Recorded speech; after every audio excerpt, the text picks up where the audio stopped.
get your umbrella, 'cause this wind's gonna kill ya. Or better run for some shelter, 'cause we're blowing down this house. We are a hurricane. I'm blowing in and we're taking names. I'm bringing the storm, here we go. Put your hands up, 'cause we are a hurricane. We are a hurricane.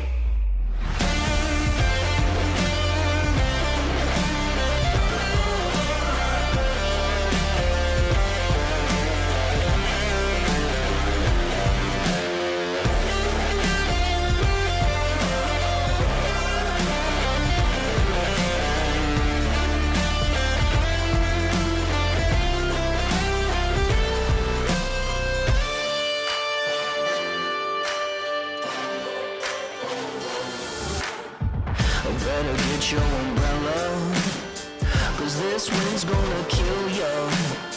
There's no stopping us now, we'll blow down this house, yeah.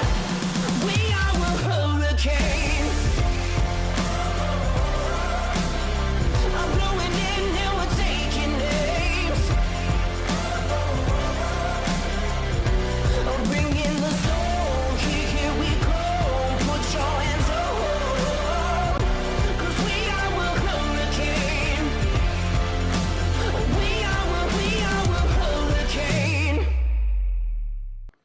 Well, hello, good morning, and welcome to the Day 3 coverage of the Travers Grand Prix for 2024. My name is Tony Lightfoot, and pleased that you could join us here in Sunset Lakes, which is just outside Groveland in Lake County, Central Florida.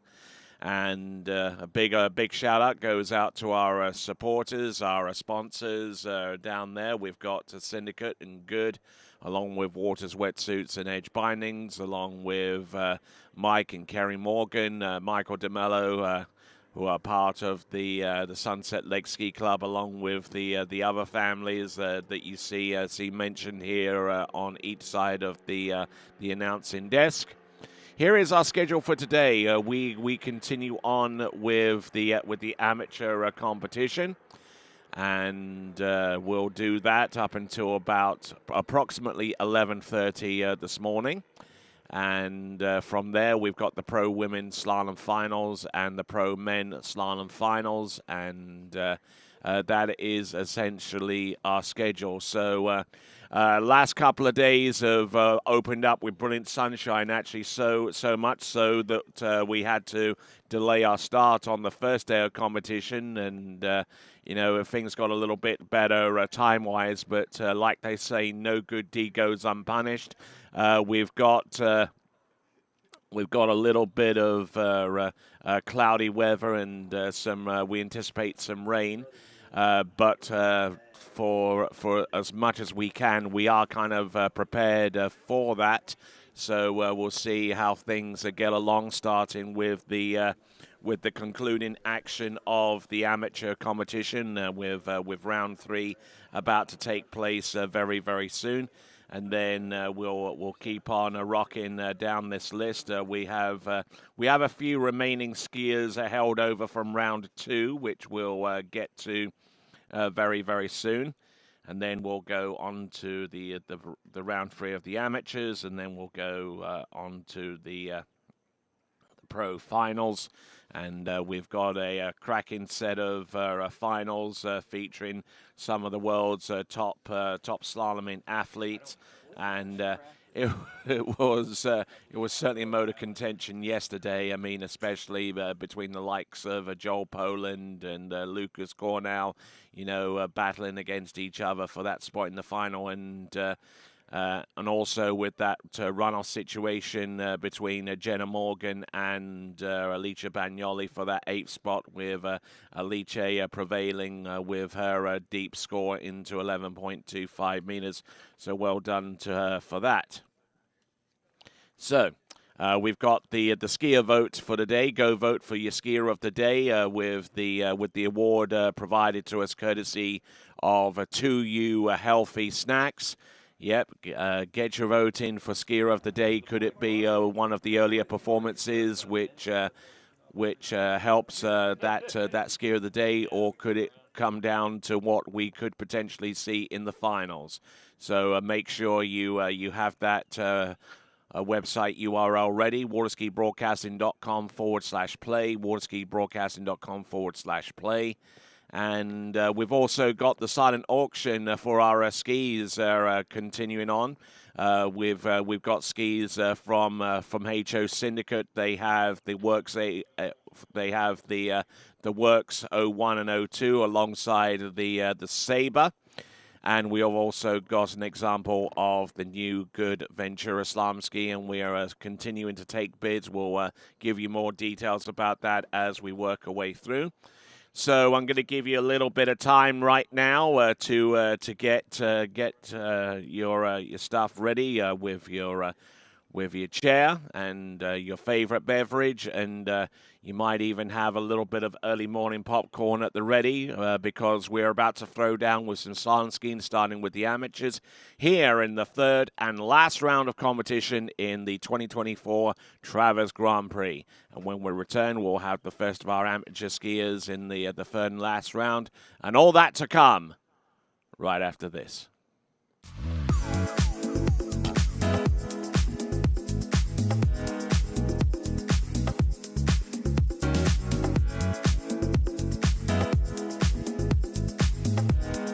See you in Vienna.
Thanks for calling Wake House. This is Brian. How can I help you? Yeah, Will. Can I let him know who's calling? All right, just a second. Will, I got a fill for you. Perfect. Give me just 1 second. All right, hit it. Thanks for holding. This is Will. Hey, how's it going? Good. I'm so excited to introduce to you guys the NR1. Over the past season, we've been working on developing the ski shape that is now the NR1, and I truly do love this shape. I'm so excited to ski on it this season, and I hope you guys love it as much as I do. I'm really excited to get on the Reflex NR1 this season and see what it can do for my skiing. Every time I get on it, it just feels better and better. So I can't wait for the 2024 season to get some new PBs on the Reflex NR1.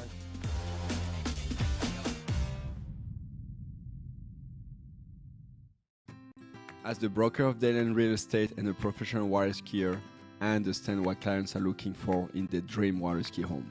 Our company is dedicated to helping you and your family invest in your future together in Florida. If it's time to move on to your next adventure, let us help you find the perfect match for your home.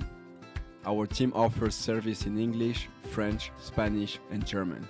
Whenever you are ready, just give us a call. We will be suited up and ready to assist. Dayland Real Estate, where expertise meets passion.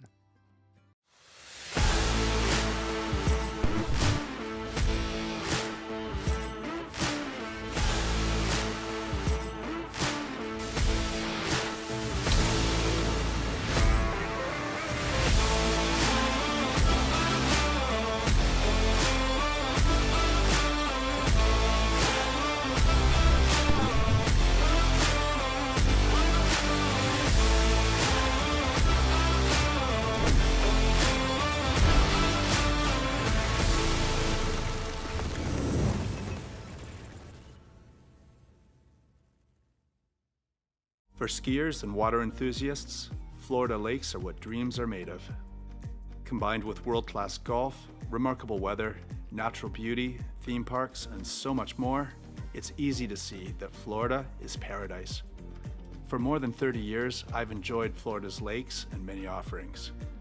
If you are interested in Florida real estate, let me be your guide and trusted advisor as you search for your paradise. Together, we can make your dreams a reality.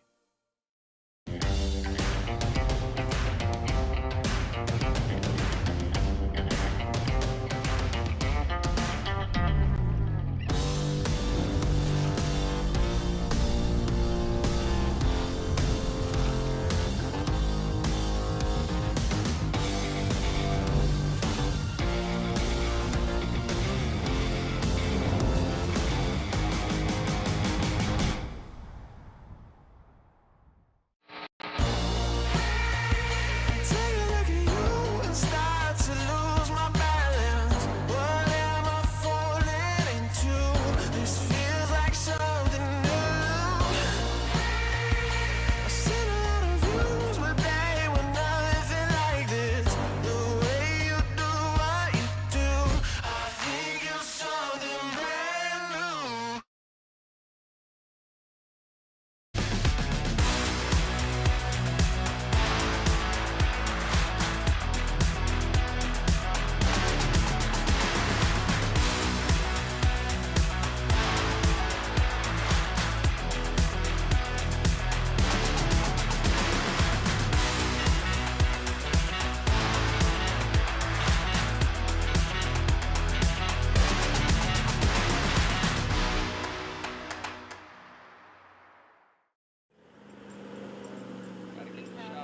All right, folks, we've got our towboat making its way up and down for its simulation pass, and once it comes back and returns to the dock, we'll have Taylor Brandall be our lead-off skier for today's final day action here at the Travers Grand Prix for 2024.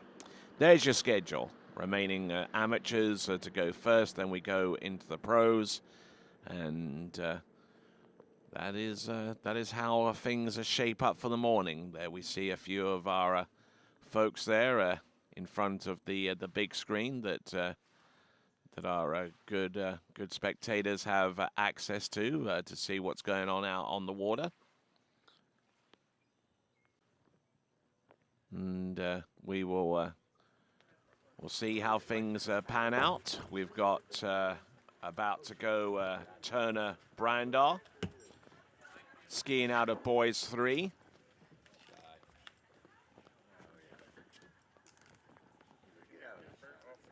I just told this other guy. These guys are fine. They're skiing.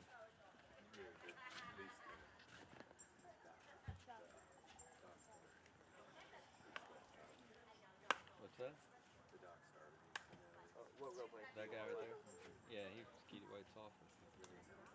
Huh? It's okay. I'll tell him when I'm ready. What rope bike did you on? 15. Just put it at 38.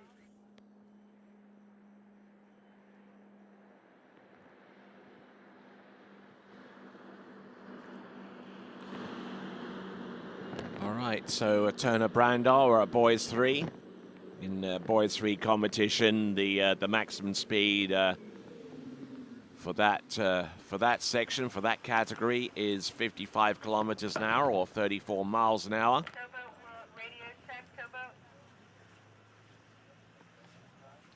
Yes, ma'am. Great, thank you. We're ready to rock and roll. Your path isn't giving us any numbers this morning.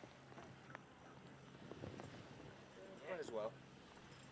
Not seeing too much rain, thankfully, at the moment, but all that can change. Do we need John? We need a delay now.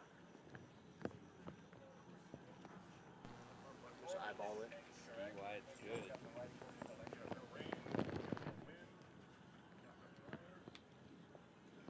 who's running the boat?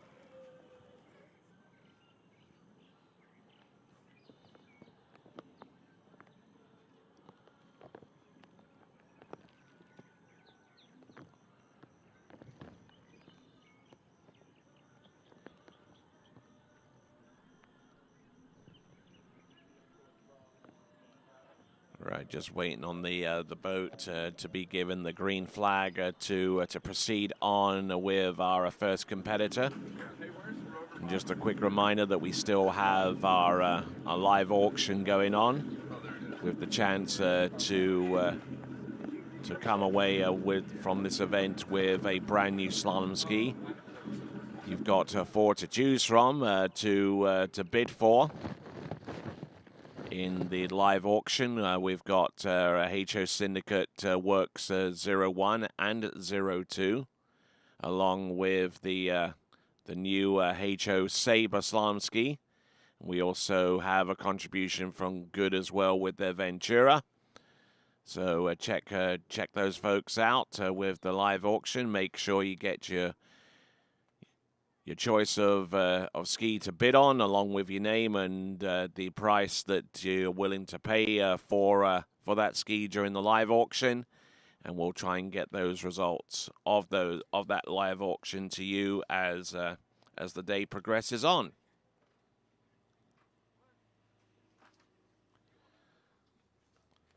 A little bit cloudy here today, but this is Central Florida, so you will expect that with the propensity of this part of the world to have a few storms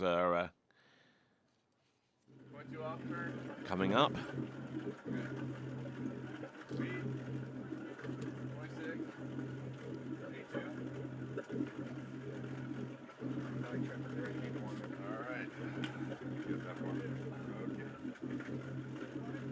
First gear, Turner, going out at 26 miles per hour.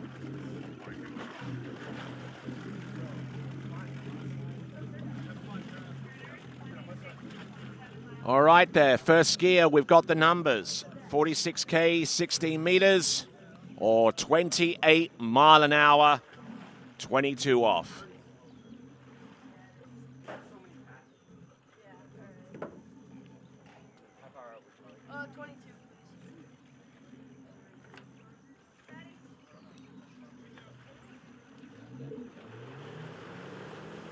And we're finding that a lot in recent times, that the skiers are foregoing the 18.25 meter rope altogether in favor of going with a slower boat speed with a shorter line, this being 16 meters, of course. 46K. There's buoy number one. Oh, and unable to get an effective hookup, so it is going to be half a buoy, unfortunately, there for Turner Brandar. Just couldn't get it together right from the get-go this morning, and Turner Brandar will not get too far down the course, unfortunately. Just handle up a little bit high and displaying his frustration there with the half buoy score that he has in this round. That is Turner Brandar, our next competitor up from Boys 4. And Boys 4, the maximum speed is 58 kilometers an hour. Ryan Cresswell is going to be our second skier off the dock.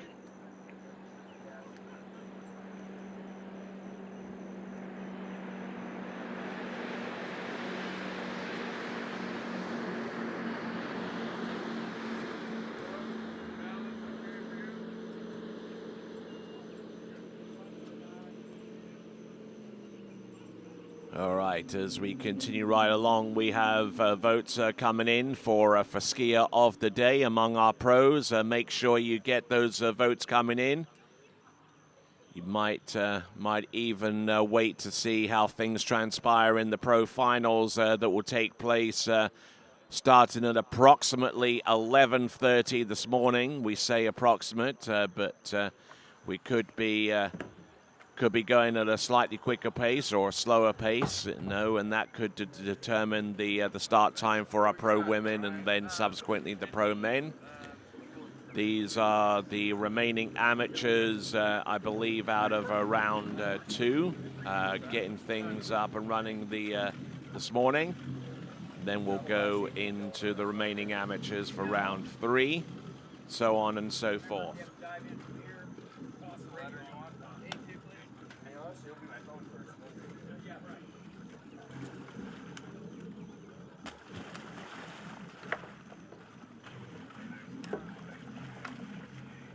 Ryan Cresswell, our next competitor. All right, they're going in at 58K, which is the max speed, but deciding to go in on 18.25 meters to get things up and running there for him.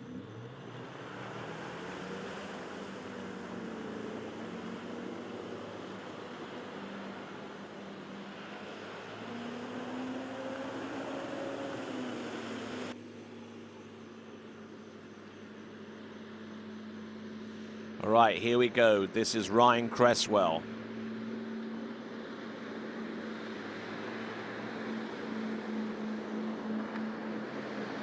Not bad at all. There we go. First clear pass of the day. Ryan Cresswell with his opener at 58K, 18.25 meters.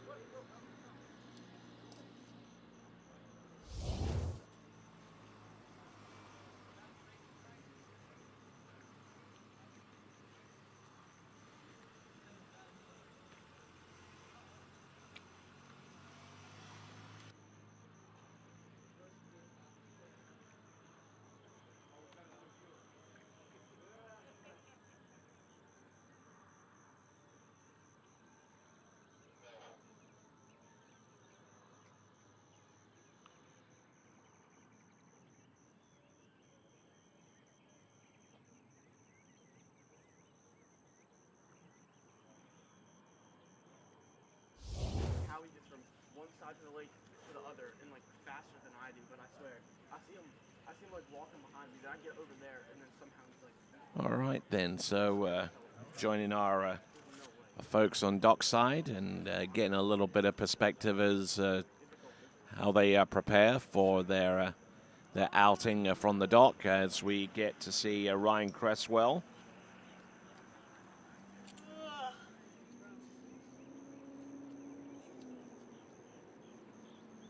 Ryan Cresswell coming back now, 16 meters at 58K, boys 4.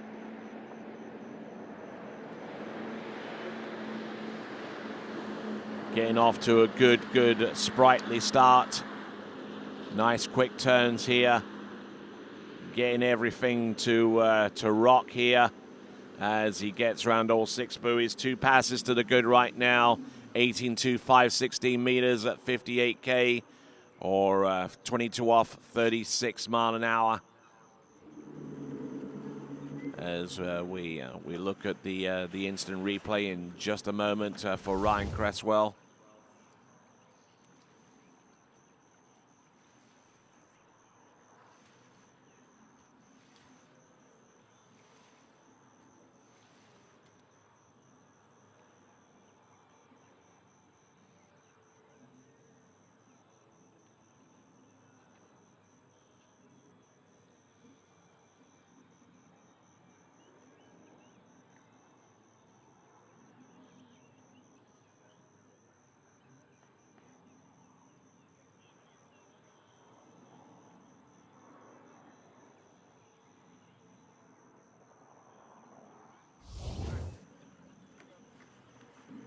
All right, so Ryan Cresswell moving on from pass number 2 at 16 meters to pass number 3, 14.25 meters. Let's see how he gets along here. That gate pull out, ever critical at this juncture. 14.25 meters. Still managing to keep the ski out ahead of him, and he's nice and wide into number 3 and number 4. Should have a relatively straightforward path to running the pass.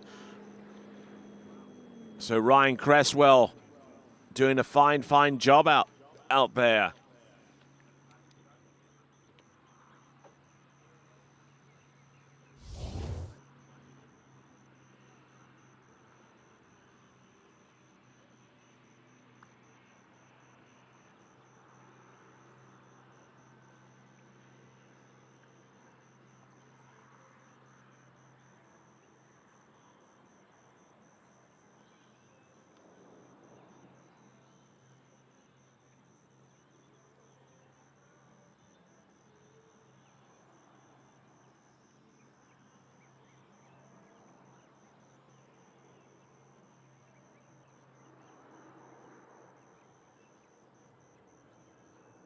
So now with 14.25 meters under his belt, now getting ready for 13 in our last sets in the amateur competition. Ryan Cresswell, 13 meters. He's already skied in this competition, and I believe he's gone into 13 meters in the previous round. So let's see if he can get in a little bit deeper here. 58K, 30 meters. Good hard start there. Pass number 4. Let's see what he's got. Round number 3. He's still ahead of the game here, but unfortunately unable to make an effective play onto number 4. So that means that he will have the lead score off the dock, at least in this section of the competition, with a 3 buoy count at 58K, 30 meters. Our boys 4 competitor. That is Ryan Cresswell, who comes to us, I believe, from Canada. So obviously trying to extend his season a little bit here in Central Florida before heading back to the Great White North.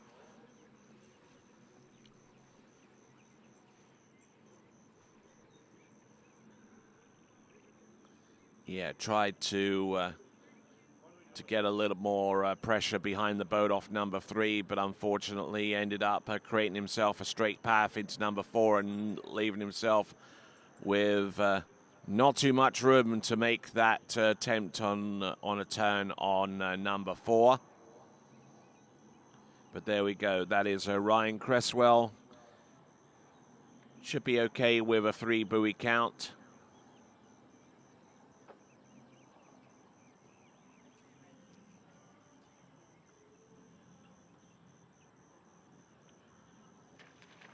All right, so there we go. That's Ryan Cresswell. Next competitor up should be Jacob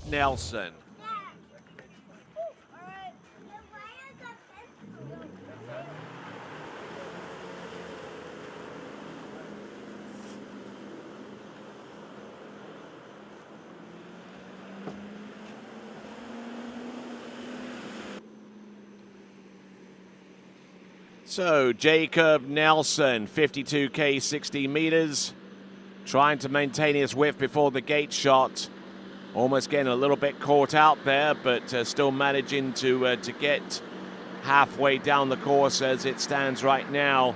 He's into the last third on 60 meters at 52K, and will rock that pass pretty well, getting around all 6 buoys, 60 meters, 52K.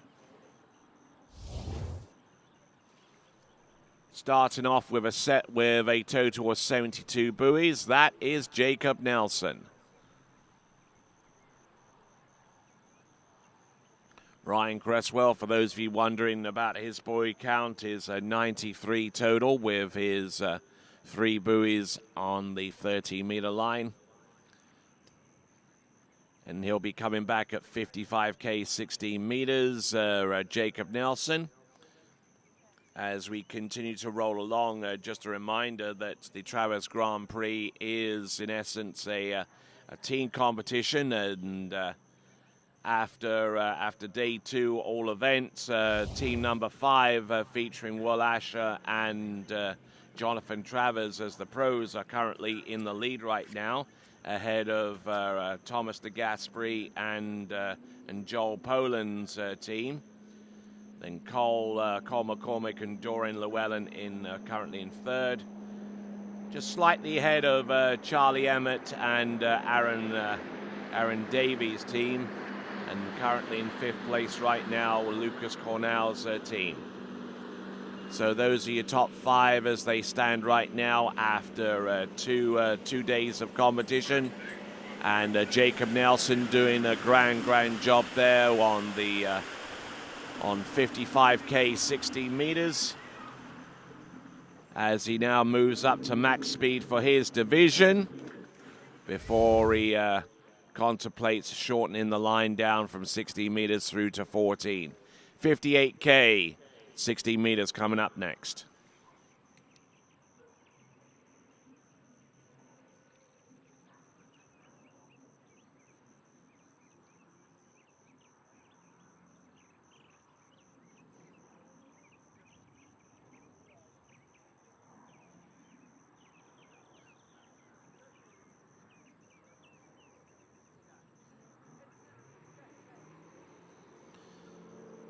Okay, as we look at the tail end of the instant replay on that pass of number two pass. Coming in on pass number 3, this is Jacob Nelson. 58K.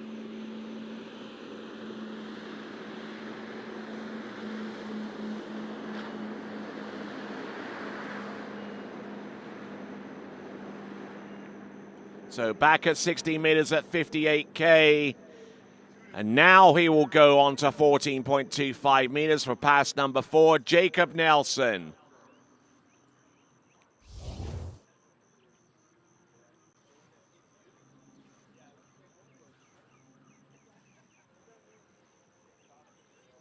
So Jacob Nelson doing a fine job controlling the speed and the width on 16 meters. Certainly a shorter rope compared to 18.25 meters, but still a little bit more rope than a lot of people can easily handle.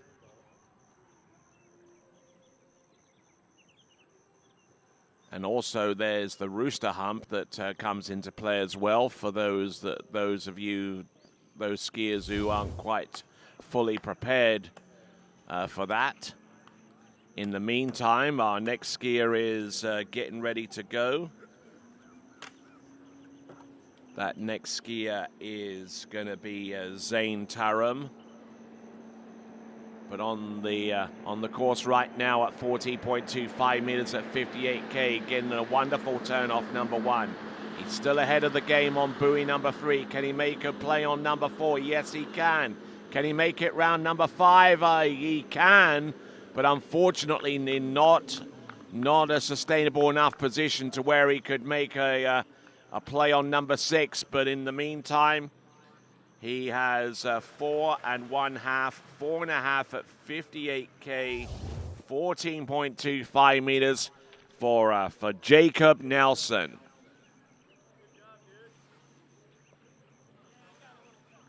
Getting broken over off number one into number two. Wasn't especially early coming into that turn.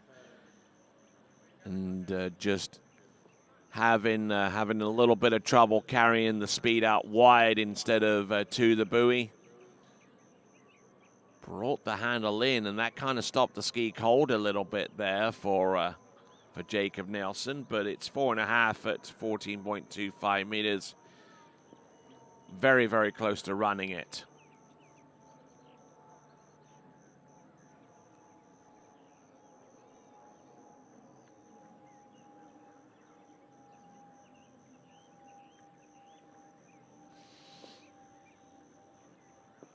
So coming in at 52K, 16 meters, will be Zane Taram.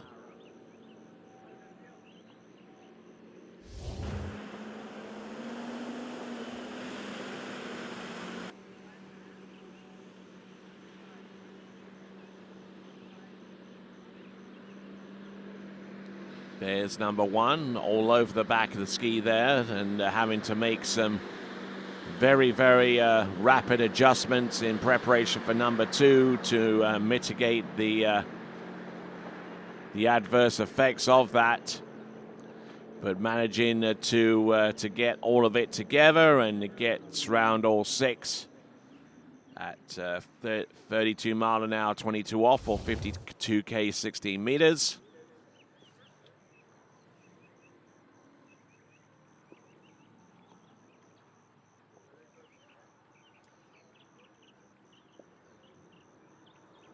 Zane Taram, much like a couple of other previous skiers, skiing in Boys 4.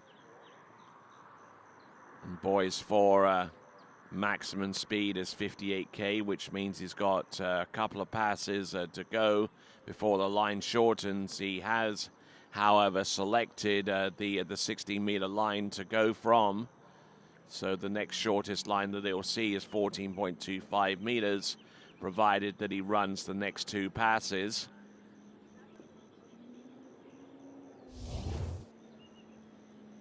So Zane Taram getting ready to go on pass number two, 55K.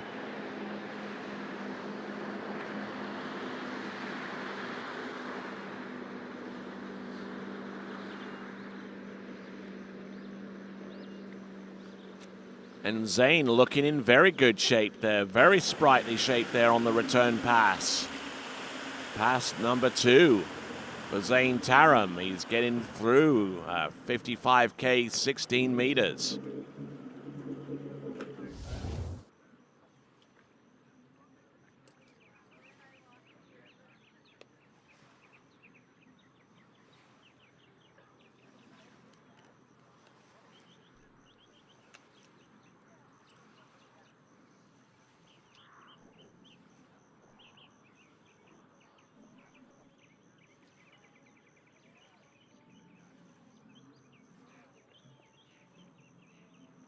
So Zane Taram, very, very well executed pass on his previous attempt at 55K, 16 meters. 58K max speed for Boys 4 coming up right about now. Go ahead and check out the TWBC YouTube channel. You can participate in the live chat if you subscribe, and also hitting the bell icon will inform you as to the next time we go live. And you can also view and listen to the TWBC podcast while you're there. 16 meters at 58K. And nicely done. Well controlled towards the end.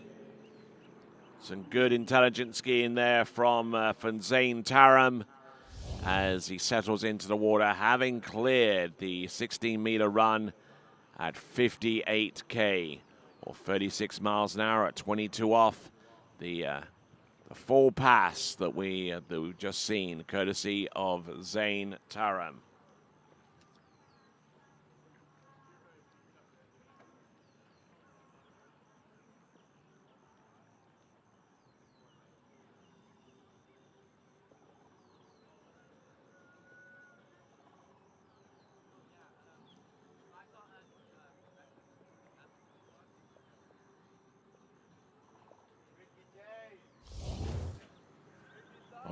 right, continuing on.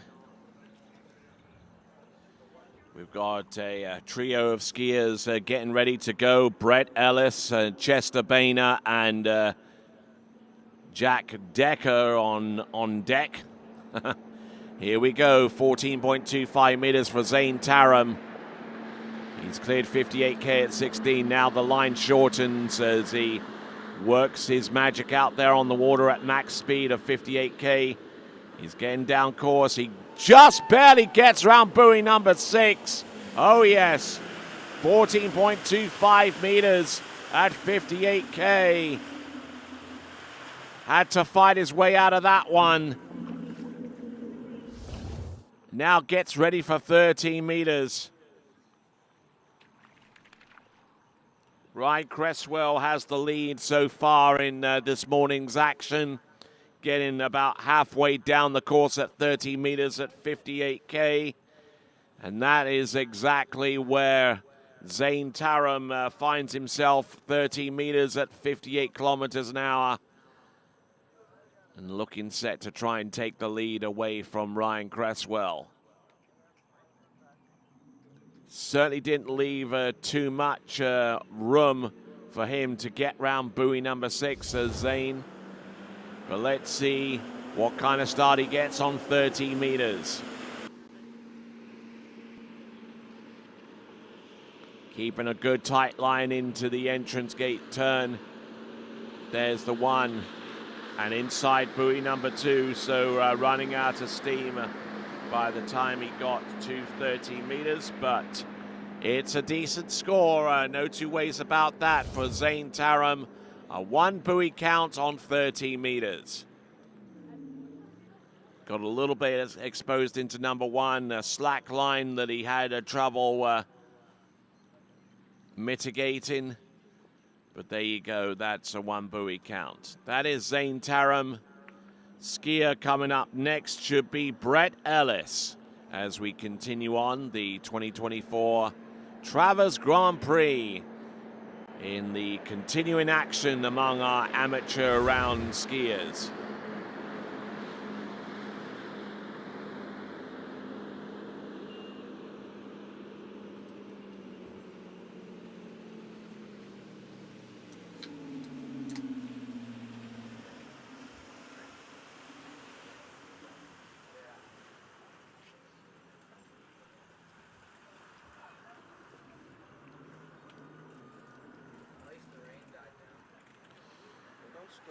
All right, sitting down and getting ready to go is Brett Ellis.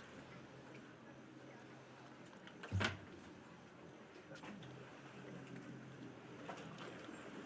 do we got, sir?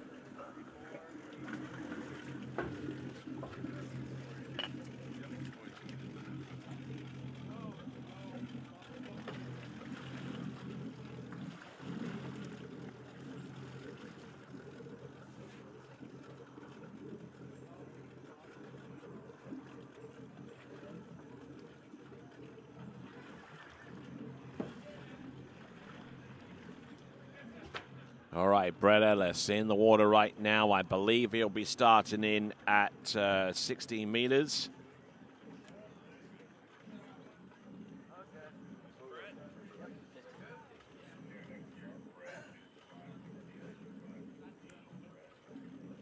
Actually, it's going to be 16 meters. We know that.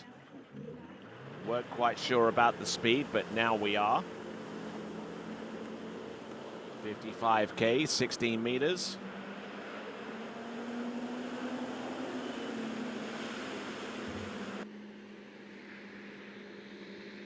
Let's see what we got. Incidentally, Zane Taram's total is 91 buoys, just 2 buoys shy of Ryan Cresswell's 93.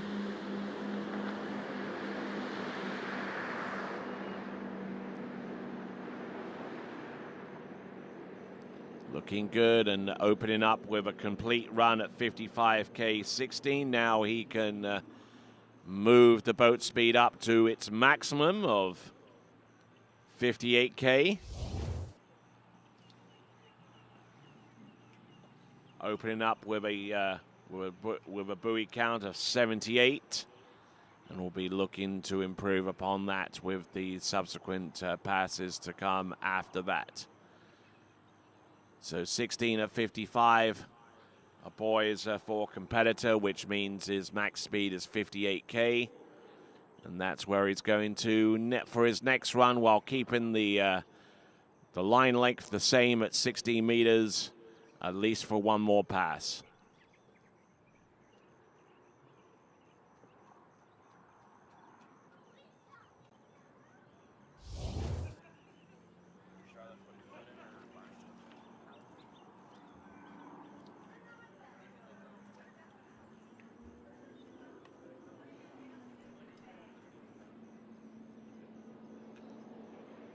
There's Chester Boehner on the dock, ponders his strategy going forwards. Here comes Brett Ellis on the 16-meter line at 58k, otherwise known as 36 miles an hour, 22 off.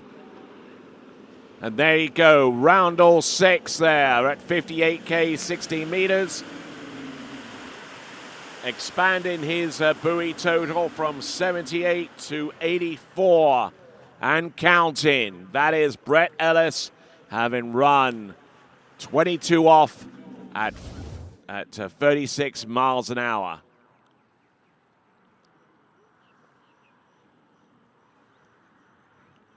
As we continue to roll along, just to mention once again, we got the silent auction for the skis that we have on offer.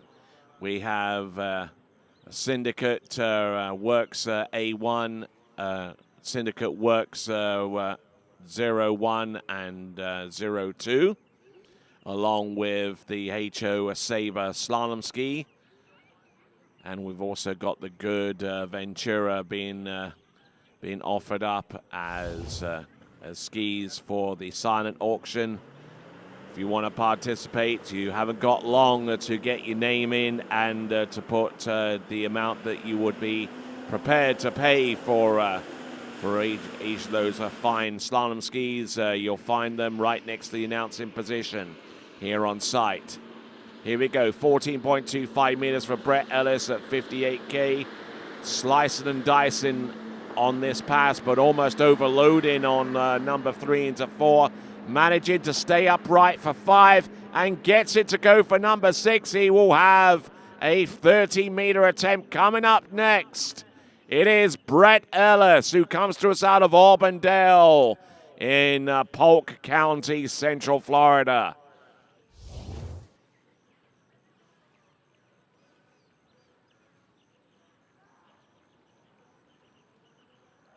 Taking a bit of a hit off number 1. And looking strong into number 2, showing us some of the slalom technique that his father, Scott Ellis, used to parlay during his overall competing days. And Scott Ellis himself, highly revered coach and skier, and also a future Hall of Fame inductee. He'll be inducted into the class of 2025 Waterski Hall of Fame inductions on the 3rd of May next season. Tickets for that induction ceremony go on sale on New Year's Day. I'm sure it'll be a great night of festivity there, as I'm sure that he's looking to see the half a buoy score on 30 meters for his son, Brett Ellis. So that is half a buoy for Brett Ellis on 30 meters, giving him a grand total of 90.5.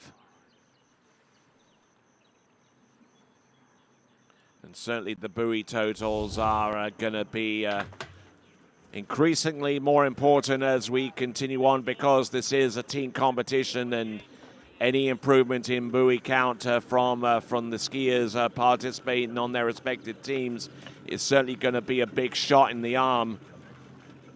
In terms of the team competition, Will Asher and Jonathan Travers' team currently is at the top of the heap right now, ahead of the team led by Thomas de Gasperi and Joel Poland right now.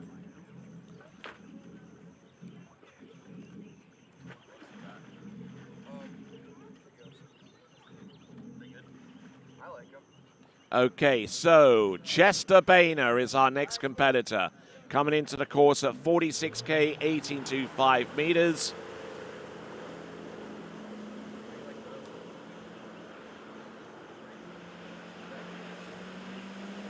Okay, so Chester Boehner, boys 4 skier, which means that before that line leg starts shortening, he's going to have to run a few passes, starting with 46K or 28 mile an hour, 15 off.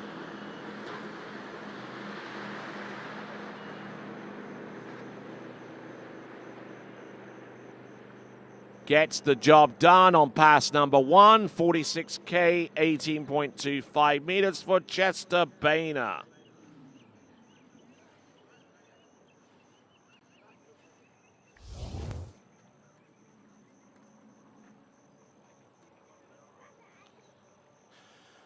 So keeping that handle rather closer to his upper body, and that doesn't exactly help matters so far as gaining leverage from one side of the course to the next, especially if he gets a little bit twisted like that off number 2 into number 3.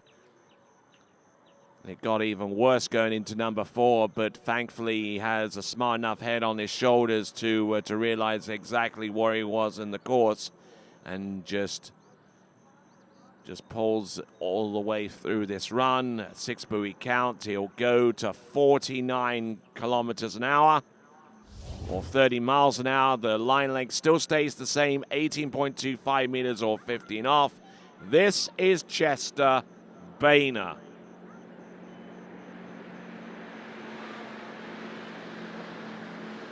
Getting around number 1, but not much beyond that, I'm afraid. So it's going to be 1 at 49. Let's have a look through the entrance gate. Does he get outside? No, actually, he does not. So that's the benefit of having the instant replay. Able to determine that he scored a 0 buoy count at 49K, 18.25 meters. That is the final result in this round for Chester Boehner. Next skier to take to the water is going to be Jack Decker. And Jack Decker is going to be a skier out of Boys 5. And much like Boys 4, the max speed for that division is 58 kilometers an hour. Or 36 miles an hour for those of you that don't have too much of an understanding of the metric system. The reason why that I announce in both systems is to have the widest array of understanding of what's going on the water for spectators, both here domestically in the United States of America, and also those that are viewing in from the outside world that use the metric system exclusively.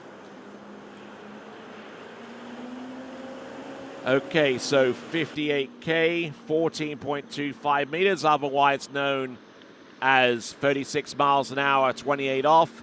Skier on the water, Jack Decker.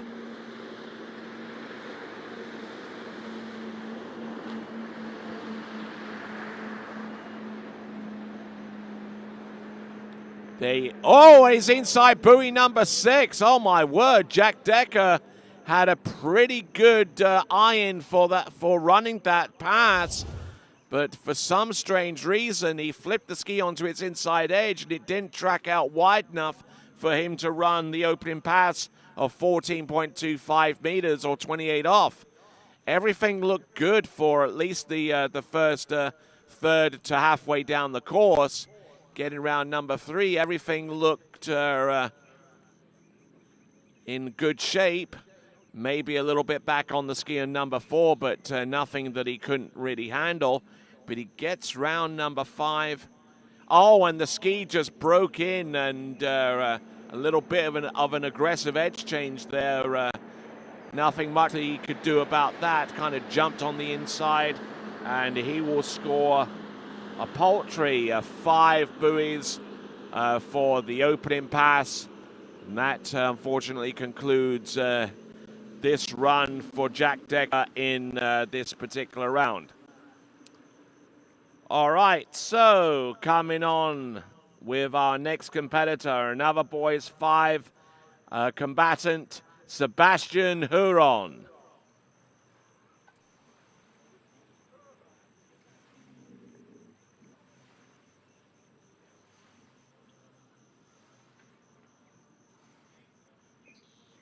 Got it. Thank you. Good luck,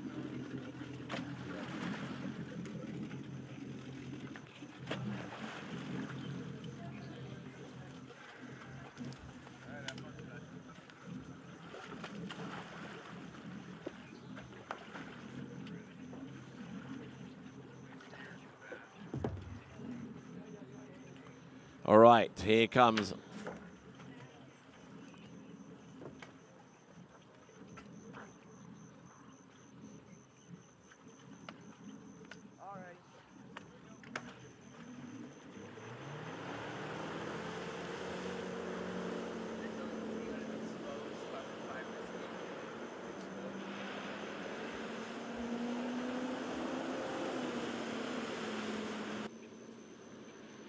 all right, 58-18, Sebastian Huron.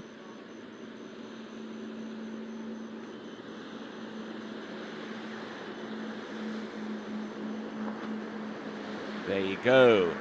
18.25 meters, 58K. Seems to make light work of this run. And as he clears the ultimate max speed for the men's competition, that's where the speed will stay. The line length gets shortened from here on out, so he's going to go from 18.25 meters to 16. Sebastian Huron.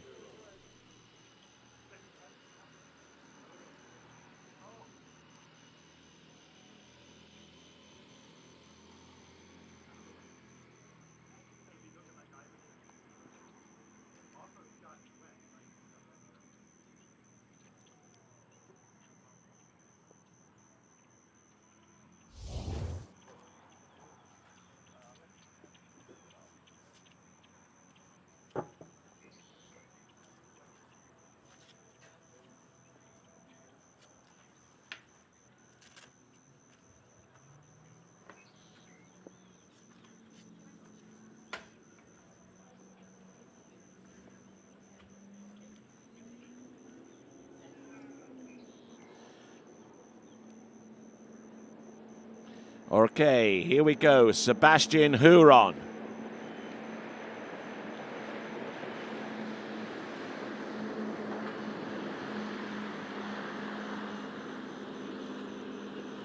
Getting through. Pass number 2, 16 meters, 58K. All right, slicing and dicing out there. Good skiing. And for those of you tuning in from wherever you happen to be around the world, you are most certainly welcome to the Travers Grand Prix for 2024.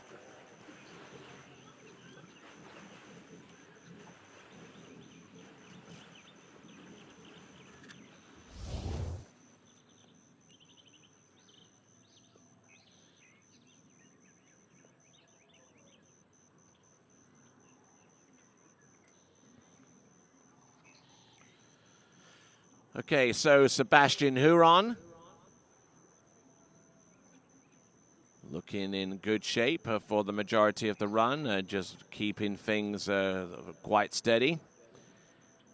Sebastian, quite a dab hand at the go-karts, as exhibited on the first day of competition on Friday.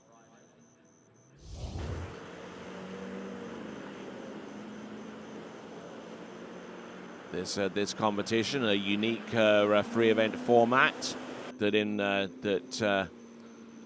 involves slalom along with clay pigeon shooting and go-karts.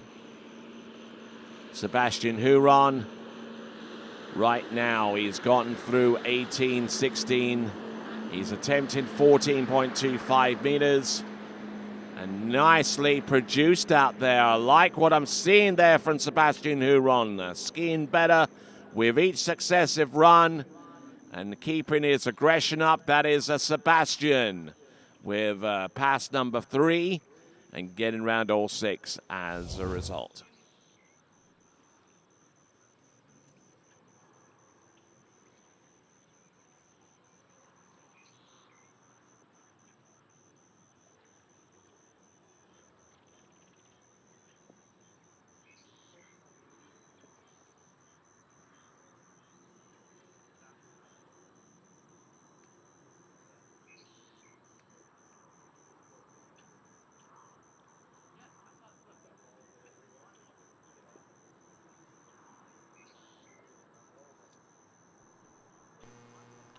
Okay, so skier on the water, Sebastian Huron.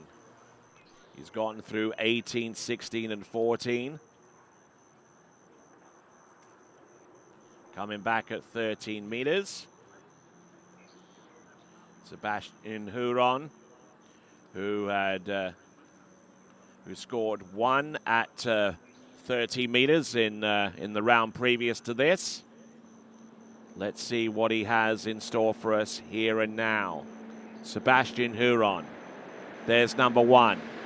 He does better than what he's done previously in this competition, but he's still there. He's round number 3 and losing a little bit of space down course, and as a result, he gets 3. 3 at 58K, 13 meters. An improvement upon his previous score. That is Sebastian Huron with halfway down 13 meters, so well done to him.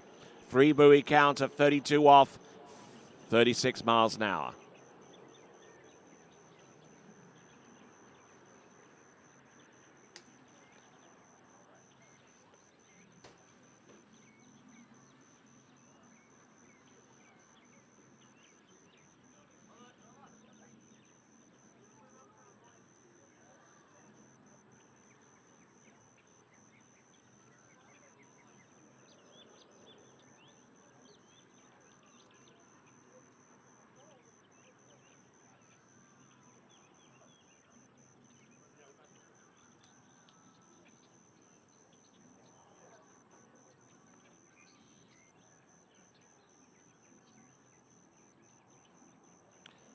All right, looking at the instant replay and getting on the back of the ski there off a number 3, trying to whip that ski around a little bit harder to stay ahead of the course in preparation for number 4, but nothing was doing there.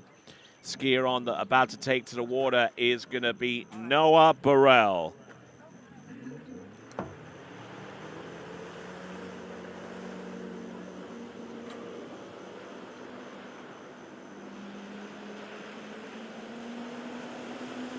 Looks like he's coming into the course at 58K.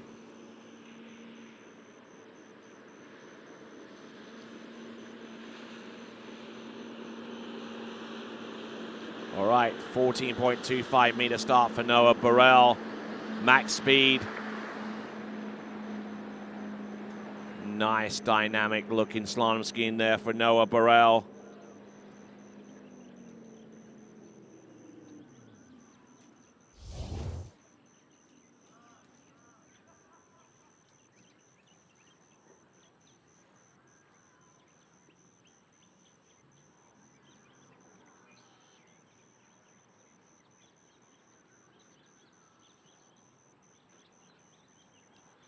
So Noah Burrell doing a good job out there on that opening pass there for him.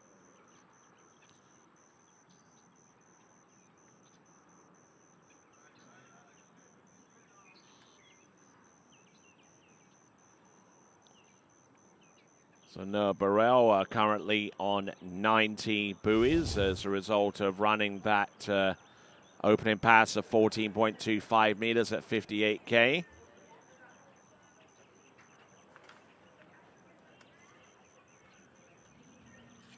Noah Burrell, who in the previous round got halfway down 35 off, or 12 meters.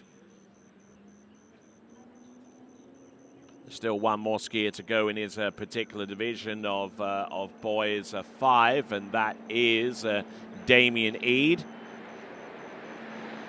Noah Burrell, for his part, trying to put himself in a position where he can fend off the kind of challenge that Damien Eade can produce. Damien Eade, the silver medalist in the World Junior Waterski Championships, he's coming up next. And the skier who also competed in those same championships not too long ago is Noah Burrell. He's getting through 13 meters. Very sprightly start on the tail end of number 1.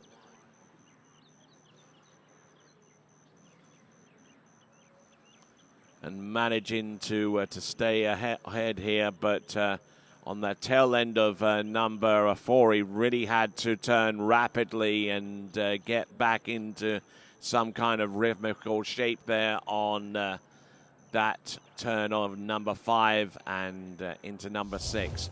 So that was Noah Burrell. Noah Burrell with his score right now currently on 96. Now he's gone through the opening 2 passes of 14 and 13. Now this is 12. Produced the score in the previous round, halfway down this next run. So let's see if he can improve some. Noah Burrell.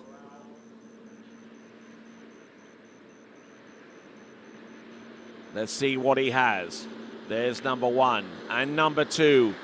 And just unable to implement effective line management on that run. Noah Burrell with a score of 2 on 12 meters, 2 at 58K, 12 meters, otherwise known as 2 at 35 off 36 miles an hour. Just barrels into number 2, Noah Burrell, who comes to us, I believe, from Switzerland, and coming up a little bit short on number 3 this time around. So there we go. Looking at the boat side angle.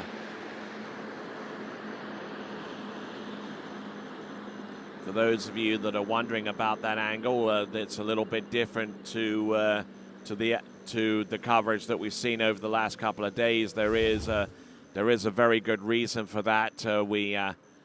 We wanted to make sure that the camera that we use for boat side camera coverage is out of any potential rain danger. So we replaced that one with a camera which is mounted on the pylon for the time being. No, it's slightly different to what you're used to from TWBC, but we need to make sure that the camera that we typically used is only used during perfect daylight and without any kind of rain that could damage quite an expensive piece of equipment. Just want to level with you guys out there that that's what we got going on so far as that is concerned, and about ready to take to the water. I believe on 14.25 meters at 58K is going to be Damien Eade. Boys 5, our last skier in that division. And the current under-17 world boys slalom champion, silver medalist, was involved in that runoff with his brother Jaden Eade. And Damien Eade, as well as being a high-class boys slalomer, is also a pretty dab hand at angling as well, otherwise known as fishing to most of you good folks out there. But either way, he gets through the opening pass of 14.25 meters.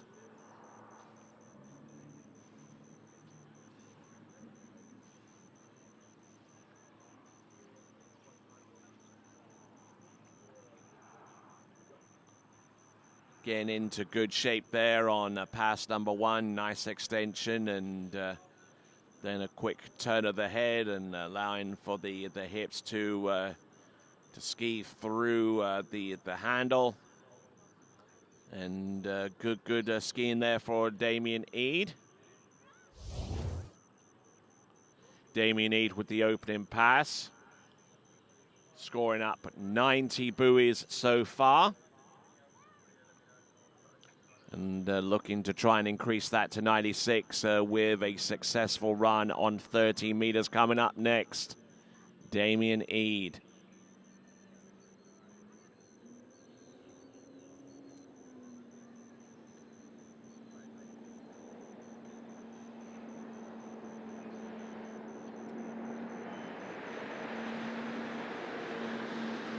All right, here's Damien Eade. Getting the job done on 30 meters. Good skiing from Damien Eade, who in the previous round of a competition scored halfway down 10.75 meters or 39.5 off. He's still got a little ways to go before he gets close to achieving a score in that high echelon, but so far so good. Successfully running the opening 2 passes of 14 and 13 meters.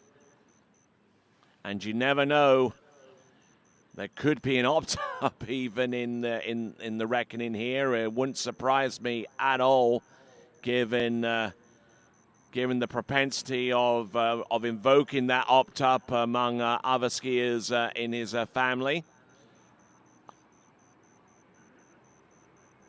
Jaden Eade yesterday invoked the opt-up and got that one to go, opting up through 11.25 meters and running 10.75.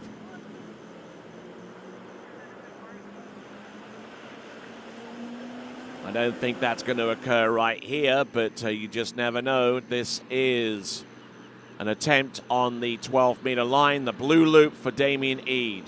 There's 1. There's number 2. Number 3 seems to have a good handle on. He's round buoy number 4 and 5, and just absolutely smokes number 6 there, and the pass as a whole. That is Damien Eade.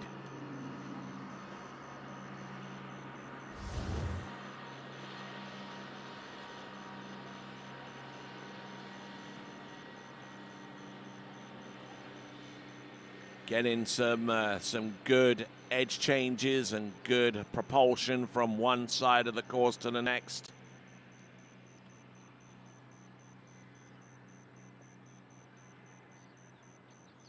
Nice extension round number 4.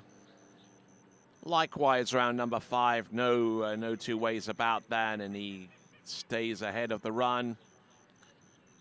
And successful in running that pass. So there we go. That is Damien Eade. He gets through 12 meters. We'll see what he can do on 11. He has run the pass in the previous round. He got as far as 3 buoys at 10.75 meters, 39.5 off. So the capability is there. As we look down at the starting dock and take a look at our next few competitors. Kate Nelson will be our next competitor out on the water, but not until we've seen the full extent of Damien Eade's scoring. 11.25 meters. He ran this in the previous round, and you know what? He's going to run it this time as well. 6 buoys, 11.25 meters, or 6 buoys at 38 off, 36 miles an hour. For Damien Eade.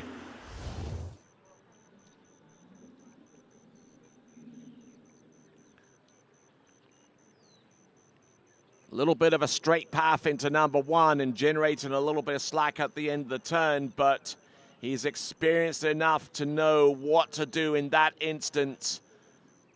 Waiting for the ski to whip up under the line and then just resist a little harder behind the boat to make sure that the edge change is exactly where he wants it to be.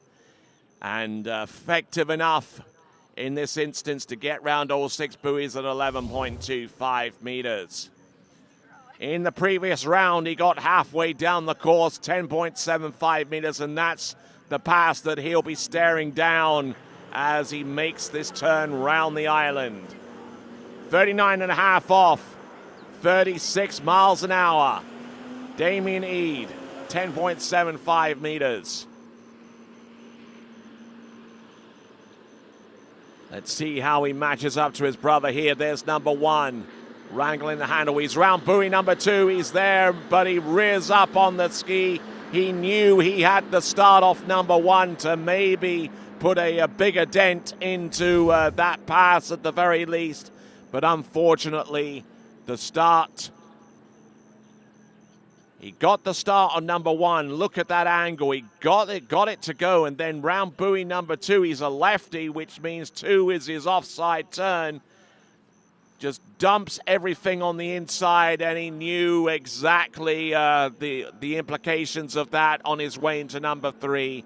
And unfortunately there for him, 2 buoys at 58K, 10.75 meters is the score in this round for Damien Eade.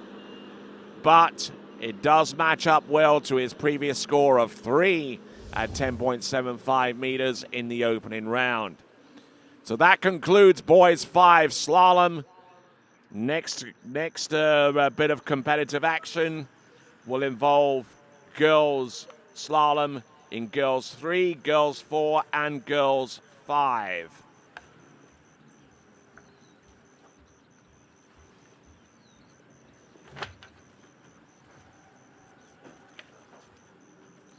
Just to round up the buoy count for Damien Eade, he scores 108 total buoys. Damien Eade won 108.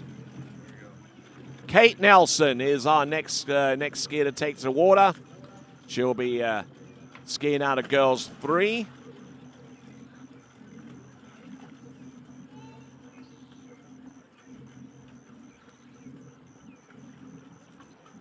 Girls 3, their max speed is 52K.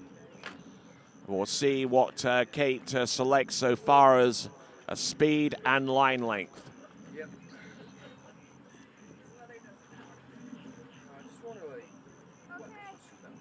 That's going to be different. All right then, folks, 49K, 60 meters, going with a 46K, 16 meters.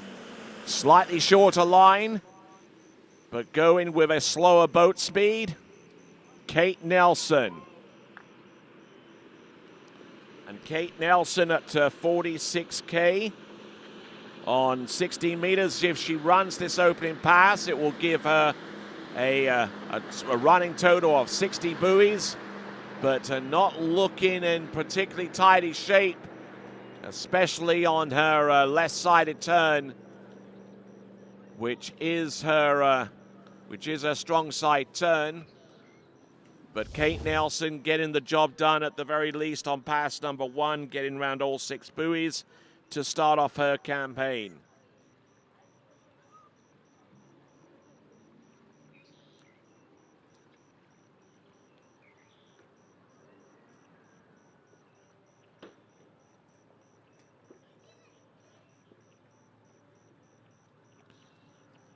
Okay, coming back at 49K, 16 meters.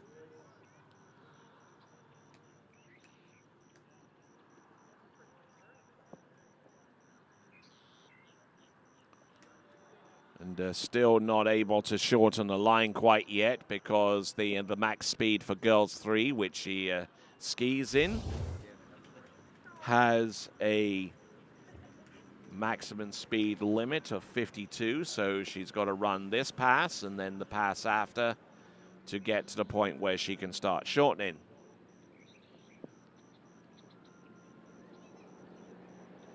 Kate Nelson, who actually scored 5 at 52K at this line length. So she has run this pass in the previous round at the very least. Not making life easy for herself out there, but she is early enough to get to number 5 and getting all kinds of twisted off 5 to get round number 6, but is good to go. That is Kate Nelson. Now getting ready to go back into the... Whoa, hold on a second. We're going to take a look at the instant replay because it is not going to make for terribly gratifying news there for Kate Nelson.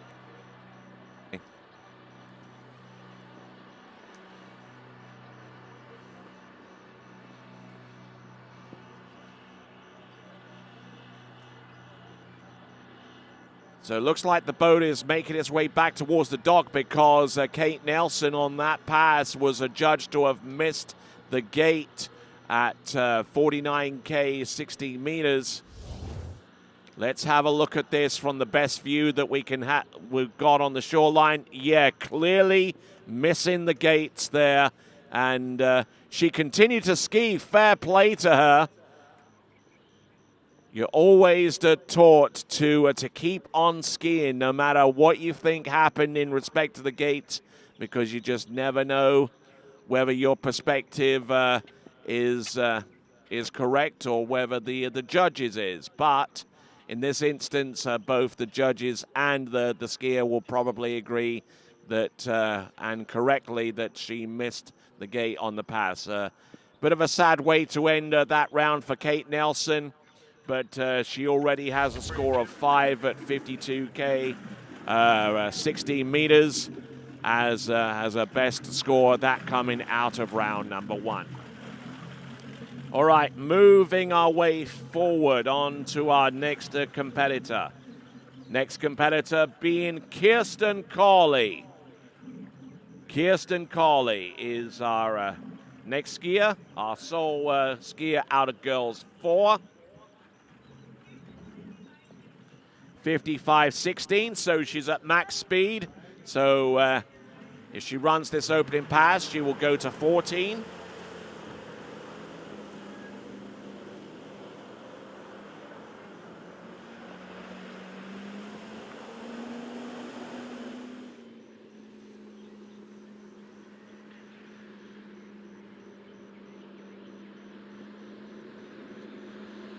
All right, Kirsten Cawley.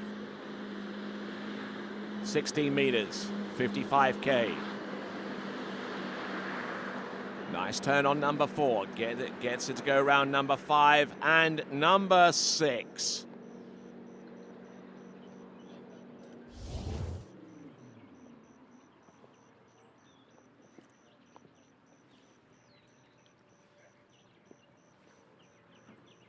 So, decent skiing there. Kirsten Cawley, opening pass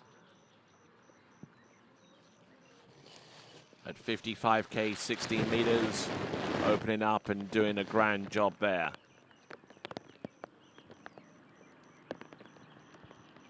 Rain starting to come down a little bit harder there for Kirsten, and indeed our skiers to come immediately afterwards.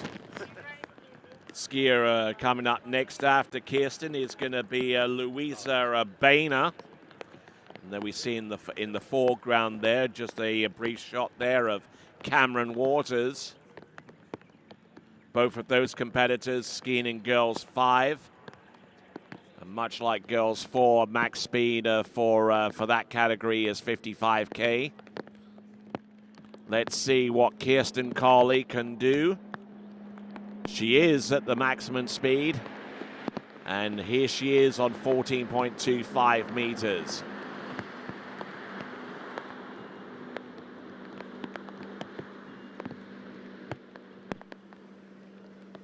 And there you go. That is the return pass there for Kirsten Cawley. 6 buoys there for her on the return pass of 14.25 meters. Now, Kirsten Cawley, let's see if I can grab a result or two from her. She got 1.5 on at at 28 off or 14.25 meters. So already improving upon that with the successful completion of pass number 2, which was at 14.25 meters or 28 off with the max speed of 55k or 34 mile an hour. Now she's going to have a first look at 30 meters in this competition, and we'll see how far she can go on that good Ventura slalom ski. An example of which is being offered in our blind auction, our silent auction, where our folks here on site have the opportunity to bid for one of the 4 skis. The syndicate works 01 and 02 along with the Sabre, and indeed an example of the good Ventura, another example of which is on the water right now on 13 meters. Kirsten Cawley, round number 5, but almost getting around number 6, but not quite. So it is going to be an improvement, a significant improvement as a matter of fact. But it is 5 buoys at 55k, 30 meters for our girls 4 slalomer, Kirsten Cawley.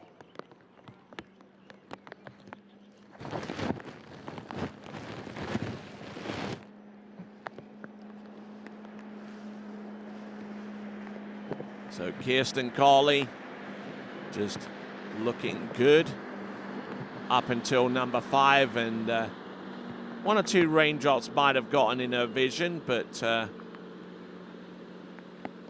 she was very, very close to the ramp on the backside of number 6, though.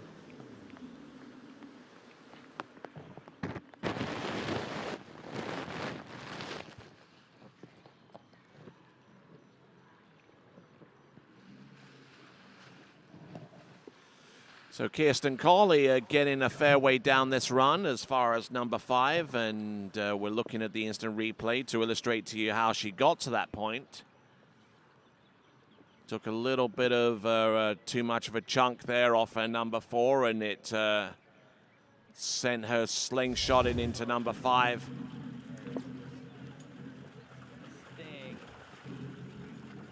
All right then, continuing right along. And now our next competitor to take to water, our penultimate girls competitor. We'll see Cameron Waters come up in a few moments, but we have Louisa Boehner.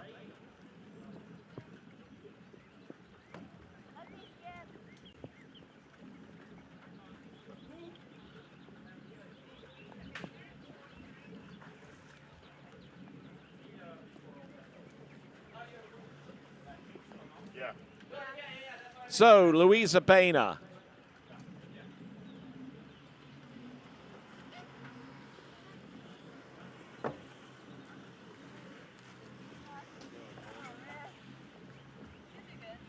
Not too bad yet. Not great. 49K, 18.25 meters. So she'll have a ways to go before we get to the point where she starts shortening the line. Louisa Boehner, who scored 3 buoys at 52K, 60 meters. So she certainly is capable of getting to that point. 18.25 meters at 49K. She needs to run this and 2 more passes after that before she gets close to where she ended up in the previous round. Look at her go. Louisa Boehner gets the opening pass at 49. She will work her way to 52K for pass number 2. This is Louisa Boehner.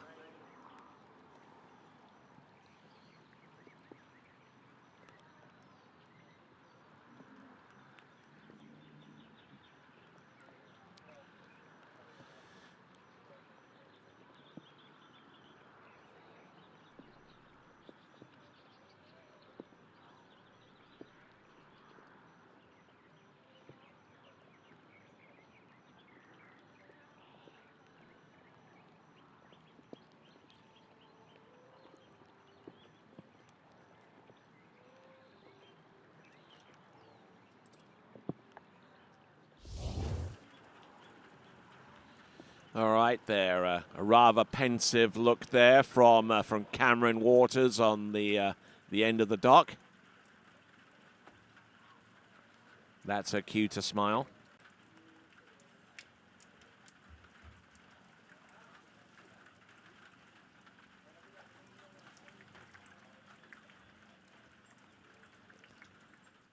So,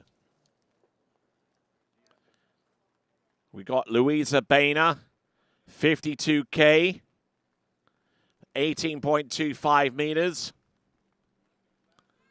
Oh, a little bit rocked on the back foot there. Round buoy number 3 gets it to go round number 4. Now she's really having to work hard to make this pass happen and gets it to go. It's a 6 buoy count. It's a 52K for Louisa Boehner.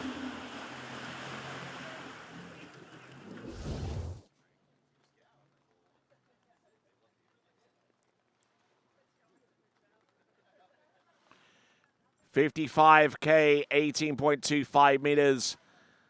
Rocked up a little bit too far back off number 2, and she was late into number 3, but she realized the peril that she put herself under and arrested any further degradation in her slalom technique between that point and the end of the run. And now implementing the zero-based scoring, she's going to stay at 52K, but shorten the line to 16 meters. That will continue with her buoy count.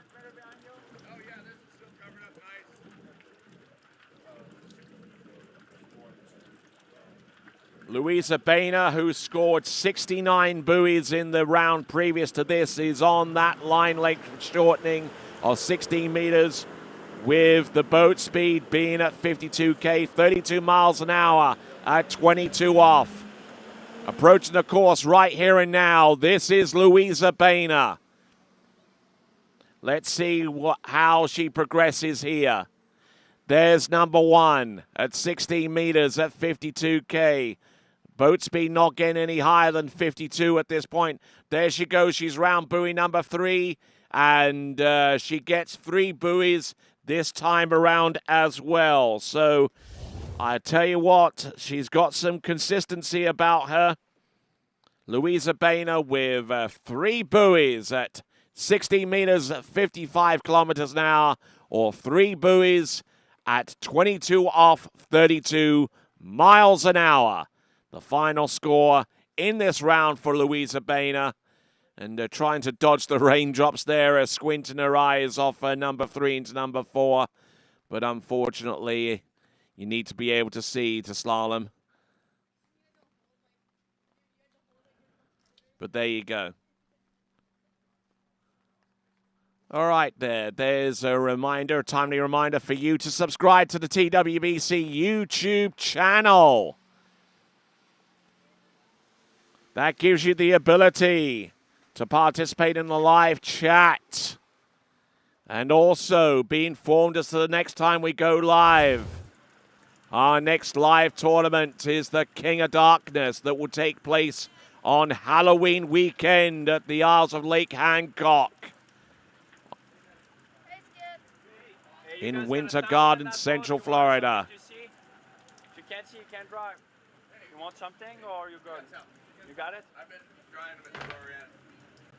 All right. Thanks, Vince. You guys are good? Yeah. I'll dry them off right before we pull her out. So what you want? 22? Okay, skier about to take to the water. It's going to be Cameron Waters. 55K, 16 meters, or 34 miles an hour, 22 off.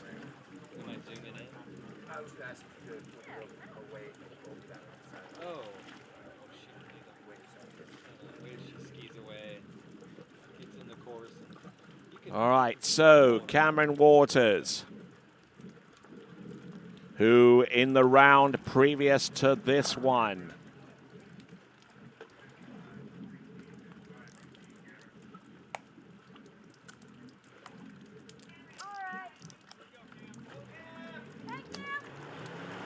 Cameron Waters, who scored half a buoy at 35 off in the previous round.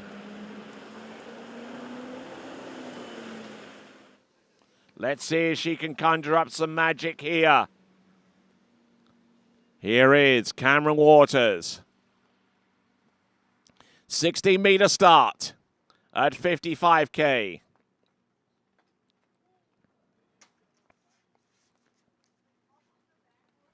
And looking pretty good, staying ahead of the course.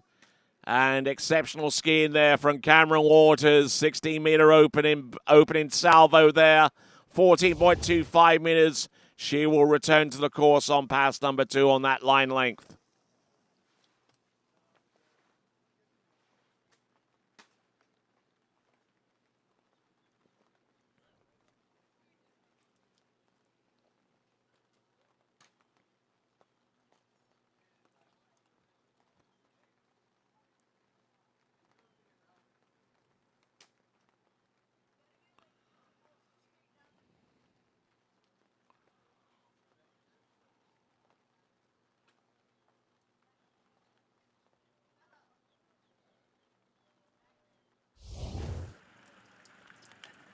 There we see on camera there at the starting dock.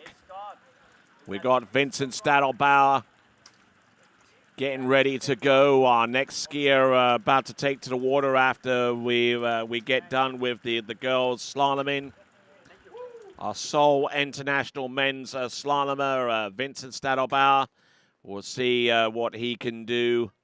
Got into 39.5 off, or 10.75 meters in the round previous to this. Cameron Waters, we reassert our focus onto here. There's number 1, 2, 3, 4, 5, and indeed number 6, Cameron Waters. Looking good out there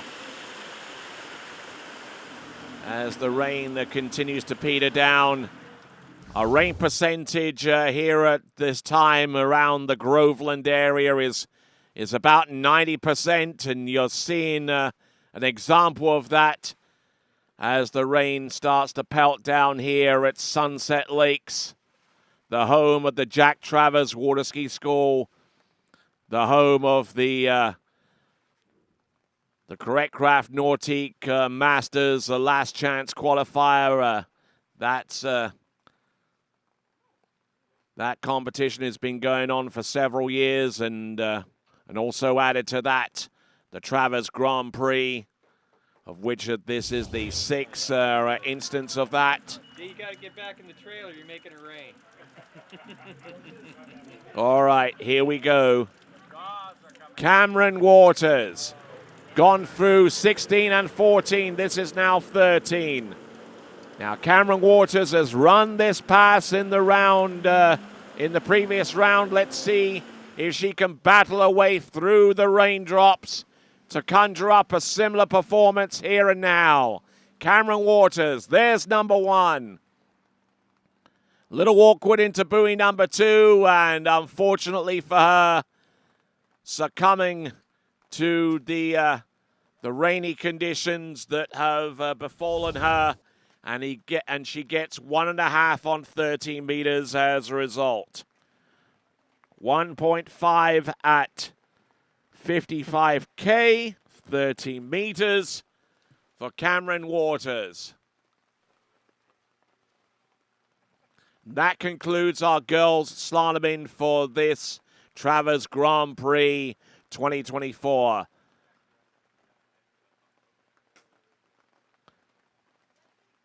And from what I understand, there's going to be a brief pause before we go on to our next competitor, Vincent Stadelbauer. And that being the case, we'll take a breather as Vincent Stadelbauer just tries to dodge the raindrops a little bit there at the end of the dock. And with that, we're going to take a quick pause here at Sunset Lakes. And here at the Travers Grand Prix for 2024, we love to give everyone a break. And here's yours.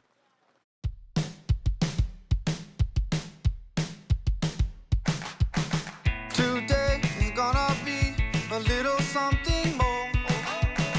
I've got a plan in mind, a special thing in store. The light bulb inside my head says, get out and play, 'cause you never feel this way.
Pentalago, South Florida's most anticipated water sports community.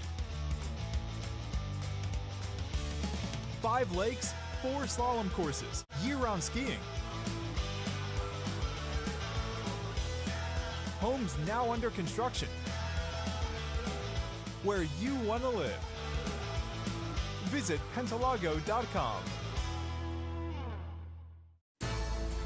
At Dillinger Insurance, we have over 50 different carriers to shop your home, auto, and recreational vehicle insurance needs. We would love the opportunity to save you money. We insure million-dollar mansions, condos, mobile homes, rental homes, and everything in between. We know all about wind inspections, 4-point inspections, and how to get you the right coverage for your particular home. You've got questions, we've got answers. Can you remember the last time you had a rate decrease with your auto insurance? Let's take a look and see what we can do. We know all the ins and outs of getting our customers the best rates, coverages, and discounts, so put us to the test. Don't monkey around with your insurance. Call Dillinger Insurance today. We've got tons of companies to help find you the best prices and the best coverage for your particular needs on home and auto insurance. Go Knights!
Hey, morning. You have a good weekend? Yeah, got out on the water a couple times. How about you? Yeah, I got to set in. Just gonna make a quick phone call here.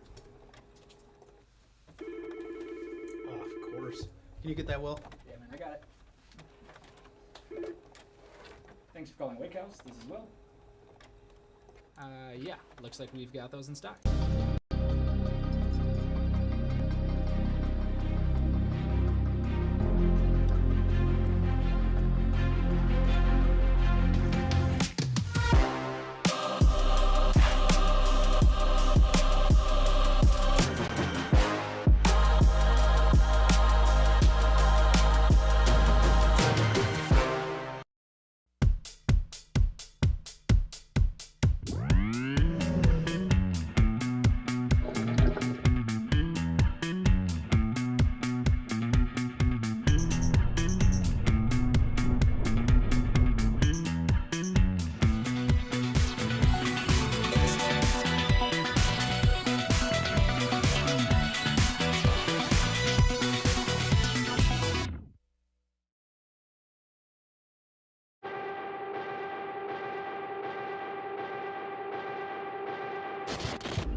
For over 20 years, Houston has been setting the standard of automotive excellence. Hi, I'm Dave Houston. I'd like to welcome you to the Houston family. We are committed to offering exceptional Cadillac models like the all-new electric Lyriq, redesigned XT4, and the legendary Escalade. At Houston, our personalized service and friendly staff will exceed your expectations. Feel the thrill of buying a new Cadillac from Houston Cadillac.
For over 20 years, Houston has been setting the standard of automotive excellence.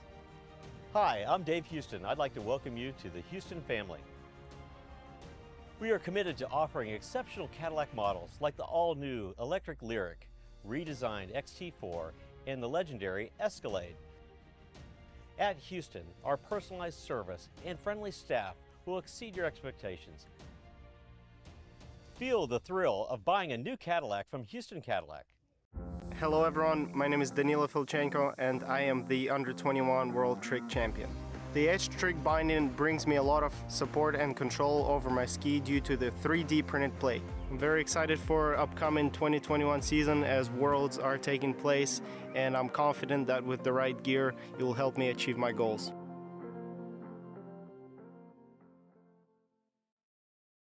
For skiers and water enthusiasts, Florida lakes are what dreams are made of.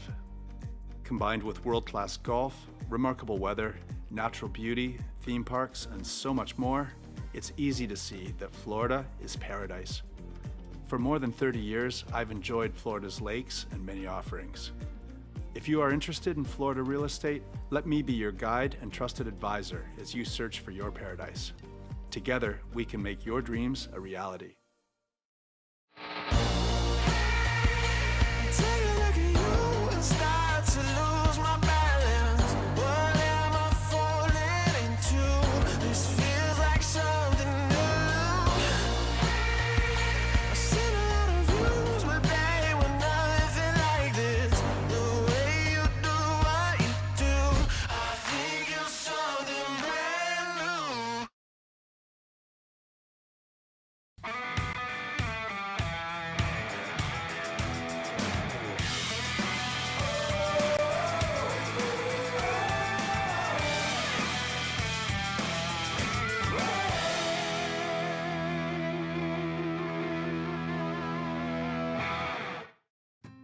As the broker of Dayland Real Estate and a professional water skier, I understand what clients are looking for in their dream water ski home.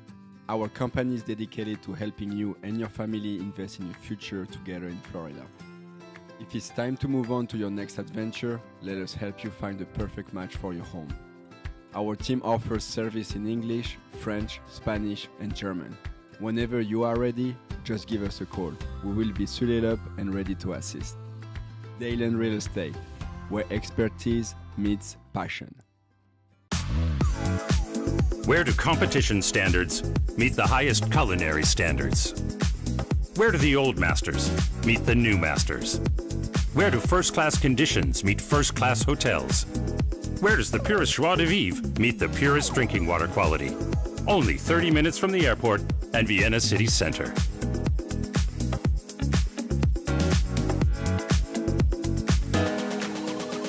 See you in Vienna.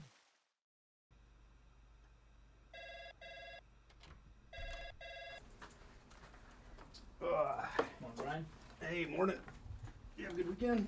Yeah, got out on the water a couple times. How about you? Yeah, I got to set in. Just gonna make a quick phone call here. Oh, of course. Can you get that, Will? Yeah, man, I got it. Thanks for calling Wake House. This is Will. Yeah, looks like we've got those in stock.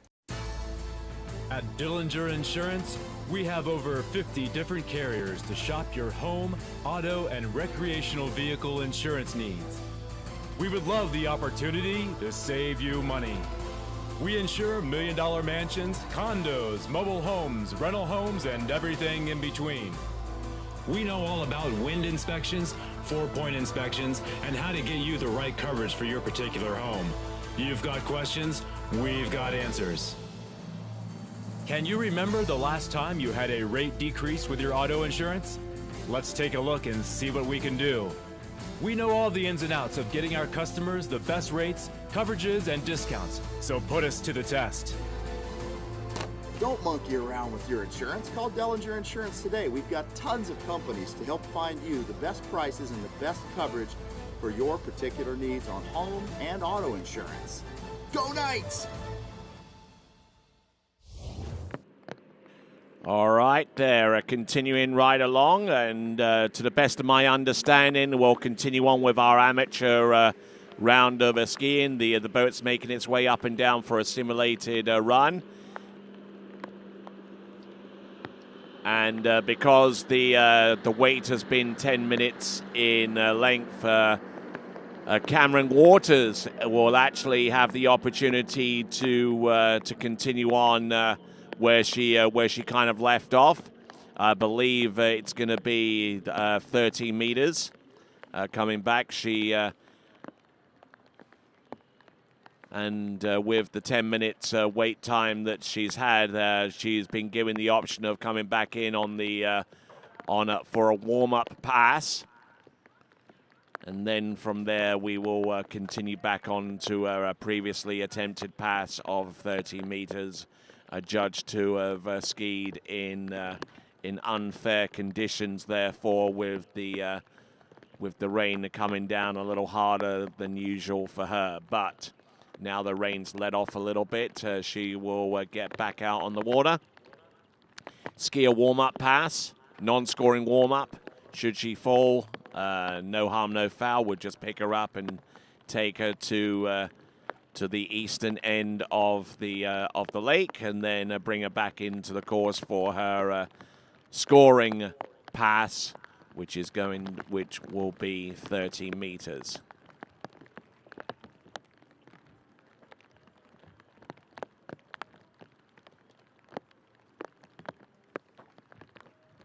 So I don't know whether she'll go back into the course on 30 meters to prep for. Yeah, she's going to go in on 14. It could have been 14, could have been 13 if she wanted to, but she decides to go in with the logical schedule of passes. 14.25 meters, return towards the eastern end of the lake, and just gets her heart rate up and gets round number 5 and number 6. And throws the fist there as well. So there we go. Getting ready for 13 meters for a re-ride on her attempt, her original attempt that yielded 1.5 at 13 meters. Now, the one piece of information that is kind of missing here is whether 1.5 on 30 meters is a protected score or not, or whether she's producing this re-ride under the mindful of maybe not having the protected score, and anything from the gates, however far she gets down the pass, would represent the total that she would ski.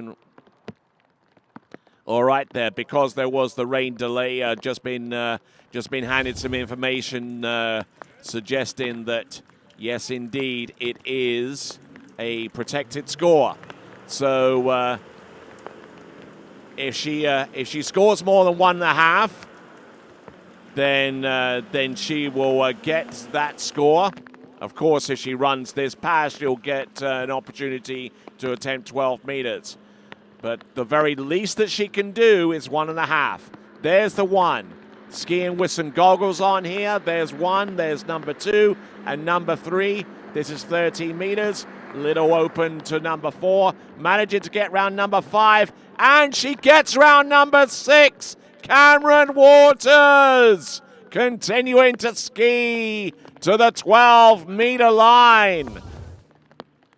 And in the previous round, she scored half a buoy on 12 meters, so she has the opportunity to increase upon that total right here and now.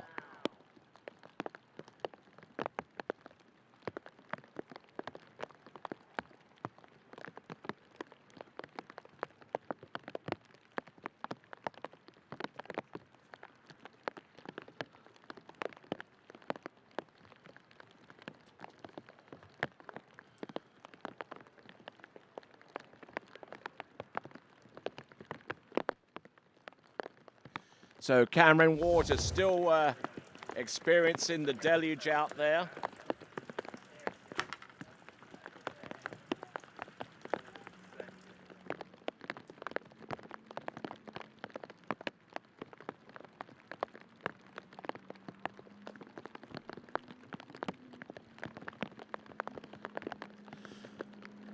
All right there, so Cameron Waters, 12 meters. Half a buoy in the round previous to this one. Let's see what she can do. There's number 1 and number 2. She's continuing to roll here. Oh, and inside buoy number 3. But she's good to go with number 2 on 12 meters. I believe that is an improvement upon yesterday. A double check on that. But there we go, Cameron Waters.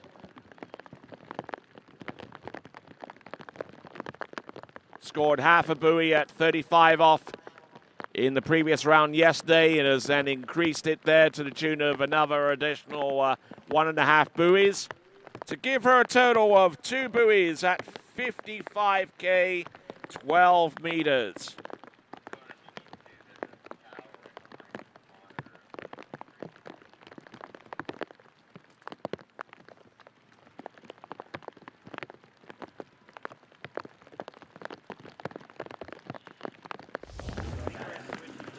So it looks like we're going to hold the boat for a little bit before we send Vincent Stadelbauer back out onto the water for his next round of skiing. Obviously, this is going to add to the time it will take to completely run the amateur round of skiing before we go on to the pros. Understand that the rain chances today is currently rest around 90%, and I think you're seeing much of that take place right now. There's Vincent Stadelbauer at the end of the dock getting ready to ski.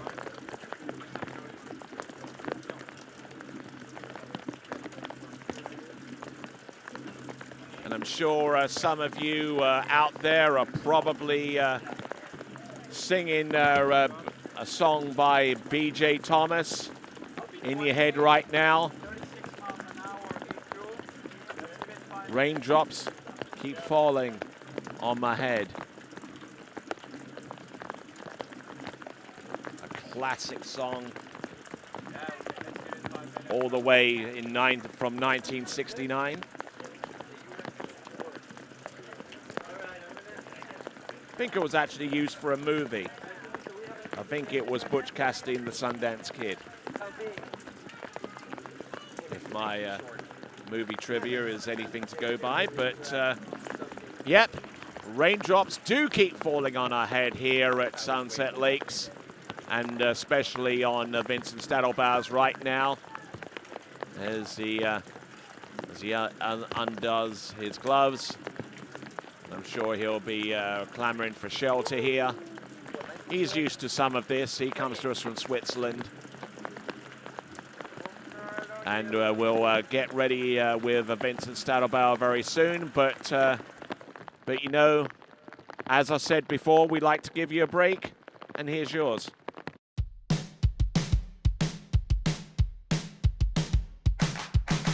Today is gonna be a little something more. I've got a plan in mind, a special thing in store. The light bulb inside my head says, get out and play, 'cause you never feel this way.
Pentalago, South Florida's most anticipated water sports community. 5 lakes, 4 slalom courses, year-round skiing.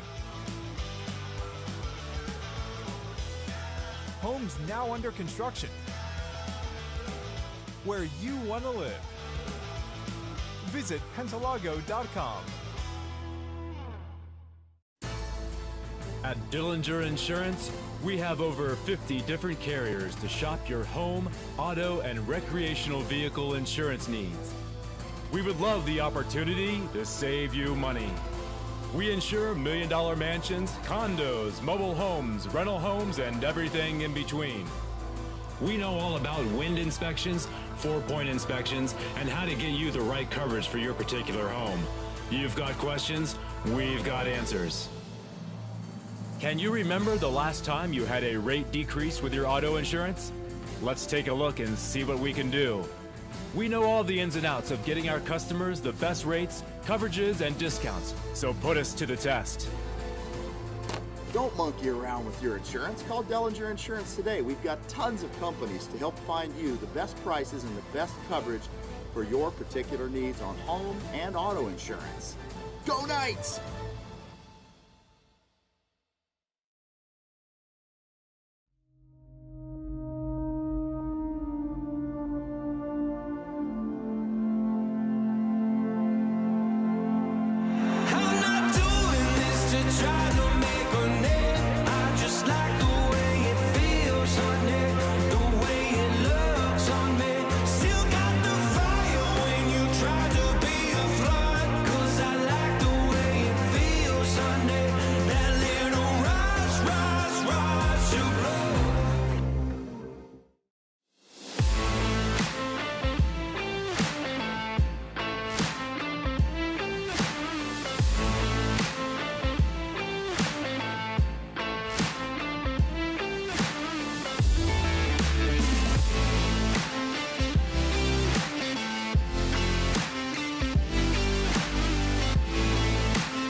Hey, morning. You have a good weekend? Yeah, got out on the water a couple times. How about you? Yeah, I got to set in. Just gonna make a quick phone call here. Oh, of course. Can you get that, Will? Yeah, man, I got it. Thanks for calling Wake House. This is Will. Yeah, looks like we've got those in stock.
For over 20 years, Houston has been setting the standard of automotive excellence. Hi, I'm Dave Houston. I'd like to welcome you to the Houston family. We are committed to offering exceptional Cadillac models like the all-new electric Lyriq, redesigned XT4, and the legendary Escalade. At Houston, our personalized service and friendly staff will exceed your expectations. Feel the thrill of buying a new Cadillac from Houston Cadillac.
For over 20 years, Houston has been setting the standard of automotive excellence. Hi, I'm Dave Houston. I'd like to welcome you to the Houston family. We are committed to offering exceptional Cadillac models like the all-new electric Lyriq, redesigned XT4, and the legendary Escalade. At Houston, our personalized service and friendly staff will exceed your expectations. Feel the thrill of buying a new Cadillac from Houston Cadillac. Hello everyone, my name is Danilo Filchenko and I am the Under-21 World Trick Champion. The H-Trick binding brings me a lot of support and control over my ski due to the 3D printed plate. I'm very excited for upcoming 2021 season as Worlds are taking place, and I'm confident that with the right gear, it will help me achieve my goals.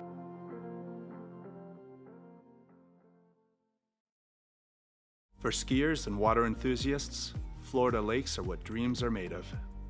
Combined with world-class golf, remarkable weather, natural beauty, theme parks, and so much more, it's easy to see that Florida is paradise. For more than 30 years, I've enjoyed Florida's lakes and many offerings. If you are interested in Florida real estate, let me be your guide and trusted advisor as you search for your paradise. Together, we can make your dreams a reality. All right, then, welcome back to live and continuing coverage of this, the Travers Grand Prix for 2024.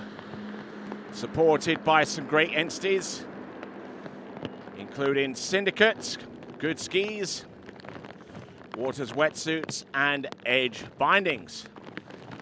Along with great support also from Sunset Lakes, Mike and Kerry Morgan, and also Michael DeMello, and indeed the families who you see on either side of this announcing podium.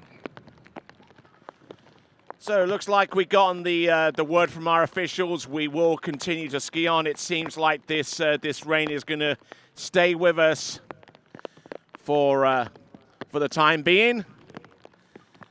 And because we still have a whole bunch of competitors to go in amateurs, and also the pros to come afterwards, it's left us very little alternative but to continue on. Next skier to go, coming to us out of Switzerland, it is Vincent Stadelbauer.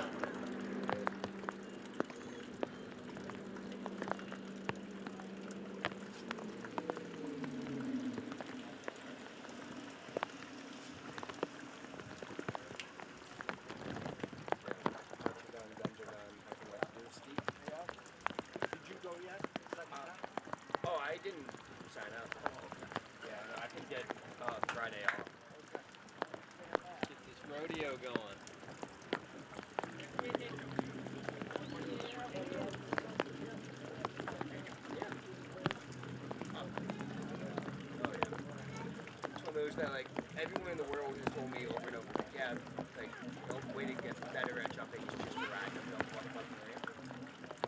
on here, I just look very like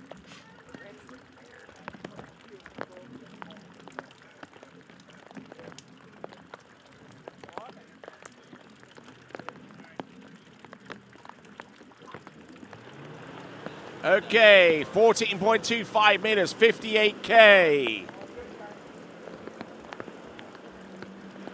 Vincent Stadelbauer.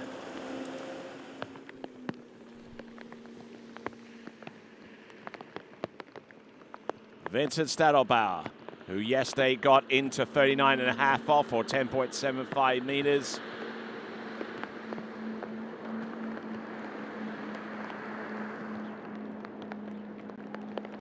There you go, opening pass seems to have gotten that one under his belt, and he will progress to 13 meters. Vincent Stadelbauer.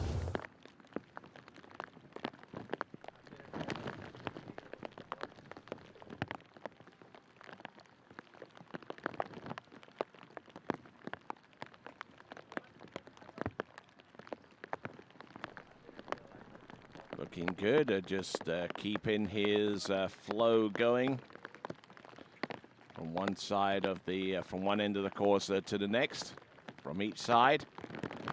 Vincent Stadelbauer working his magic through the rain.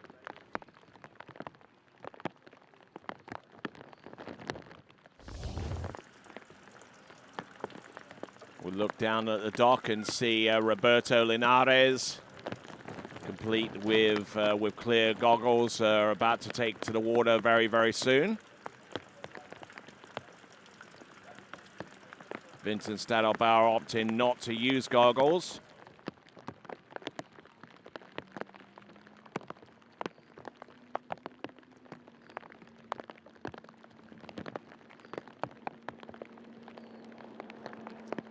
Continuing on with the amateurs in this competition. 13 meters. This is Vincent Stadelbauer. Vincent Stadelbauer yesterday getting into 39.5 off 10.75 meters.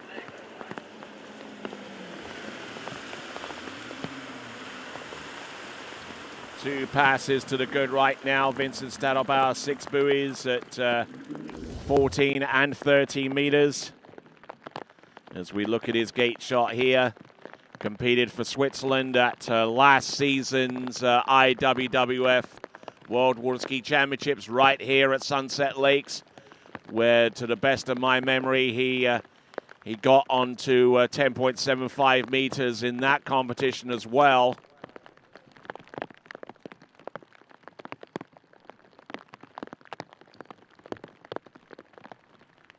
Vincent Stadelbauer got 2 at 10.75 meters yesterday. And that is typically where Vincent tends to score. He's gotten through 14 and 13, 12 meters coming up. Vincent Stadelbauer, the main man behind TWBC. And here he goes, 12 meters. Entrance, number 1. There's number 2. Still working his way through the raindrops here. There's, and round buoy number 4, and just couldn't get the right kind of hookup that he needed to continue on with the run, and appearing to be quite frustrated as a result of that.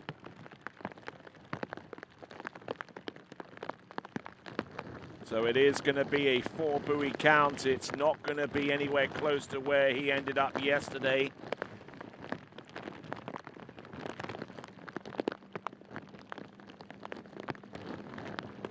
Getting round number 4, and I don't know whether he actually made contact with the backside of that buoy, but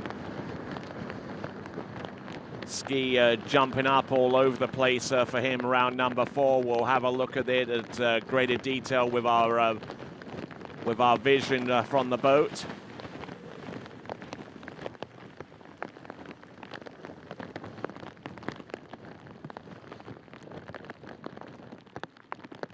So getting round number 3 on the instant replay, and I don't know if he actually made a slight contact with the buoy, but it was enough to stop the ski cold, and a 4 buoy count there on 12 meters. Final score for Vincent Stadelbauer in this round, but his best score was 2 at 10.75 meters in round 1. Coming to us out of Colombia is our next competitor. It is going to be Roberto Linares.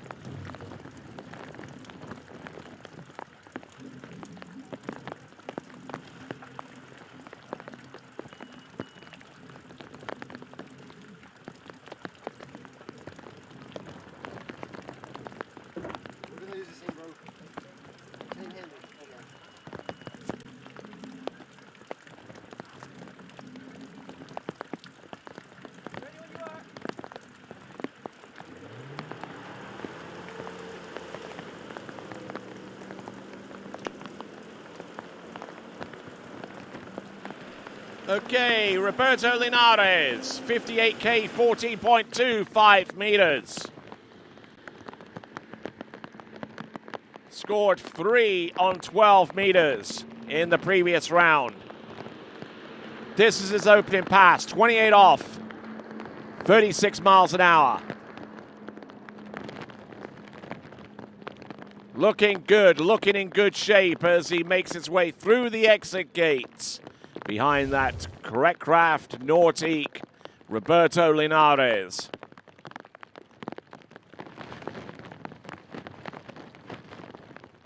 As we look at the instant replay for Roberto Linares, just to let you know what the current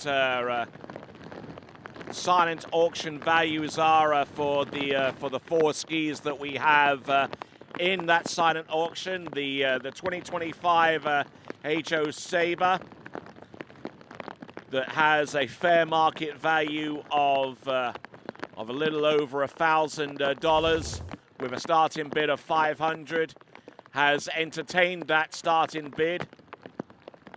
So $500 is currently the top bid for the Sabre slalom ski. The other skis are entertaining in the following bids. The 2025 Good Ventura, fair market value of little under $1,500, starting bid of $700. and is currently right now at $1,050. So someone could be taking that good Ventura home at a pretty decent price, as we see Roberto Linares getting things running.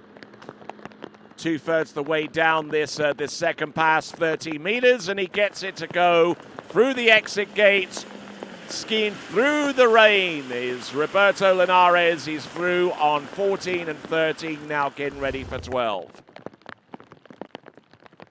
While we look at the instant replay, let me tell you about the silent auction for the 2025 HO Syndicate Works 02. The fair market value on that ski is $2,300. The starting bid is $1,000. And as a matter of fact, Roberto Linares, his bid of $1,200 is in the lead right now. So he might even come away from this competition having purchased a Works 02 for about half the fair market value. And our fourth ski that's on the auction block for our silent auction, the 2025 HO Syndicate Works 01, that's valued at $2,300 with a starting bid of $1,000. And Matteo Luzzeri, currently, right now, with his bid of $1,400, is in the lead. So Roberto and Matteo have got some winning bids right now, but if you're prepared to bid against them to try and get that ski for below market value, you've only got a few minutes left, or the remaining time between now and the end of this competition today to get your winning bids in, as we see Roberto Linares battling on 12 meters to get past number one, a little broken off number one. Late on number two, trying to get a re-grip of the handle, and I don't think he made it outside buoy number three, so although he tried to sell that, we're going to take a look at the instant replay once again. That shoreline shot was obscured by the boat. We'll take a look at this shot right here.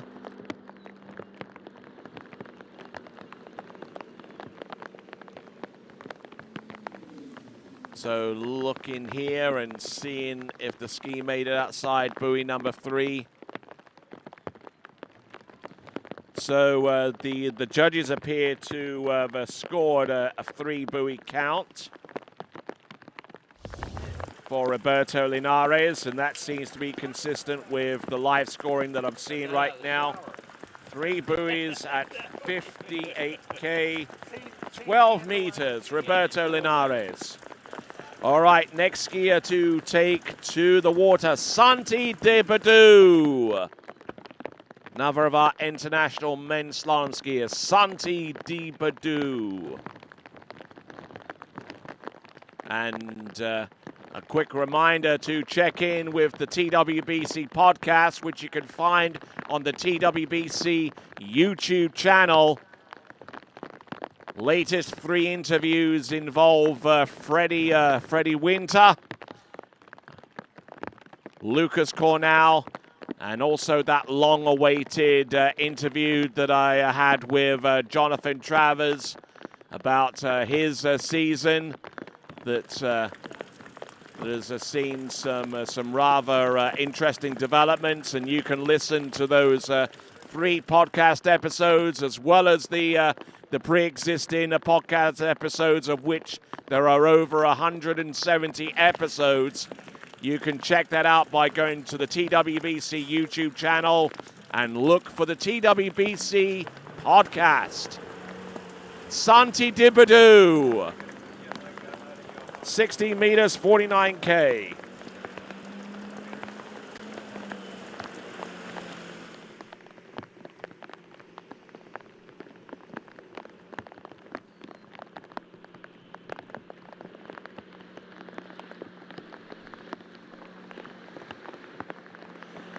Trying to battle hard through the rain.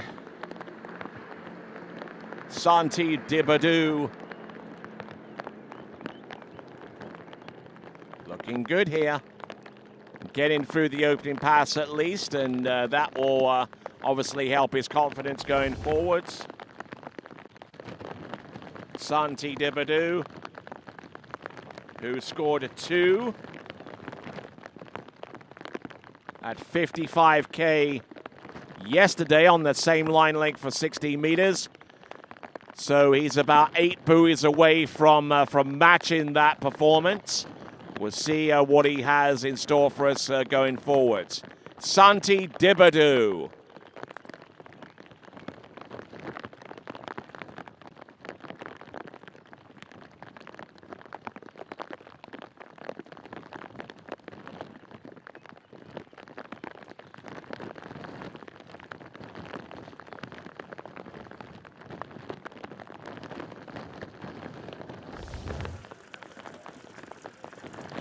So, at the starting dock, we see Matteo Mazzoli from Italia. As we look down the lake and see Santi Dibadou on the course right here, right now on 16 meters at 55K. 52K, I beg your pardon. Little bit out of sorts there with his leg posture off number 4 and unable to get around buoy number 6. So it's going to be a 5 buoy count at 52K. Oh, really broken over his waist there off number one and number 2. Getting around number 4 and a little bit flat-footed into number 5 and just unable to stay early enough to get round number 6.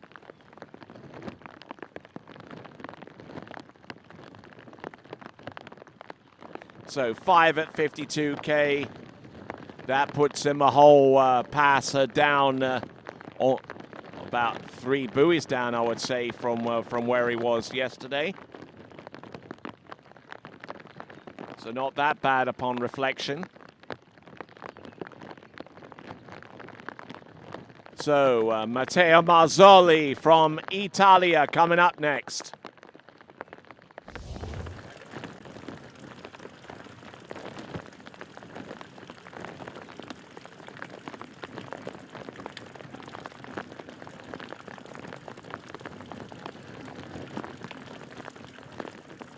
As you can plainly hear, the rain is still continuing to fall here at Sunset Lakes. That matched up with the visuals that you see of the raindrops falling.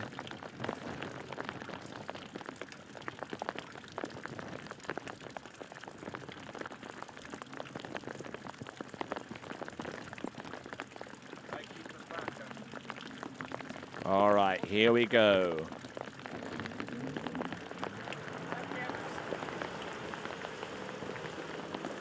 $49K, 18.25 meter start.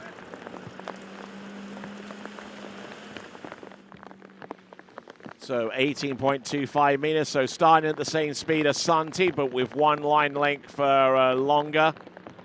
Entrance, probably not used to skiing in the rain so much. And I think that ultimately proves that point. 1 1/2 there for his total. That is Matteo Mazzoli from Italy coming to us out of the Jolly Ski School in Lombardy in Italia.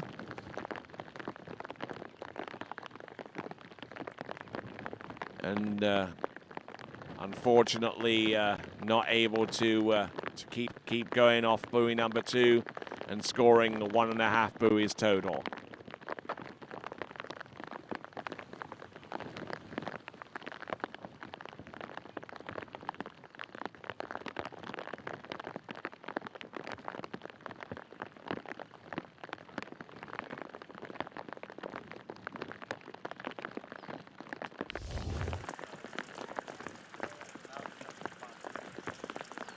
All right, getting ready to go is our next competitor. It's going to be Nikolaos Visladis from Greece. And skiing on a good slalom ski, although he does have the winning entry from last week's Mastercraft Pro, winning himself a D3 slalom ski, which we'll see about getting for him as soon as possible. But in the meantime, he'll be concentrating on what he's about to do on the water. Nikolaos Visladis getting ready to take to the water. Hey, I'm Tony Lightfoot, folks. Glad to have you here. Rain still continuing to peter on down here at Sunset Lakes in just outside Groveland in Lake County, Central Florida.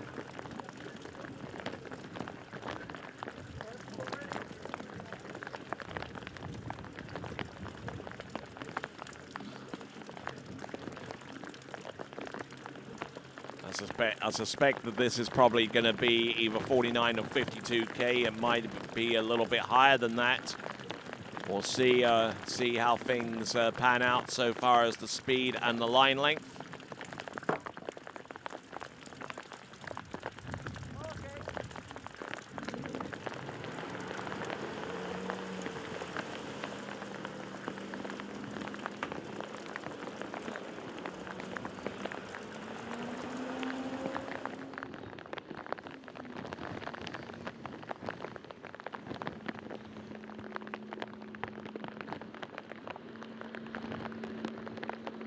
Okay, coming in at 58K, 16 meters. Nikolaos Visladis. Looking good. Don't see too much wrong here. He gets around all 6 buoys and gets off to a pretty good start on pass number 1, as he will now shorten from 16 meters to 14.25 meters as he is at max speed in men's skiing. Nikolaos Visladis.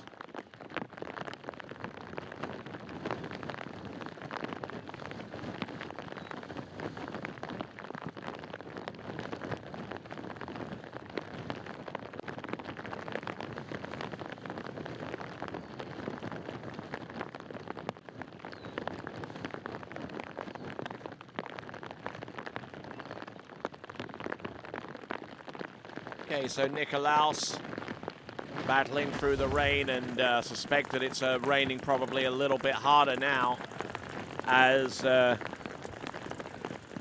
Deborah Craddock just trying to get set. She probably hasn't skied too much in the rain herself, probably therefore not particularly used to skiing with goggles.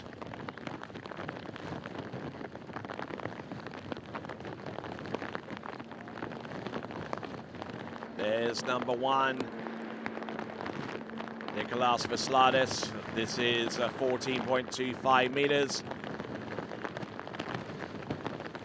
Allowing that ski to turn and to get across course and get good angle. Nikolaos Visladis.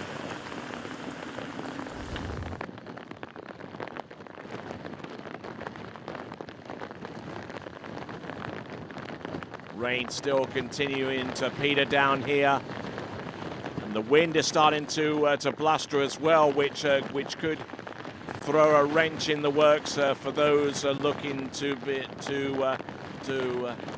invoke a little bit of wind strategy out there. So Nikolaos Visladis for the moment still continuing to rock out there and make an impact upon the event. Nikolaos Visladis, after 2 passes, he's skied through 16 and 14, now getting ready for 13 meters.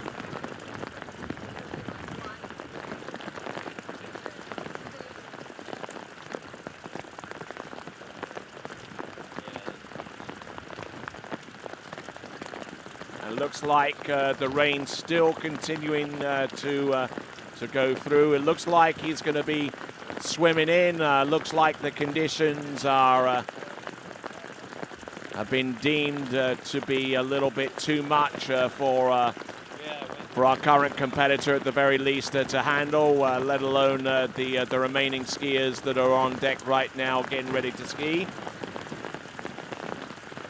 Of course, an example of how we like to give our competitors a little bit of a break here at the Travers Grand Prix. And I extend the same thing to you. So we're taking a break.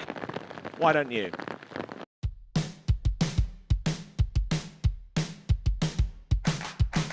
Today is gonna be a little something more. I've got a plan in mind, a special thing in store. The light bulb inside my head says, get out and play, 'cause you never feel this way.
Pentalago, South Florida's most anticipated water sports community.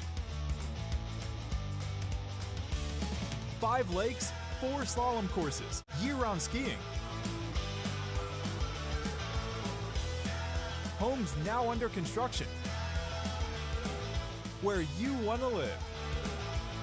Visit Pentalago.com. At Dillinger Insurance, we have over 50 different carriers to shop your home, auto, and recreational vehicle insurance needs. We would love the opportunity to save you money. We insure million-dollar mansions, condos, mobile homes, rental homes, and everything in between. We know all about wind inspections, 4-point inspections, and how to get you the right coverage for your particular home. You've got questions, we've got answers. Can you remember the last time you had a rate decrease with your auto insurance? Let's take a look and see what we can do. We know all the ins and outs of getting our customers the best rates, coverages, and discounts, so put us to the test. Don't monkey around with your insurance. Call Dillinger Insurance today. We've got tons of companies to help find you the best prices and the best coverage for your particular needs on home and auto insurance. Go Knights!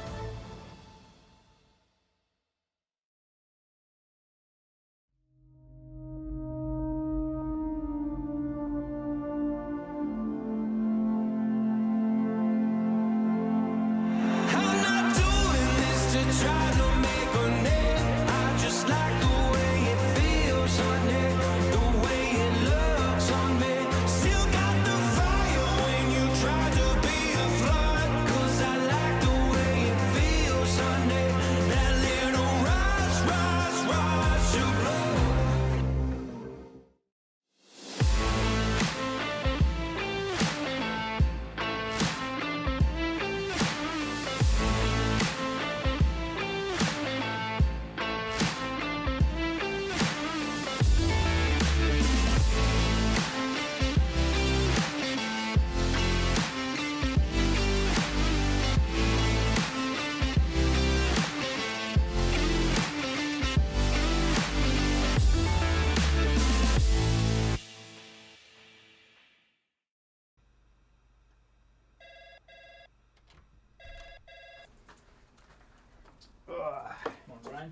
Hey, morning.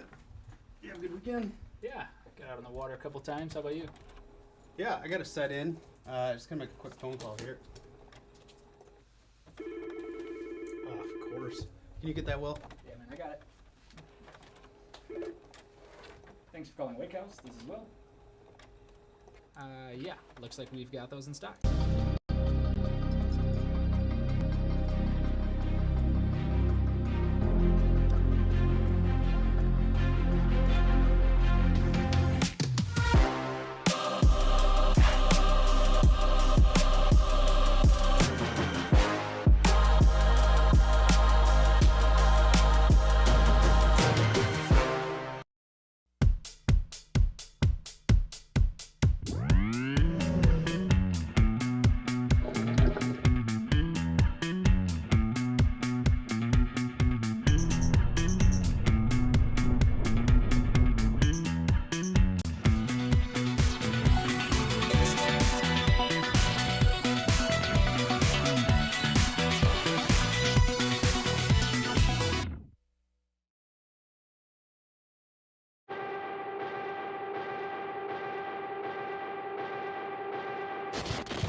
For over 20 years, Houston has been setting the standard of automotive excellence.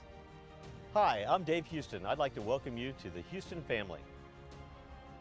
We are committed to offering exceptional Cadillac models like the all-new electric Lyriq, redesigned XT4, and the legendary Escalade. At Houston, our personalized service and friendly staff will exceed your expectations.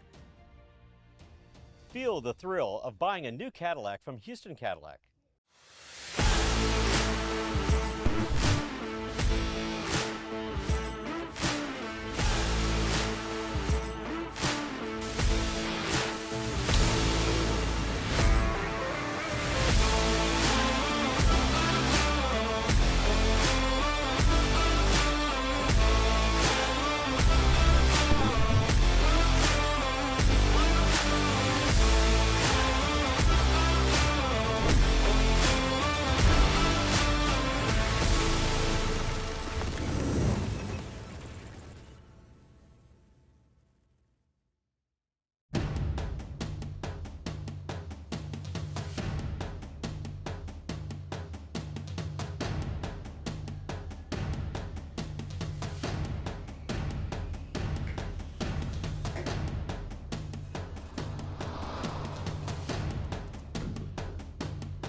For over 20 years, Houston has been setting the standard of automotive excellence. Hi, I'm Dave Houston. I'd like to welcome you to the Houston family. We are committed to offering exceptional Cadillac models like the all-new electric Lyriq, redesigned XT4, and the legendary Escalade.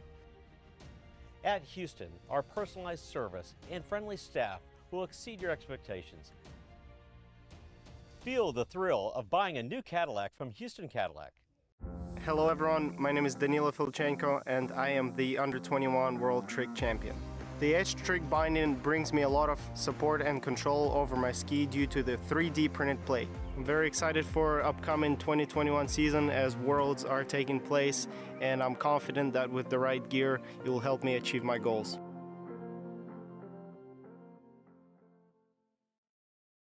For skiers and water enthusiasts, Florida lakes are what dreams are made of. Combined with world-class golf, remarkable weather, natural beauty, theme parks, and so much more, it's easy to see that Florida is paradise. For more than 30 years, I've enjoyed Florida's lakes and many offerings. If you are interested in Florida real estate, let me be your guide and trusted advisor as you search for your paradise. Together, we can make your dreams a reality.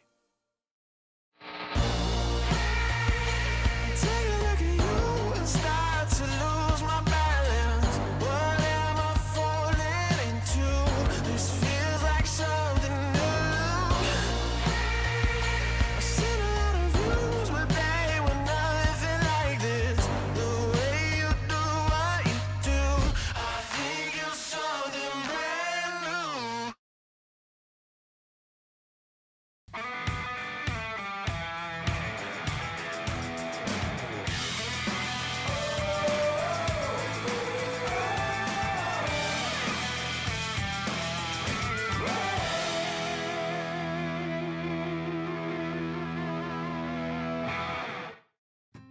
As the broker of Dayland Real Estate and a professional water skier, I understand what clients are looking for in their dream water ski home.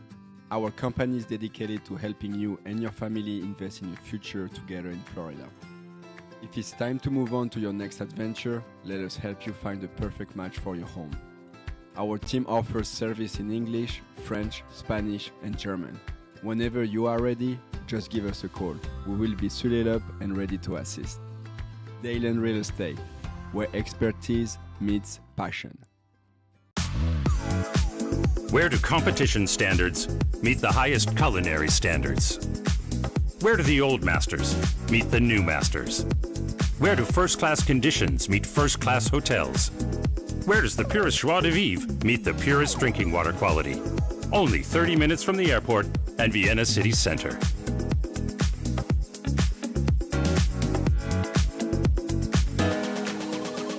See you in Vienna.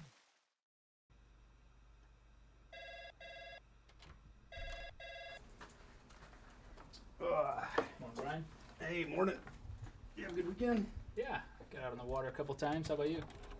Yeah, I got to set in. Just gonna make a quick phone call here. Oh, of course. Can you get that, Will? Yeah, man, I got it. Thanks for calling Wake House. This is Will. Yeah, looks like we've got those in stock. At Dillinger Insurance, we have over 50 different carriers to shop your home, auto, and recreational vehicle insurance needs. We would love the opportunity to save you money. We insure $1 million mansions, condos, mobile homes, rental homes, and everything in between. We know all about wind inspections, 4-point inspections, and how to get you the right coverage for your particular home. You've got questions, we've got answers. Can you remember the last time you had a rate decrease with your auto insurance? Let's take a look and see what we can do. We know all the ins and outs of getting our customers the best rates, coverages, and discounts, so put us to the test. Don't monkey around with your insurance. Call Dellinger Insurance today. We've got tons of companies to help find you the best prices and the best coverage for your particular needs on home and auto insurance. Go Knights!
At Dillinger Insurance, we have over 50 different carriers to shop your home, auto, and recreational vehicle insurance needs. We would love the opportunity to save you money. We insure million-dollar mansions, condos, mobile homes, rental homes, and everything in between. We know all about wind inspections, 4-point inspections, and how to get you the right coverage for your particular home. You've got questions, we've got answers. Can you remember the last time you had a rate decrease with your auto insurance? Let's take a look and see what we can do. We know all the ins and outs of getting our customers the best rates, coverages, and discounts, so put us to the test. Don't monkey around with your insurance. Call Dellinger Insurance today. We've got tons of companies to help find you the best prices and the best coverage for your particular needs on home and auto insurance. Go Knights!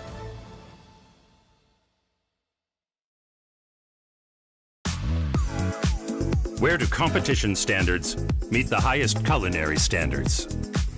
Where do the old masters meet the new masters? Where do first-class conditions meet first-class hotels? Where does the purest joie de vivre meet the purest drinking water quality? Only 30 minutes from the airport and Vienna city center.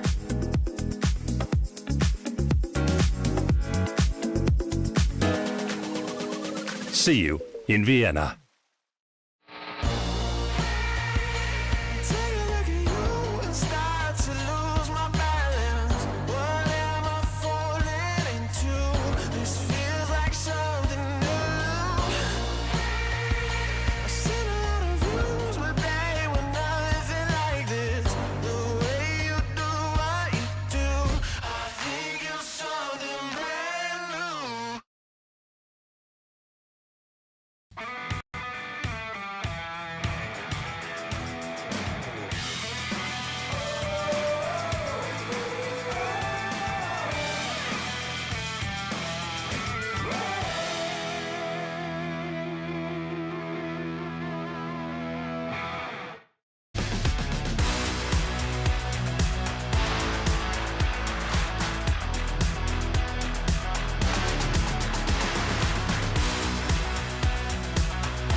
All right, then, continuing on with live coverage of this, the Travers Grand Prix for 2024. It's a little bit wet, a little bit soggy out there, but, you know, this is Florida, folks. We get equal measure of sunshine and showers as well. And actually, as a matter of fact, this rain could have something to do with the fact that that we are tracking a new tropical storm system that is currently at the moment somewhere between the Yucatan Peninsula and the northeastern coast of Mexico right now, but it is fixing to track its way towards central Florida. I'll give you some details of that in a moment, but in the meantime, Nicolas Veslades, this is 13 meters. And I think that is actually a warm-up pass for him. The boat has slowed down to a halt. That is his warm-up pass because it's been 10 minutes since he was last on the water, so didn't quite get the hook up there on 30 meters. But we're going to see about bringing him back into the slalom course on 30 meters because he ran through 16 and 14 with his opening 2 passes, and then we stopped his performance prior to him attempting 30 meters. So 30 meters coming up next from the eastern end of the lake for Nikolaus Veslidis. Okay. Tropical Storm Milton currently right now. It's currently sitting somewhere between the northwestern coast of the Yucatan Peninsula along and the northeastern coast of Mexico. It's projected to track towards the central Florida, making landfall in the early part of Tuesday morning. So obviously preps should be starting around about now for those of you folks that live in this part of the world, making sure that you are protected and you are safe. For most of you, hurricane situations flow off you like water off a duck's back, literally. But you know what to do. You know what supplies you have to put in place, and hopefully the wind by the time it makes landfall on Tuesday won't be nearly as vicious as it was for Hurricane Helene, which made landfall about almost 2 weeks ago now.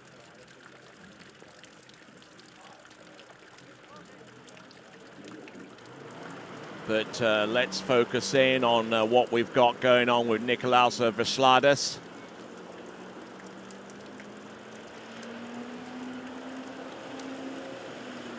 Coming back in 13 meters, 58K. Let's see what he has.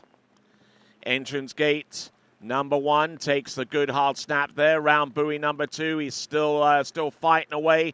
There's number 3.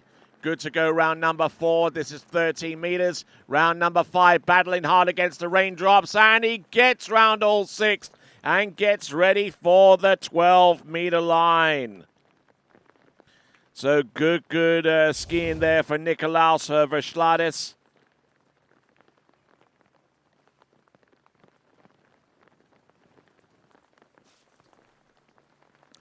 Nikolaus Veslidis. He scored a score of 1 on 12 meters, and he's on that line length right now, about to attempt a pass on there. So he could end up gaining a score that was better than he produced yesterday in conditions that are far from ideal today. But well done, he celebrating through the exit gates, looking at that instant replay as we see our next skier, Deborah Gradek, getting ready to ski, skiing in women's 7. And to the best of my knowledge, women's 7, they shorten at 52 kilometers an hour. Women's 7, actually 49K as a matter of fact. So max speed that we'll see from Deborah Gradek going forwards will be 49. In the meantime, Nikolaus Veslidis on 12 meters, getting round buoy number 1, gets number 2, tries to S-turn number 2 to get to the wakes and score that, but unfortunately unable to do so. So 1.5 at 58K, 12 meters. It is a score that's an improvement upon yesterday. And that is courtesy of Nikolaus Veslidis of Greece. Jumps all over the ski, raising the handle up high, and that ends his set. In the meantime, next skier to take to the water will be Deborah Gradek. Ooh.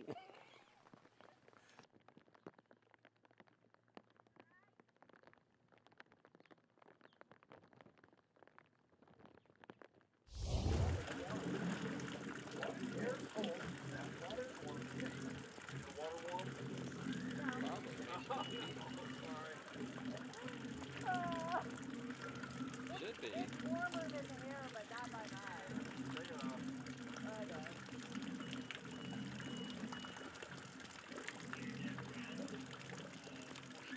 All right, working our way through, slowly but surely. 49K, 18.25 meters. 49K is the max boat speed for women's 7. That is Deborah Graddick on the water at this time.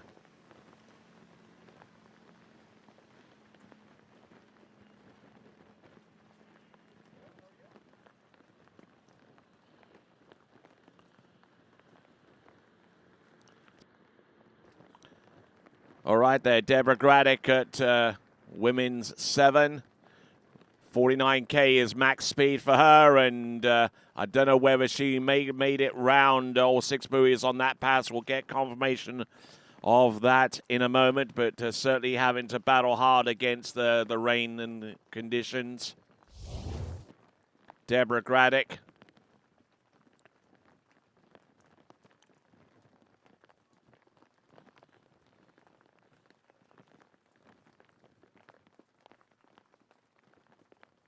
Little bit of a bounce there from number 1 into number 2, but still able to hold her speed and hold her posture.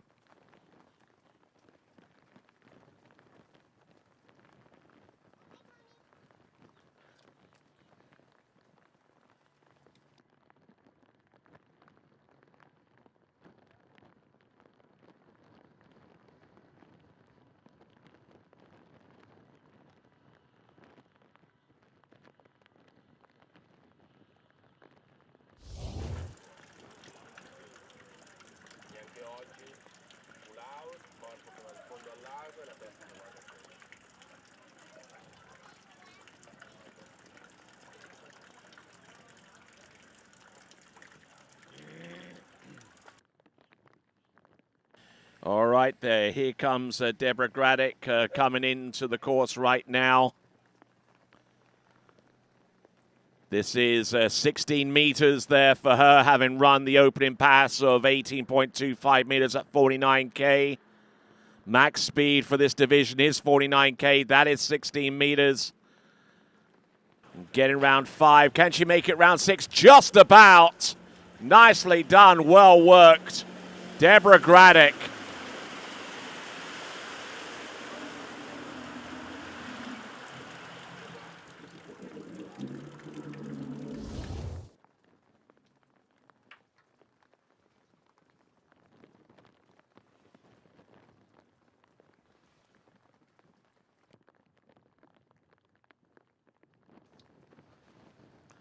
Okay, so 16 meters. Getting launched off the wake there, which is typical for any pass that's attempted on 16 meters. You do find that the rooster tail does launch you a little bit unless you're prepared for it.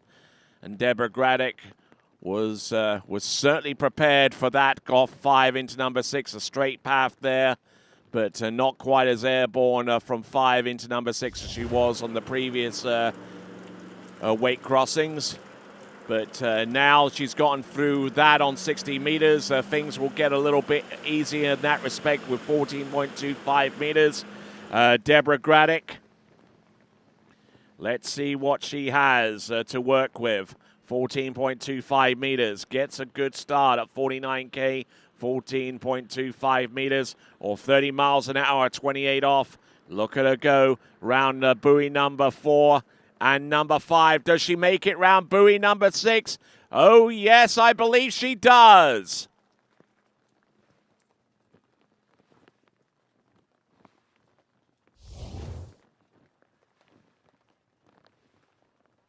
So Deborah Graddick getting in deep there with some of those turns, but able to get it under her belt. Deborah Graddick.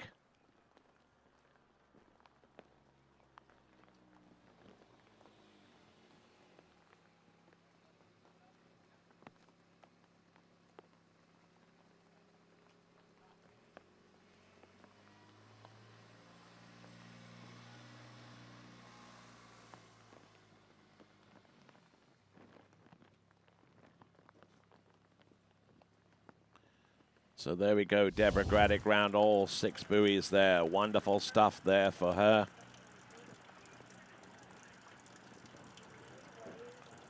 Women's 7, our only competitor there who scored a 2 at 32 off yesterday, and 32 off is coming up right now. Rain starting to dissipate a little bit here, but giving Deborah Gradick an opportunity to try and get a little bit further than 2. She gets 2. She ties the score that she produced yesterday. So that's a good effort there on 30 meters there for Deborah Gradick.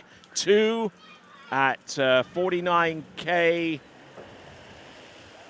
49K, 30 meters, the same score that she produced yesterday. So Deborah Gradick skis into shore, probably a little bit exasperated with the rain and everything else that was standing in her way. Took a big old hit off buoy number 1 and managed to just sneak that ski off round number 2 to secure the 2 buoy count on 30 meters. So well done there. That is Deborah Gradick. All right, we now move on to our next category, Women's 1. Sophia Castelli is going to be our next competitor, and she scored 4 at 52K, 18.25 meters yesterday.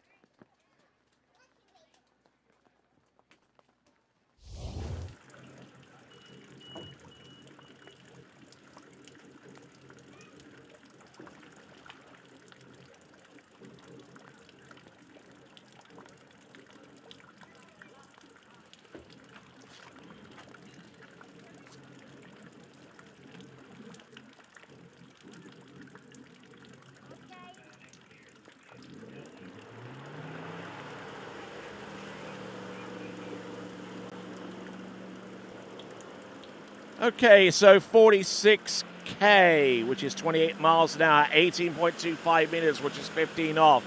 Skier on the water is Sophia Castelli.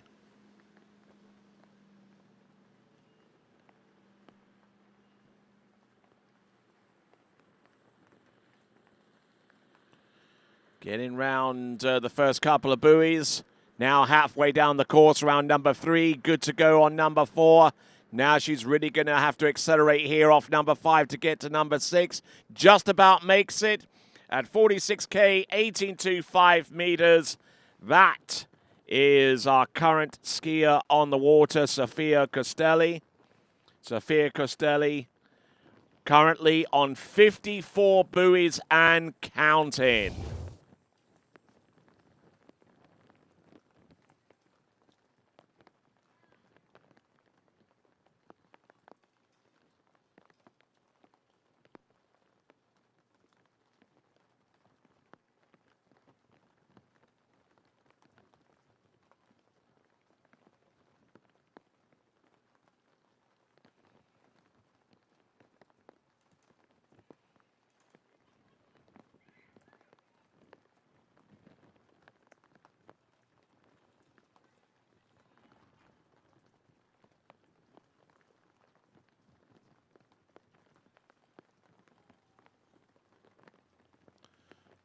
All right, so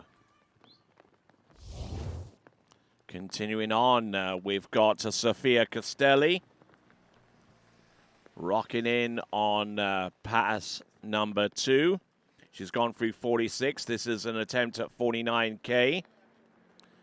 Now Sophia Castelli yesterday got a score of a 2 at 32 off. At 49K, but actually that was the score for Deborah Gradick, but the score that she was able to produce yesterday was 4 at 32 miles an hour, 15 off, or 4 at 52K, 18.25 meters. Looking a little bit perturbed out there with the rain in her face, but is still able to make a dent on pass number 2. Having started at 46K, that's 49K. And she'll attempt the pass where she ended up yesterday, if my memory serves me correctly. 32 miles an hour, 52K, 15 off, or 18.25 meters.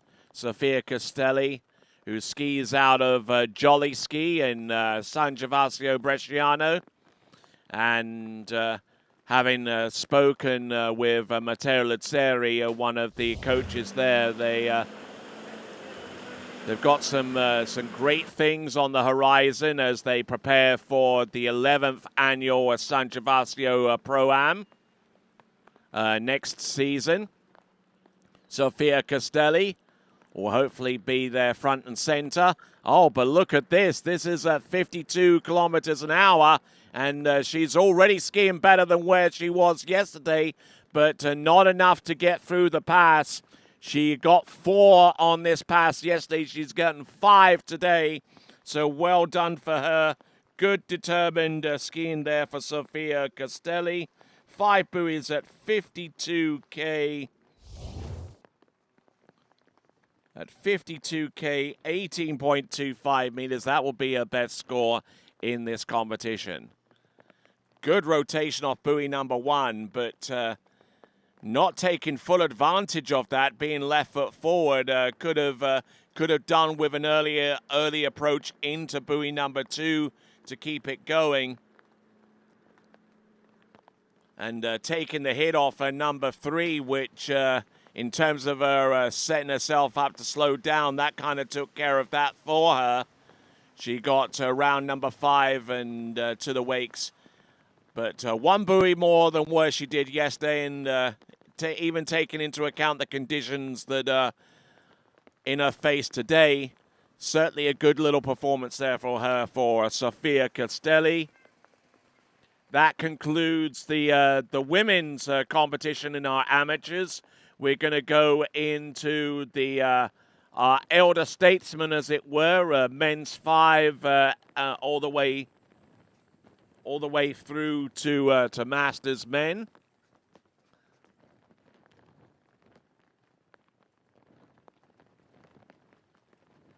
We'll see in the next few moments Hugh Duffy, John Milton, Scott Greenwood, Dar Schmidt, Ed Wakefield, and Mike Morgan. They are on deck getting ready to go. And speaking of Hugh Duffy, he's getting ready to go next. We'll get the numbers for him very, very soon. Continuing live coverage of the this competition, the Travers Grand Prix. Waiting on the boat to get situated here. Hugh Duffy awaiting patiently for his go.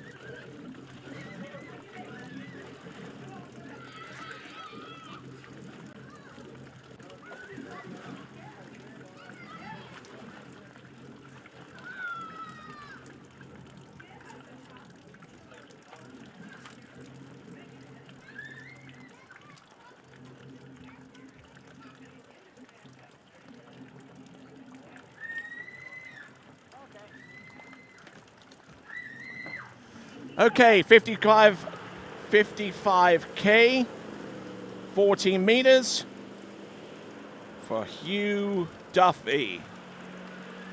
Hugh Duffy, who I believe comes to us from Minnesota. Let's see what he has in store for us. A little bit of an extension to his season here in Central Florida. I'm sure that in Minnesota right now, they're either fixing to or have already put their tournament towboats into storage. And Hugh Duffy looking good there on pass number 1. Hugh Duffy.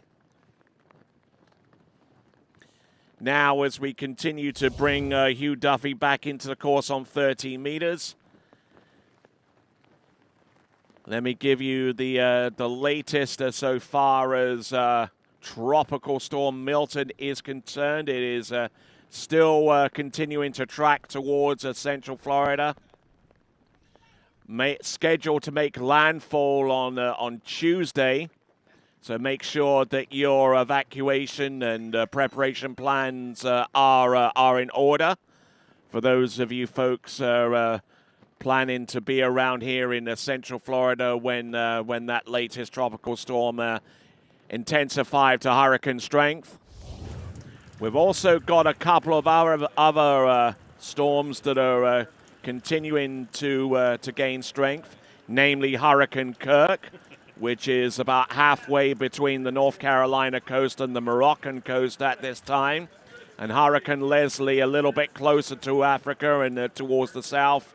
That's looking to intensify as well. It's a little bit early to determine where the direction is on those two latter hurricanes that I mentioned, but obviously you can keep an eye on that by going to the National Hurricane Center at nhc.noaa.gov.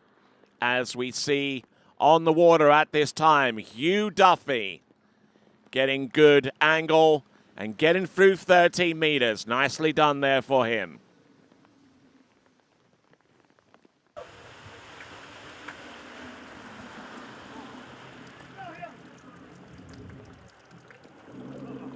Ooh, gets some goo on his ski. How'd he do that? Pretty good ski.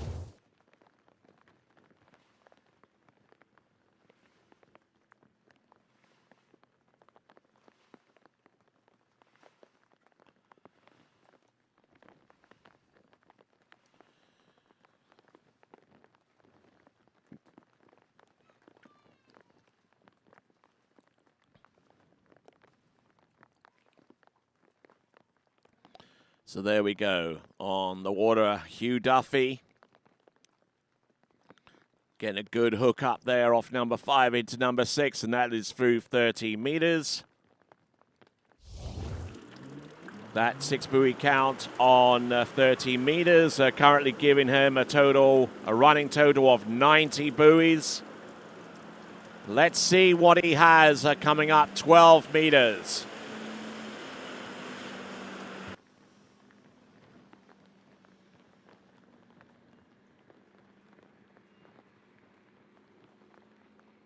Hugh Duffy out on the water at this time. He's gone through 13. He's attempting 12 right now. A little bit open there into buoy number 5, but managing to bring his ski hard round and underneath the line for a 6 buoy count on 12 meters. So on a current total buoy count of 96 and counting. It is Hugh Duffy. Hugh Duffy, who scored a total yesterday of 99 buoys, which is halfway down the next pass of 11.25 meters off 38 off. Still with the same boat speed of 55K.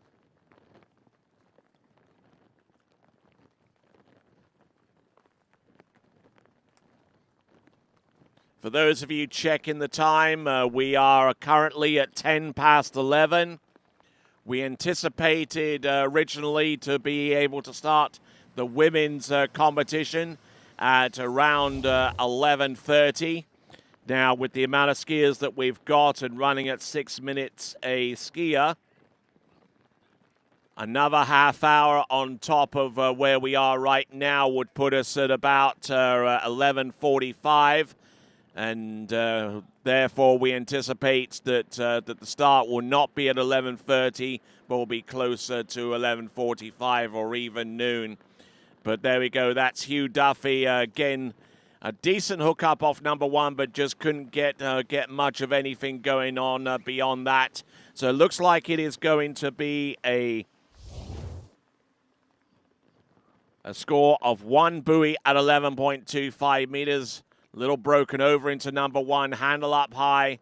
But once he got back on the gas, he realized it was too late in that instance, and it is going to be 1 at 11.25 meters at 55K.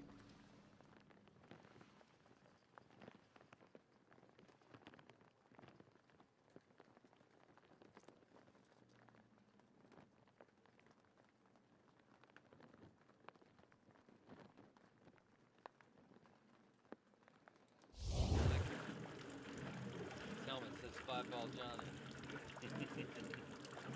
Whatever that means.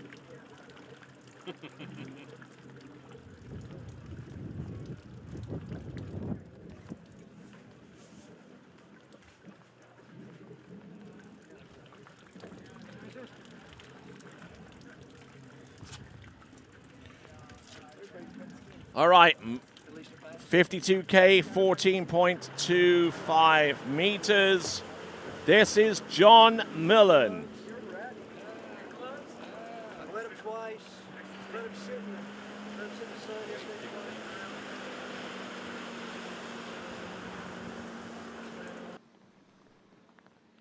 Okay, let's see what he's got. Opening pass.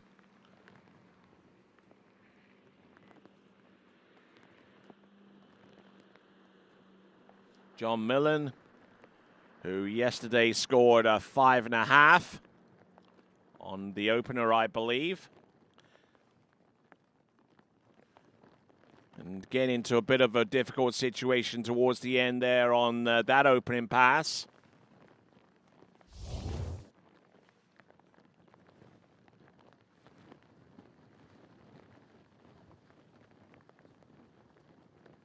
So John Millen, and we're looking at the instant replay on this one. There's one and number two, and there's John Millen skis back to the shore. We're looking at his instant replay did okay on the first half.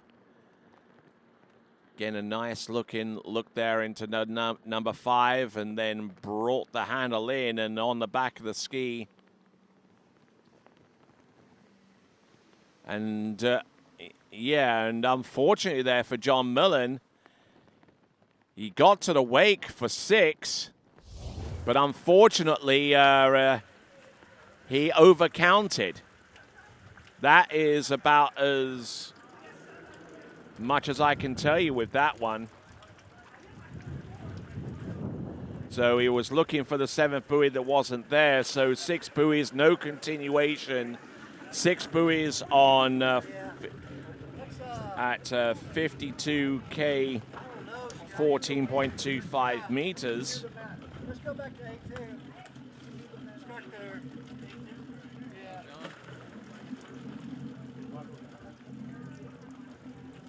So we'll get a grand total of 6 buoys there. That is John Millen. Skier about to take to the water, coming to us out of Scott in Arkansas, which is just as well, really, because his name is Scott Greenwood.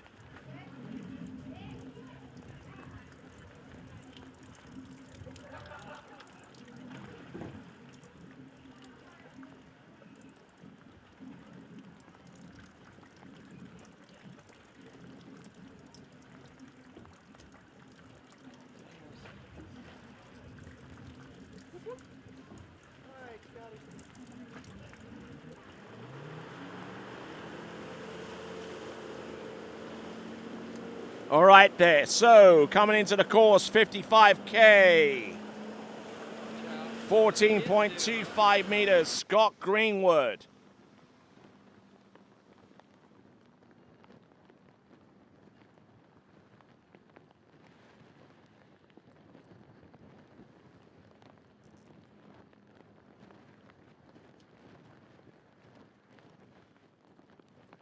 Looking good, not looking too bad, as a matter of fact. He gets around all 6 and he improves towards the next pass of 13 meters at 55K, Scott Greenwood. Wind starting to pick up significantly here. Tailwind on the opening pass, headwind on the return.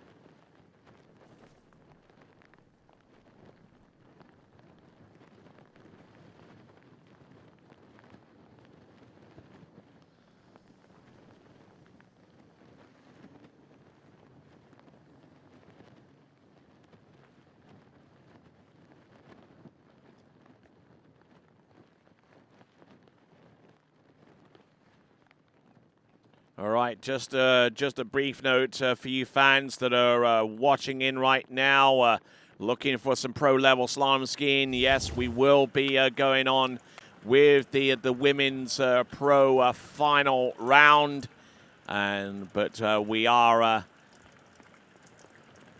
a little bit behind schedule in that regards due to the weather. But rest assured, we'll get our amateur slaloming completed. And once we do, we will go headlong into the pro women's final, where we have 8 skiers lined up. And they are here on site and just eager and chomping at the bit to take to the water. 13 meters for Scott Greenwood, getting a good acceleration and good load off buoy number 1 and number 2 for 3, for 4. Seems to have a good handle here on 13 meters. No two ways about it. Good skiing there. That is Scott Greenwood.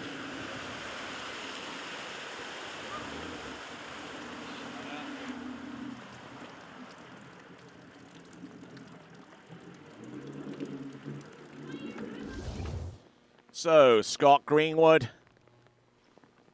coming to us out of Arkansas, former collegiate skier. During his collegiate skiing days, he represented Northeast Louisiana University, which is now University of Louisiana at Monroe. Still one of the top collegiate water ski programs, and as a matter of fact, they will be competing in the Collegiate National Water Ski Championships, the NCWSA National Collegiate Water Ski Championships, which will take place starting on Thursday of next week. And that will take place in San Marcos River Ranch, with the top teams in the nation being represented there. Be sure to check in with ncwsa.com for a live coverage of that event. That's ncwsa.com for the NCWSA National Collegiate Water Ski Championships coming your way starting on Thursday of next week. And I'm sure that being an alma mater of one of the top programs in the nation, Scott Greenwood will no doubt be watching. But in the meantime, his focus is on the 12-meter line that he will attempt into buoy number 1. Blue loop. Let's see what he's got. Round number 1 and 2 and number 3 is halfway down course. Now he's 2/3 the way on number 4. And that is going to be it there for Scott Greenwood. 4 buoys at 55K, 12 meters. The final score for Scott Greenwood.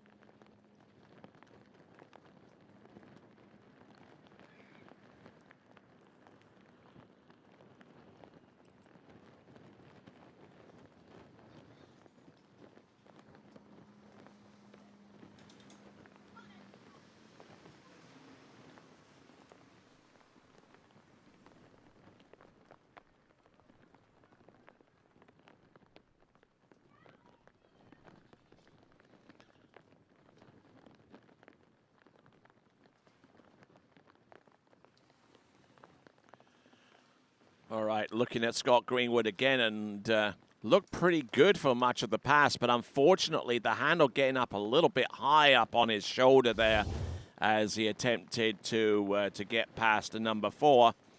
There's a look at our schedule. We'll continue our amateur skiers right the way through to the conclusion of their event, and then we will continue on. The pros, looks like we've reset the time scheduled to start. We anticipate around about 12 noon. So 12 noon for those of you wanting to watch the pros this afternoon, which means that it'll be 5 o'clock this afternoon for those of you watching in the United Kingdom. 6 p.m. in the evening for those of you watching us from Central Europe. And obviously you can extrapolate from that what you will so far as your specific time zone in terms of being able to watch the pro competition here at the Travers Grand Prix for 2024. On the water now is Dar Schmidt. This looks like not too sure what that line is. It does look exceptionally long, but we'll get that that line length to you very, very soon. That is Dar Schmidt. Went in at 22 off at 55K, which is 55 kilometers now, 60 meters for Dar Schmidt.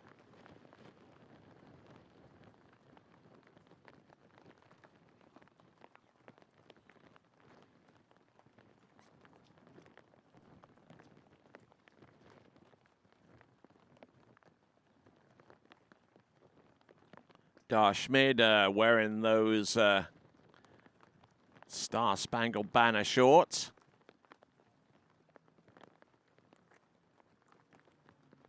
Oh yes, and that gives me a reminder, as a matter of fact, that that tomorrow is the deadline for Floridians to register to vote in the upcoming election. So Monday, which is tomorrow, is the deadline for registering to vote. So make sure you get that done. Here we go, coming in. Dar Schmidt. Men's 5 and getting around all 6. So he gets through 16 and 14 and now getting ready for 13 meters.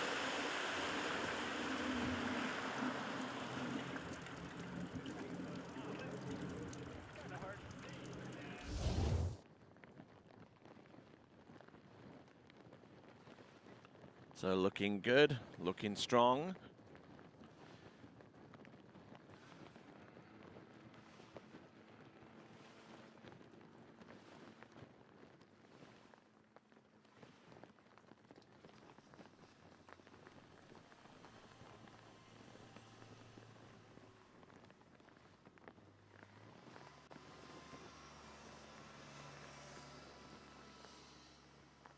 So Dar Schmidt looking very good there. 16 and 14 back to back. We'll see what he has with pass number 3. It's going to be 30 meters. Dar Schmidt yesterday scored 1 at 38 off, or 11.25 meters. To get to that point, he has to run this next run. And then some more. Dar Schmidt, there's 1, there's number 2. This is 13 meters. Making a bit of a meal of this one, but still able to ski through the rain, which has dissipated a little bit, but he has been replaced by a little bit more of an intense wind that's blowing down the course right now. Dar Schmidt with a bit of a tailwind on pass number 3. He's gotten through 16, 14. This is 13 meters. Currently, Dar Schmidt on a buoy total of 90. And we'll look to try and get as close as he can to 96 with the pass to come up next to 12 meters, which will be performed against that headwind. It will certainly help him out, but he's got to do the work. He's got to make sure that as soon as he gets through the wake, he gets that ski nicely angled out through the second wake and the trough, and make sure that he has enough to where the wind doesn't sting him before the ski has a chance to make it outside the buoy line. Skier about to take to the water is going to be Ed Wakefield. He's there on dockside. How soon he gets to ski is going to be determined by how far Dar Schmidt gets through this pass of 12 meters. And unfortunately for him, it's not going to be especially long for him to make it down that course. It is going to be 1 1/2 buoys for Dar Schmid on 12 meters. Just a little hesitant into buoy number 1. That line tightening up on him a little bit too soon for his liking, and as a matter of fact, it didn't get any easier for him going into number 2. So it is 1 1/2 on 55K, 12 meters for Dar Schmid. Skier coming up next is Ed Wakefield.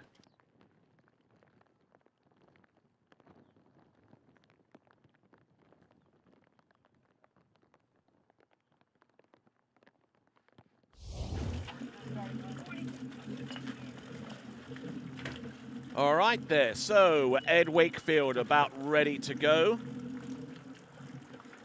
And as we continue right along, our silent auction continues to roll along. The clipboards for our silent auction are currently underneath the announcing booth right here. So if you are looking to put a bid for the skis that are on offer, and you're looking for those clipboards, they are situated right next to me on my left side. Currently, the Syndicate Work 01, it has a $1,400 bid attached to it. The Syndicate Work 02 has a $1,200 bid attached to that. So far as the Sabre is concerned, $500. A great bid there for a ski that's actually has a market value of double that. And the Good Ventura Slalom ski has a current bid of a little over $1,000. So some good bids there. In the meantime, Ed Wakefield on the course, getting ready on pass number 1, and I'm joined here by the man, the myth, the legend himself, Mr. Jack Travers. How you doing, sir? I'm doing great, Tony. How you doing? I'm doing pretty good as well. Enjoying some of the amateur slalom skiing right now, and getting around buoy number 6 on his opening pass, which I believe I'll get confirmation on that, but I think it is 16 meters at 55K. So tell us a little bit about the Travers Grand Prix and how it's looking from your perspective, sir. Well, it's pretty great. This is our 6th session doing this, and it seems like every year it's growing and growing, and it's making it kind of hard to fill the time slots. So we may have to go an extra day. I don't know. Okay, that's obviously something to consider maybe next season because. This competition is getting more and more popular. More and more teams of skiers are participating, and that's putting a little bit of a squeeze so far as the entries are concerned. But it's great to have that kind of popularity and teams traveling in from states like New York and Minnesota, from Canada, to be a part of the festivities here, Jack. Yeah, it's only growing and growing every year. And unfortunately, the days are short this time of year, and so we're dealing with sunshine, glare in the morning and glare in the evening. So we may have to either shorten up the numbers or go an extra day. All right then, and hopefully it's the latter rather than the former for next year. But let's have a look at Ed Wakefield. 55.16 on the opener. Returns back towards the dock on 14.25 meters at 55K. Otherwise known as 28 off, 34 miles an hour. He seems to have a pretty good handle on that. And the rains are not nearly a factor here at the moment. But the wind is starting to pick up, and that could pose 1 or 2 problems so far as a strategy, Jack. Yes, sir. You'll have to keep an eye on it and make sure they adjust their start speeds accordingly.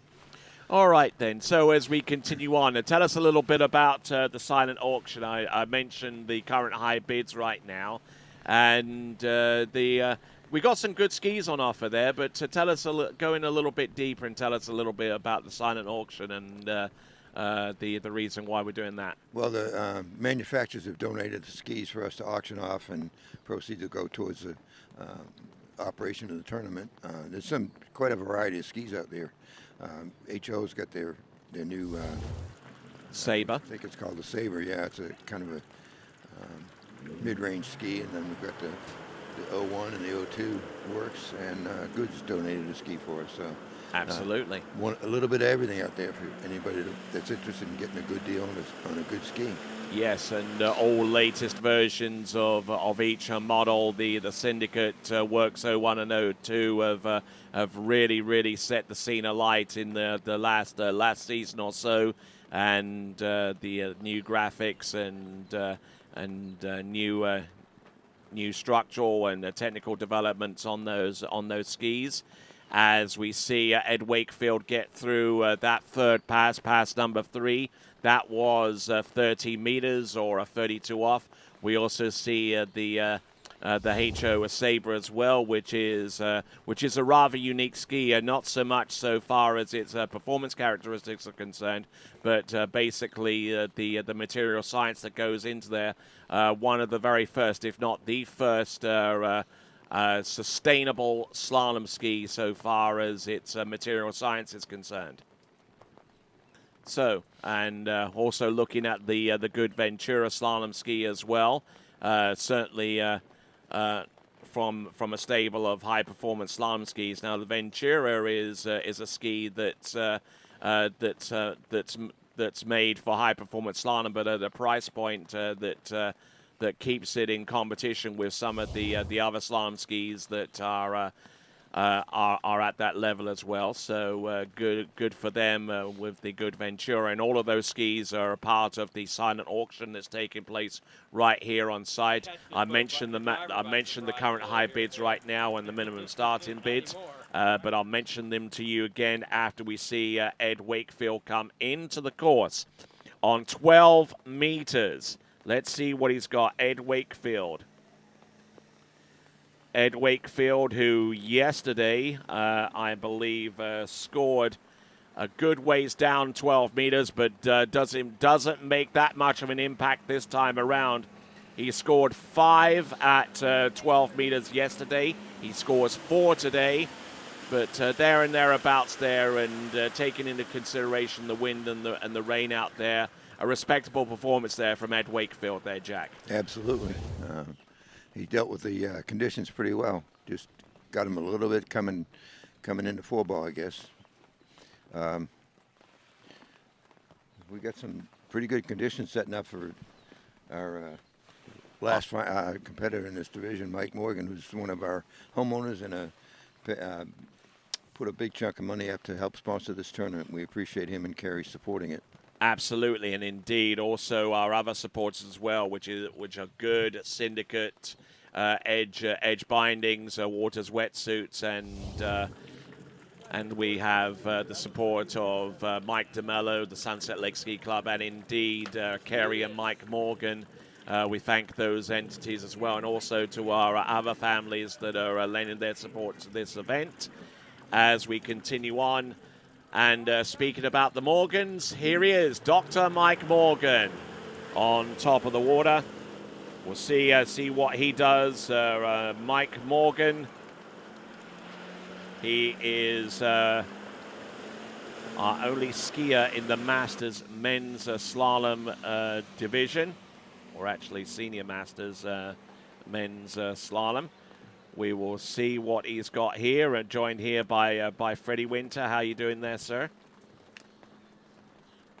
Doing very well, Tony. Happy to be here. Managed to do my long drive this morning, past about 5 crashes. Hopefully the only crashes we see today. Good point. And there we go, Mike Morgan on the opening pass. We'll double check to see what pass that was. 13-meter start. Mike's typically distinctive style there with the arms stretched out like that. It's a silhouette you'd recognize, isn't it? Yep, a great looking technique, and Mike Morgan, no stranger to skiing in these conditions. You know, whenever they had tournaments such as the KP Masters in the United Kingdom way back in the day, you know, at Thorpe Park, you know, 9 times out of 10 the weather was exactly like this. And Mike Morgan basically had to ski through through some conditions like this on his travels to Europe back in the early part of the 80s. So he started at 28 off, 14.25 meters. And that was at 34 miles an hour, 55K. And he is the last of our amateur slalom skiers in this competition. And then we're going to go on to the pros in the women's and the men. Here he is, Dr. Mike Morgan. There's 1, 2, 3, 4, 5, and number 6. And he can't help but be impressed with his technique out there, Jack. Yeah, he's been around a long time. In fact, it took us a long time to get him to slow the boat down to 34. He just insisted on staying at 36. But he swallowed his pride a little bit and finally ended up dropping the speed. All right, then. So I'm gonna have you two help me out a little bit here, Freddie and Jack. I'm going to give you a couple of clipboards each, and Jack, you tell us what the current high bid is with the Ventura slalom ski as part of the silent auction. Okay, we got the Ventura, and the latest bid is $1,050 by Greg Chapman. All right then, Freddie, how about you read that one off for the Sabre slalom ski? The current highest bid is. I got a Nelson here for $500. All right, then. So we'll continue on. Work 01, Jack, the current highest bid for that one. Okay, looks like we got Matteo Lazzari bidding $1,400. Or maybe, yeah, $1,400. All right, then. And Freddie, the last ski, and who's what is that ski and who's bidding on it? The Syndicate 25 Works 02 is it's Roberto Linares with $1,200 currently. All right, then. So they could be going away with some great slalom skis there at a very, very favorable price point indeed.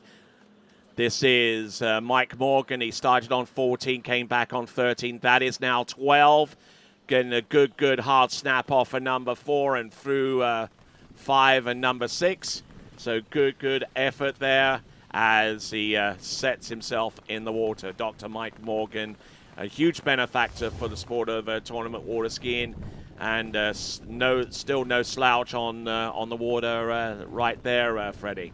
Trying to beat his daughter from yesterday, who ran 2 at 11, right? She tied her PB. I have no idea what Mike's PB is at 34 miles an hour, but he'll want to get around boy 3 and take the bragging rights for the weekend. Absolutely. Just absolutely, just a brute out there on the water with that ski. It's impressive, isn't it? Yeah, I remember, Jack, actually, you were talking about him dropping from 36. I remember there was a pro tournament. I mean, it would have been 6, 7. I don't think it was before the Travers Grand Prix. I think it might have been did you have like a splash for cash sort of situation? And it may be in 2016. I came out here and Mike was the first skier skiing at 36. Yeah. And he crushed it. Yeah, I mean, he ran in 10.75, I'm pretty sure. Yeah, we normally run a tournament this weekend, our Fall Classic. We delayed it because of the Pan Am Games so that John was able to run this Grand Prix, then the Pan Am Games the next weekend. All right, then, continuing right along. And the money pass for him. Yeah, absolutely. So let's see what Dr. Mike Morgan has in terms of this pass. This is going to be 11.25 meters. Needs to start, and he should get it round buoy number Great 1. Yeah, nicely done. He's in good position for number 2. Looking and go for number 3 at 11.25 meters. Dr. Mike Morgan just slaying it out there. Oh, man alive. He gets round number 5. He was that close to running it. But let's give a big cheer to Dr. Mike Morgan, not only for his performance out there, but also for his support of this Travers Grand Prix this season and the previous seasons as well. And Freddie, what do you see here? Yeah, I thought he was doing pretty well. He was getting some big turns in. That offside turn at 3 was huge. Losing just a little space at every buoy and therefore sort of having to try and get it back at 5 and just push too much on the front here, pop the tail, and from there there's not much you can do. But anyway, he's run 4.5 at 11. I don't know if that's his best round of the weekend, but he definitely worked very well up until that point. I was pretty impressed. All right, that was Dr. Mike Morgan, and And he scored, that was a 4 1/2 there for him. So well done there to him for that effort. We'll try and see if that score from him was the best of the weekend. Pretty sure it was. I don't think you got through 12. All right then. So as we look at the tail end of this instant replay, we will get ready for our slalomers in the pro women and pro men. Thanks a lot for you tuning in to this live webcast for the amateur competition. The next action you'll see will be our pros in the pro women's slalom final. First off, this is the Travers Grand Prix for 2024, and we'll be back right after this.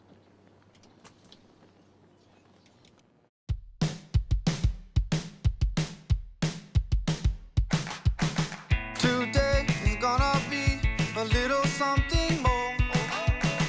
I've got a plan in mind, a special thing in store.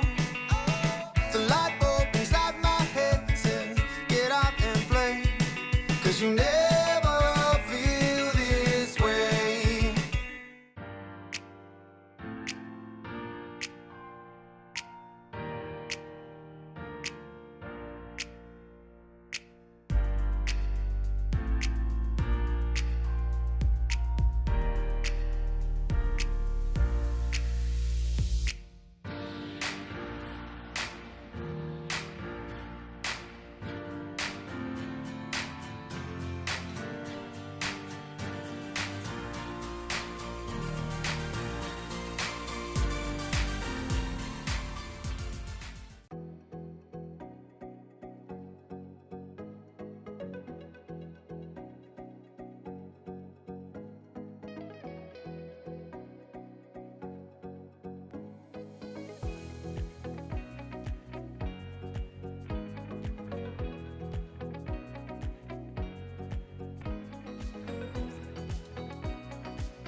Pentalago, South Florida's most anticipated water sports community. 5 lakes, 4 slalom courses, year-round skiing. Homes now under construction. Where you want to live. Visit pentalago.com. At Dillinger Insurance, we have over 50 different carriers to shop your home, auto, and recreational vehicle insurance needs. We would love the opportunity to save you money. We insure $1 million mansions, condos, mobile homes, rental homes, and everything in between. We know all about wind inspections, 4-point inspections, and how to get you the right coverage for your particular home. You've got questions, we've got answers. Can you remember the last time you had a rate decrease with your auto insurance? Let's take a look and see what we can do. We know all the ins and outs of getting our customers the best rates, coverages, and discounts, so put us to the test. Don't monkey around with your insurance. Call Dillinger Insurance today. We've got tons of companies to help find you the best prices and the best coverage for your particular needs on home and auto insurance. Go Knights!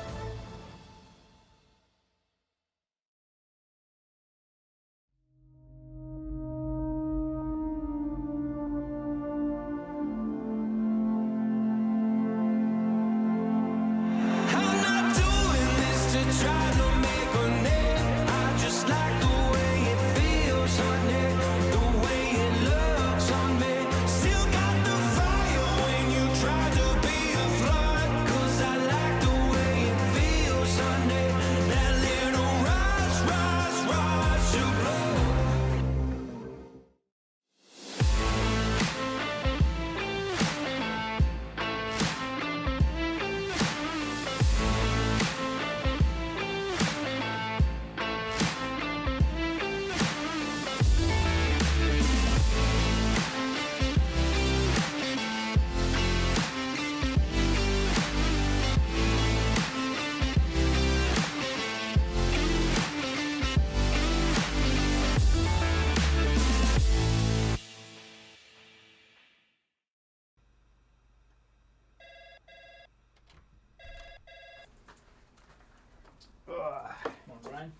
Hey, morning. You have a good weekend? Yeah, got out on the water a couple times. How about you? Yeah, I got to set in. Just gonna make a quick phone call here. Oh, of course. Can you get that, Will? Yeah, man, I got it. Thanks for calling Wake House. This is Will. Yeah, looks like we've got those in stock.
For over 20 years, Houston has been setting the standard of automotive excellence.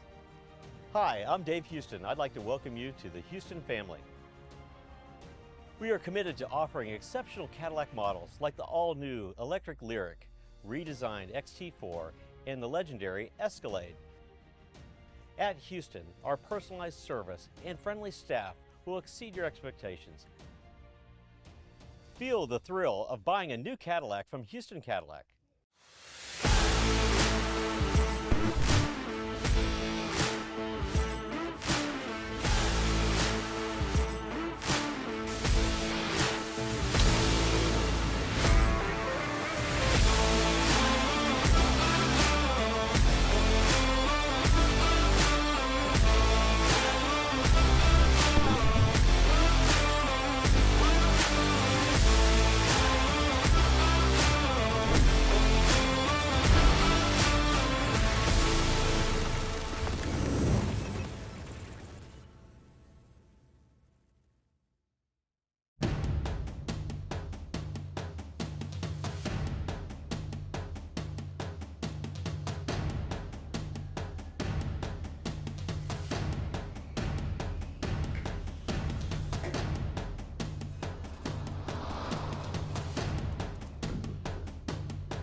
For over 20 years, Houston has been setting the standard of automotive excellence.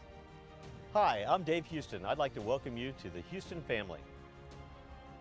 We are committed to offering exceptional Cadillac models like the all-new electric Lyriq, redesigned XT4, and the legendary Escalade.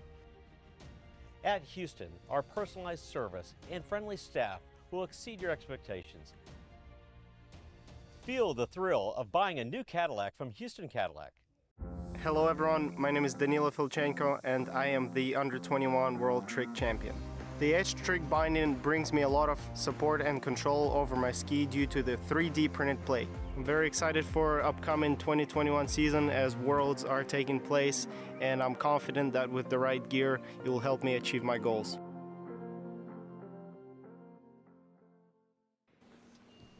All right, then. Welcome back to live and continuing coverage of this, the 2024 Travers Grand Prix.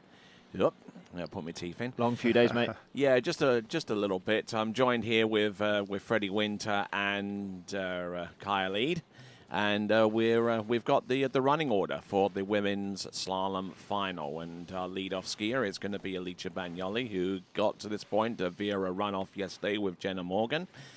Chiara Bonneman, second off the dock, followed by Elizabeth Montavon, Paige Reaney, Vanessa Veek, Whitney McClintock-Reaney, Jamie Ball, and finally, and with a new course record here with 2.5 at 10.25 meters, Regina Jaquist. Your assessment going forwards, guys, starting with you, Kiwi.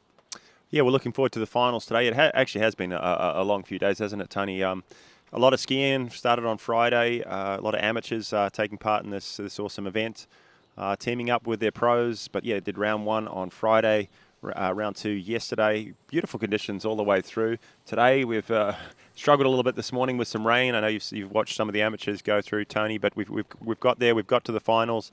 It's not raining right now. The water's still. It's shaping up to be hopefully stay clear through the remainder of the event. We've got 2 hours of skiing, basically 8 women, 8 men, and really looking forward to see what unfolds today.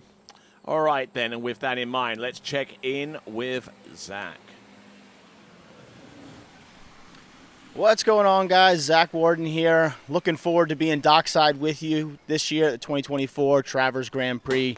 I'm sure, like you heard Tony said, we got an amazing lineup set today with our first pro women finalists getting ready to take the water. Alicia, yesterday qualifying in a runoff against Jenna Morgan with a 4.5 at 38. So looking forward to seeing the first skier on the water and getting some in-action shots from these guys, hearing how the weather's going to affect the skiers. We've got a break in the rain right now, so it's shaping up to be a good round. Let's see if this weather can hold off for these ladies, and we'll kick it back over to you guys at the booth and get some of these skiers after they get back done.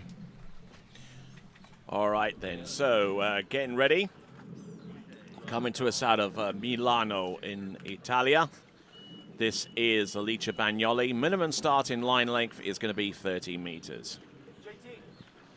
It's an interesting one, isn't it? Because all the drama really surrounded Alicia yesterday in the women's field. I mean, we saw some very, very high-level performances, but perhaps there wasn't a lot of riding on those, besides seeding. So Alicia managing to get in, but it's all action all day today. We've got every single pass, every single buoy counts. Alicia would have been very disappointed with her first 2-round scores, but a lot better in the runoff, which successfully got her into the final. And we're going to see her here at 13. Doesn't usually start at 13, but she'll have 2 passes before getting to that tricky 11-meter pass, which she'll be hoping to run. She has run a number of times this year.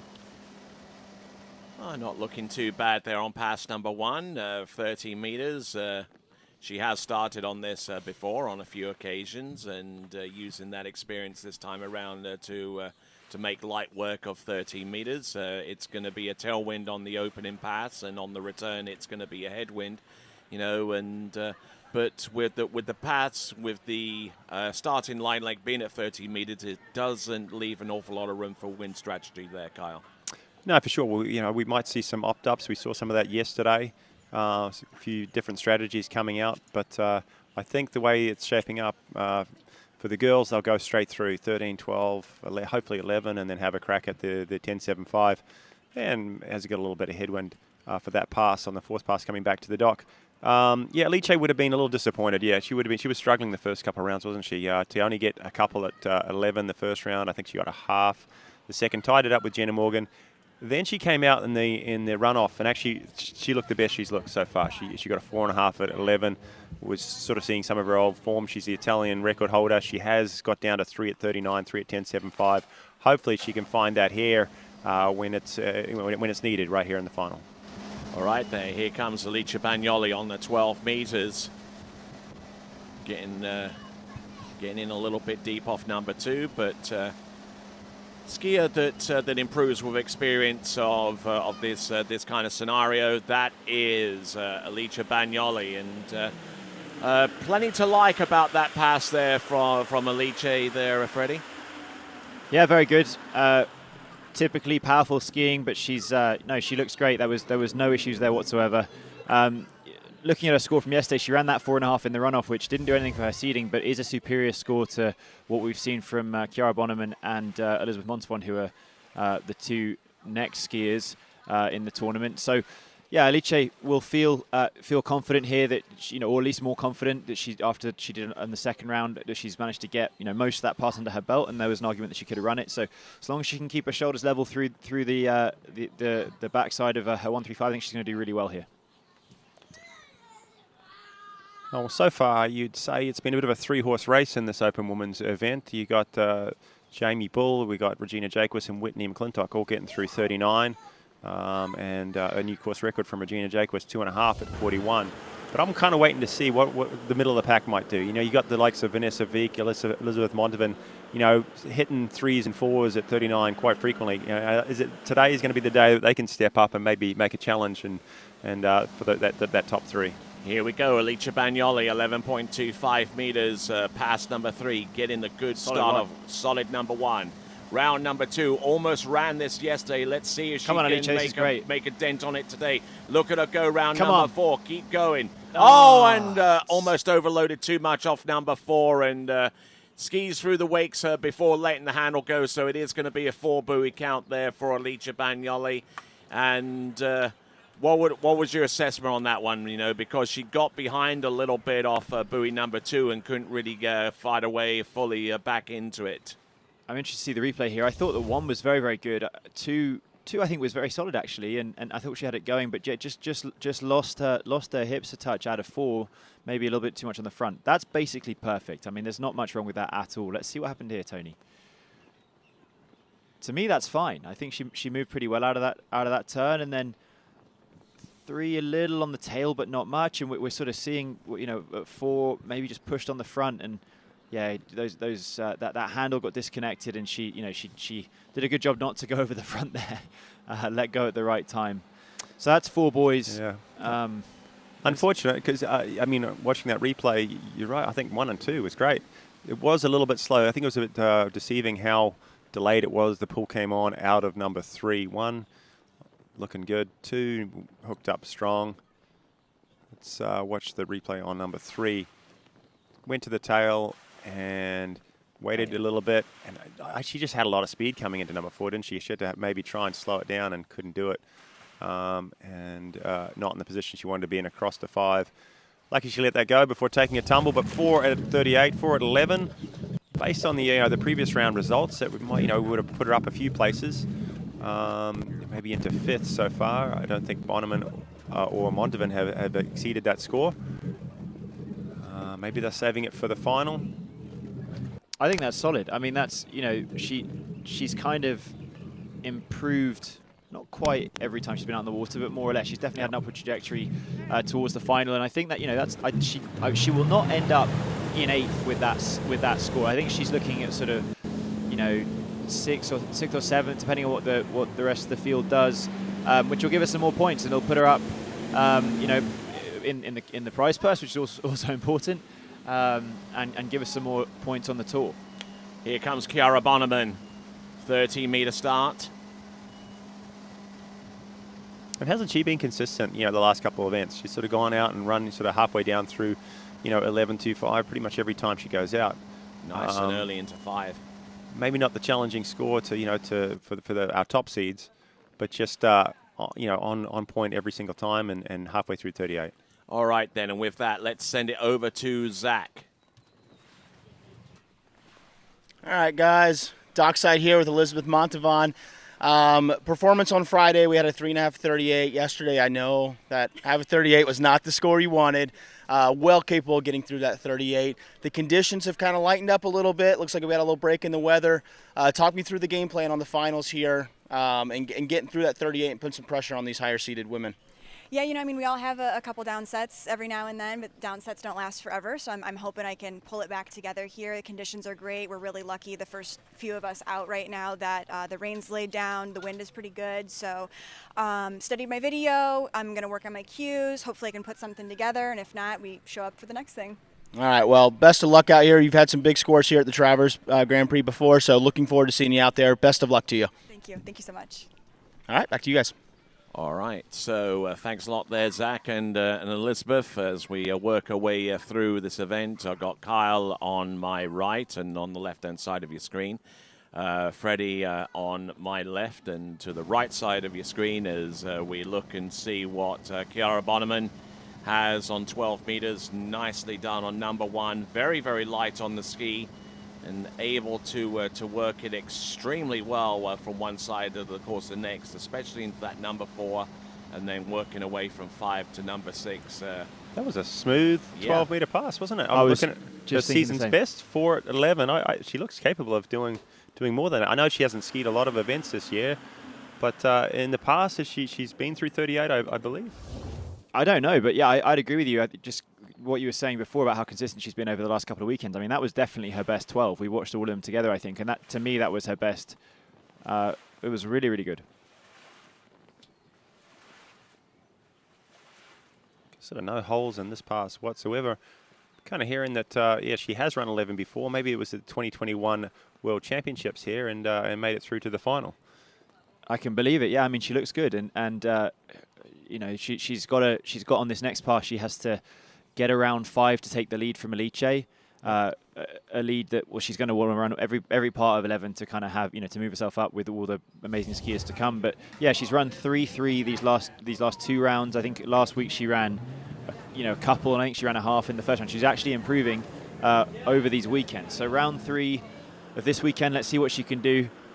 4 is the lead with 1 skier gone, 6 remaining after her. She'll want to go all the way through it, which we understand now that she can and has. So let's see what she does. All right, a skier who finished 11th at the Mastercraft Pro just this past weekend. And here she is, round number 1 and 2, and inside buoy number 3. So already Alicia Bagnoli has moved up 1 place. And Kiara Bonneman didn't exactly get the best start, and the finish there was evident of that.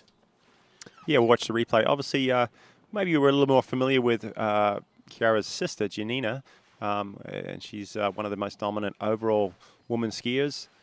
Kiara just doing it on the slalom ski for us this weekend, and just having trouble, you know, at the start was a little fast into both 1 and 2, and not the score she's looking for. 2 at 38. Alice holding on to the lead, 4 at 38. What do you see there, Freddie? Just disappointing. It just looks a bit rushed at 1, and she looks so calm and patient on 12. So this is frustrating for her. Yeah, I mean, Alice though keeping the lead, and we'll go to Zach. Ready? What's going on, guys? Here with Paige Rini. Some impressive skiing so far this weekend. A 2 at 39 on Friday, a 1 at 39. So consistently getting through that 38, that first hurdle going in there. But now it's the finals. I know you want to set that bar pretty high for those girls coming off later in the field. What's our goal today? What are we looking for to get past that 2 ball at 39? My goal is just to get a little deeper in 39 and just ski and have fun. So. All right, well, fun is all the name of the game, and enjoy the weather while it lasts right now. It looks like it's going to shape up good for your set. So best of luck to you, Paige, and have fun out there. Thank you. All right, then. So that was Zach with Paige Rini, and getting ready to take to the water, Elizabeth Montavon. Elizabeth skiing on the Good Ventura, which there is still, am I right? There's still an auction on for a Good Ventura here, and I think it was around $1,200 that you can put it, whatever it was. Anyway, yeah, put a bid on. Get a ski. Look, let's see how well she does. She came 4th at the Mastercraft Pro last weekend. She ran 3 at 39. She'll need to run 3 at 39 to keep to be in the top 4, I'd say, today or even more. But anyway. Disappointing first couple of rounds for Elizabeth. Didn't get through 38, which she's kind of been doing this year. So we'll see what she does. Slight tailwind. The rain is staying off, which is nice. It's been terrible this morning, huge downpours. But she will be happy to get through that first pass and then set herself up for 12 and 11 coming up. Wonderful skiing there from Elizabeth Montavon, who has enjoyed 2 podium finishes so far this season. A 3rd place at the Carmel Marrakesh Pro, and also a 3rd place at the Monaco Slalom Cup. So she's had a rather successful foray into Europe there, Kyle. But what do you reckon she needs to do to ascend higher up in the podium? It's tough against, the top 3 that we've got at this event. They're all running 39 pretty much every time they're on the water. So Elizabeth hasn't quite found that magical 6-ball at 39 yet, but she's been hunting. She's challenging it. I know she's capable of it. Just putting nerves aside and just kind of getting after it in a big competition like this is going to be the next step for her. And today could be the day. This is one of the first 3 of the next 3 skiers that I think. Between her, Paige Rini, Vanessa Vike, they're all capable of getting way down this pass and maybe even running it. And we'd love to see, that next girl sort of step up and challenge our top 3. And a skier who won her one and only Pro Tour title at the Miami Pro some 3 seasons ago now. This is Elizabeth Montavon with 12 meters. She's been deep 39 for quite a while. She's a strong girl. And lately, I think she's been looking really good. She got on this good Ventura, as with a number of our women competitors, and it looks like it's dialed. Nicely done there from Elizabeth Montavon. Let's check in with Zach. Well, hey, I know it wasn't the performance you wanted out there. 2 at 38 here.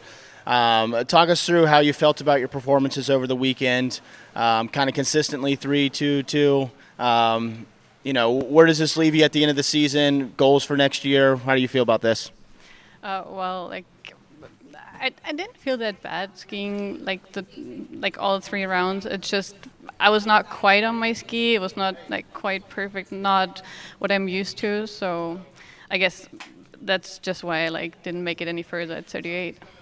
Well, we got some things to work on maybe over the winter and kind of get geared up for next year. But, good skiing out there, and glad to have you here at the 24 Travers Pro-Am. Yeah, I was super happy to be here. I usually don't ski that many tournaments, and I was here to visit my sister, to meet my nephew, so I'm happy anyways. Yeah.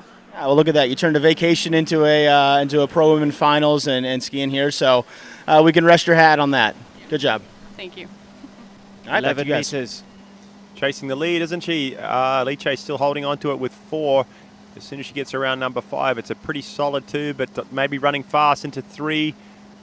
Some pressure on 4. She holds on to it. A lot of work. Takes the lead. It's a full pass, but it was tough. She definitely made a meal out of it, didn't she? She discovered every part of that water ski. She was on the front, she was on the back. I thought that she was in trouble actually from 2 to 3, because I think that's something that I would say, very easy sitting here having not water skied in a number of months. But I think that if you watch Attaboy 2 here, it wasn't a terrible turn, but I didn't think she did a very good job of moving back to the middle of the ski. And I think that's something that could be the next part of her development as a skier. She was still pushing through the tail, which meant that she wasn't building speed towards buoy 3, but really well managed. I mean, forward, backward, a little bit off balance, but making it through, and that's the sign of a good skier that can roll with the punches, and also a sign of a good competitor is getting your best score in the final. She's done that. She's going to want to run, at least the 3 buoys that she did last week at the Mastercraft Pro to put a challenge towards the podium. And let's not forget that Elizabeth Montavon comes to us from a water skiing family that's that primarily excelled in the tricking event. And a big shout out there to Sally Montavon, who recently won a world tricking title from the World Championships in Spain. 10.75, round buoy 1. It's a wheelie. 2's going to be tough. She's gone for it. She's committed, and she's got 1.5, which I think with Paige and Vanessa after her, she had to go for it because she doesn't want to, sit there down in 4th or whatever. But I think, with Paige and Vanessa after, I think that's not going to hold up for that 4th place. Yeah, 2 wasn't going to do any favours, was it? So she went for the turn, but unfortunately leaves the door wide open. And with Paige and Vanessa, if they just get the full 2, they will go ahead of her and get some valuable points. She said last weekend at the Muscov Pro that she doesn't stop at 2 in practice, so she lived up to her word here. She definitely didn't stop. She went for it. Unfortunately, it didn't come away for her, but she has got her best score in the final, which is always a good way to be. And but we'll see Paige come up. Paige has been very consistent. She's been running basically 2-2, 1, 3, 2, you know, all around there this year. And it's actually, she got second on the podium at Rockbrunn, didn't she? In Monaco, I think. And she had a couple of pro podiums. She's doing very, very well this year. Her best in pro slalom skiing, I would guess. So yeah, we've got a big set coming up. The lead sits at 1.5 at 39. Paige has run 2. I think she ran 2 days ago. She ran 1 yesterday. So very capable of taking that lead. Yeah, she's seen a piece of 3 a few times in record tournaments. I'm not sure in pro tournaments, but maybe, yeah, well, hopefully today's the day. All these girls kind of setting up with the 13 start with a tailwind. You know, they have the headwind through 12. Makes the 11 a little bit more difficult, as we saw Elizabeth Montevan struggling with it. But if they can get through that pass, then setting up for, you know, that headwind 10, and that's what they're going to need to get deep down at today. All right, a successful opening pass there on 13 meters. And with that, let's check in with Zach. All right, guys, here with Alice. A 4:38 in the here in the finals. We had to get a runoff even to get into the finals. So skiing here on the Sunday. Talk us through this 4:38 on this replay here. Yeah, it's definitely been a weird tournament for me. So I kind of wanted to get back to skiing like I usually do myself. I think the start was actually pretty good. I didn't want to be too heavy at 1, which, as you can see, my shoulder was actually quite high compared to my normal ones, so that's pretty good. 2, I think it was pretty good. A little bit of a slack line out of the buoy, but I was still in it. Out of 3, I'm like, okay, let's go for it. I knew I was running a little bit late, but I think at 4 I had a really good turn. I just lost a little bit my balance, like right here, somewhere here, and then here I just pull, but I got stuck in the front. Didn't really want to crash, and that was it for me. I'm pretty happy about it. It wasn't really a great tournament for me, but still something to work on for the next one. All right, well, there you go. And, you know, it's great to see you here. I know you work a lot behind the scenes with Vince and making this webcast happen. So thank you for all the work you put in behind the scenes. And good seeing, and we'll see you again next year and throughout the tour. Thank you so much. All right, back to you guys. Paige Rini on the water. Paige Rini, yes, indeed, on the 12 meters. And Paige Rini, three Pro Tour events, 2nd at Monaco, 5th at Swiss Pro, 8th at Mastercraft Pro, and looking to try and put some Pro Tour points via this tournament under her belt. Yeah, as a mainstay in sort of some of our finals, it seems like she'd be a bit higher. I'm seeing she's 9th on the Pro Tour standings. She hasn't entered a whole lot this year. She's missed a few, yeah. But the ones that she has been to, she's made it through. She's done very well. I'm looking here. If she can get a 6th place today, she'll move herself above of Ali Garcia and Alice into 7th spot. Gotcha. And then, of course, you know, from there she can, you know, the higher she goes, she can get more points to put herself further up. But yeah, I mean, she's looking for at least that 6th spot to get to that point. Nicely worked out into that headwind pass number 2. She's gotten through 13 and 12. Now comes the critical pass at 11.25 meters as we see our next skiers about to take to the water. We've got Vanessa Veek on the end of the dock. We've got Whitney McClintock-Rini right there on the back edge of the starting dock. Paige Rini coming up with pass number 3. Let's see what kind of start she can conjure up here. One of the very few among our women's competitors that goes with the one-handed gate shot. Average 1 like her first round, but she did really well there. She's had a bad 2 as well. She's in a bit of trouble here, I would say. She's on the tail at 3. She'll be over to 4. Can she turn it and get this? I mean, she's so late, but she's inside of 5. That's just brutal. And because she had the superior score from round 1, that actually keeps her above Alicia Bagnoli, despite the fact that they both tie on 4. But she's crucially below Elizabeth Montevan, so that's very disappointing for her. She's actually looked really good. I mean, with the exception of Boy 1 on 11 in her first round, she looked great at 11 every turn except for here. Just didn't really get a turn, to be honest with you. 1 no good, 2 wheelie, and 3 she really needs to get that big turn. Didn't get it, and she ran, as Kiwi said, straight at 4, and that was it. It's a shame, to run 38 the first 2 rounds. Look so strong and sort of confident on that pass. It's a 135 that really works for her, though, isn't it? Like when she's dialed in, she can turn that really, really tight, and has a bit of more of a slower rounder 2-4. And when you're kind of relying on one side of the course, if that doesn't work, like it didn't there at number 1, put a lot of pressure onto this 2. Went for it, but that didn't work either. Now it's like, okay, Hail Mary at number 3, and it wasn't there for her, so she just keeps losing time. By the time she was coming to 4, I think she knew, hey, this is all I'm getting. All That's right. a shame, but that does put her in guaranteed 6th, depending on what happens next, of course, which does put her above into the 7th place on the Waterski Pro Tour, ahead of Ali Garcia and ahead of Adichie. And what that does as well is it guarantees Montauban no worse than 5th right now with the points that she would earn from this competition. It still wouldn't get her any higher up in the Waterski Pro Tour standings unless something happens between the remaining 5 skiers that are about to take to the water. Starting off with Vanessa Veek. All right, Vanessa Veek, originally from Western Australia, now living in South Florida. Down and spending a lot of time over here now. Recently settled. Recently moved into Pantalago. Yeah, down at Pantalago. Beautiful spot down there. Really strong slalom skier. She was a 3-eventer back when she was younger. Now just focuses on slalom and doesn't move much on the ski. Keeps things nice and tight. And like we said, she's been punching around that deep 3 and 4 at 39. Looks like she's capable of it. She seems like she's always pulling out 3s though, Freddie, and comes up on that offside at 3 ball, and it's she's probably getting sick of that. I'm sure she wants more here today. All right, then, with that in mind, let's check in with Zach. All right, guys, here with Elizabeth. We talked about it on the dock, about getting through that 38. I know the first 2 rounds, but fought your way through a 38 there. 1.5 at 39. You're currently sitting in the lead.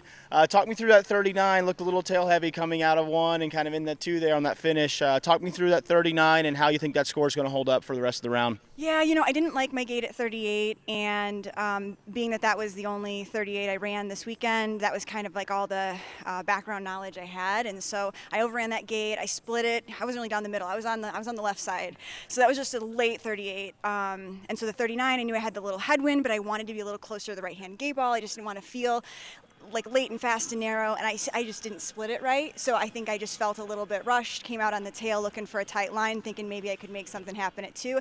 I tried to turn it. I had nothing to lose there. I mean, we saw how I skied this weekend. So I went for it, and grateful that I got a shot at 39 this weekend. One shot. Well, you're guaranteed top 5 finish here. You're still in the lead right now with 4 more skiers left on the dock. Good skiing. You got through 38, and rest your hat on that towards tail end of the season. So, good luck in off season here, and we'll take it back over to you guys. Vanessa Veek on the water right now. All right, there, Vanessa Veek on the water at this time. 4th place at the Carmel Marrakesh Pro, 4th place at the Lake 38 Pro, and 8th place at the Monaco Slalom Cup.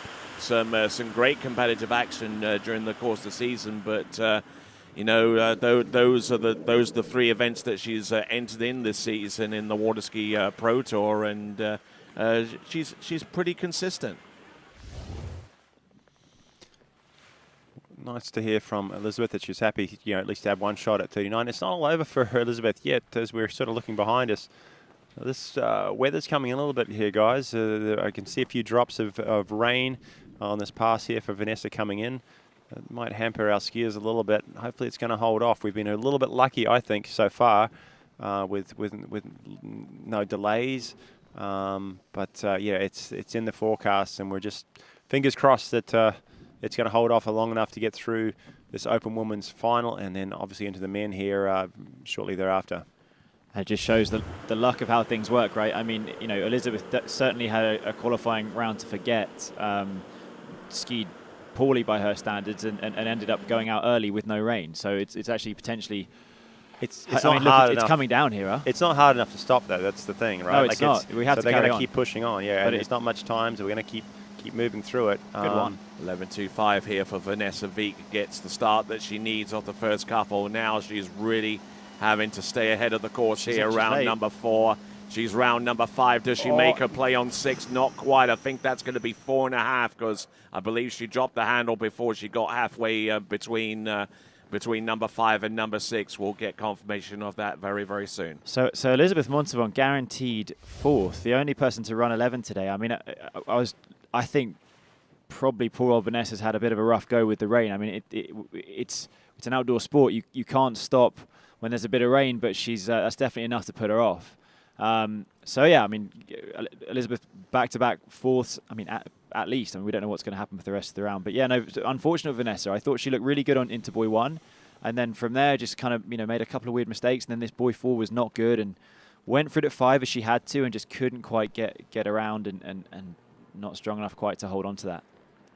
And because Elizabeth Montavon has increased one more place from 4th to 5th, guaranteed she earns 5 more points on the Waterski Pro Tour standings, and those 5 more additional points gets her within 2 points of the next skier to take to the water on the standings list. Yep, and although Vanessa, we are pretty frustrated, she can do no worse than 5th, so it's not a bad result. That extra half a buoy right here as she went from 4, throwing the ski around number 5, not able to control it at the end and having to let go, but that extra half buoy gets her ahead of Paige and Alice, who are both tied up at 4 at 38. So she sits in 2nd right now, can do no worse than 5th. But the top 3 coming out, these guys have been so dominant. Kind of our standard top 3, if you like. They kind of take different spots on the podium. Whitney McClintock-Rini will be hitting it out. She was in 3rd seed, had I believe it was a 1, was it? A 1 at 41? 1 in the first round, 2 in the second. Yep. And actually, I think the other 2 girls was a 2. Well, Jamie got 2 twice, and then Regina got a 1 and a 2.5. So all getting through 39 pretty consistently. All right, here we go. We've got on the water at this time Whitney McClintock-Rini, current Canadian national women's slalom record holder with 2 1/4 at 41 off or 10.25 meters, and we'll see how close she can get to that. But first off, let's check in with Zach. All right, guys, here with defending champ Regina Jaquist. Big score of 2.5 at 41 yesterday. I know we were just talking here before this interview about that S-turn and getting back to the wakes. But first and foremost, you've got 2 other skiers going on dock that both ran a set of 2s in the preliminary rounds.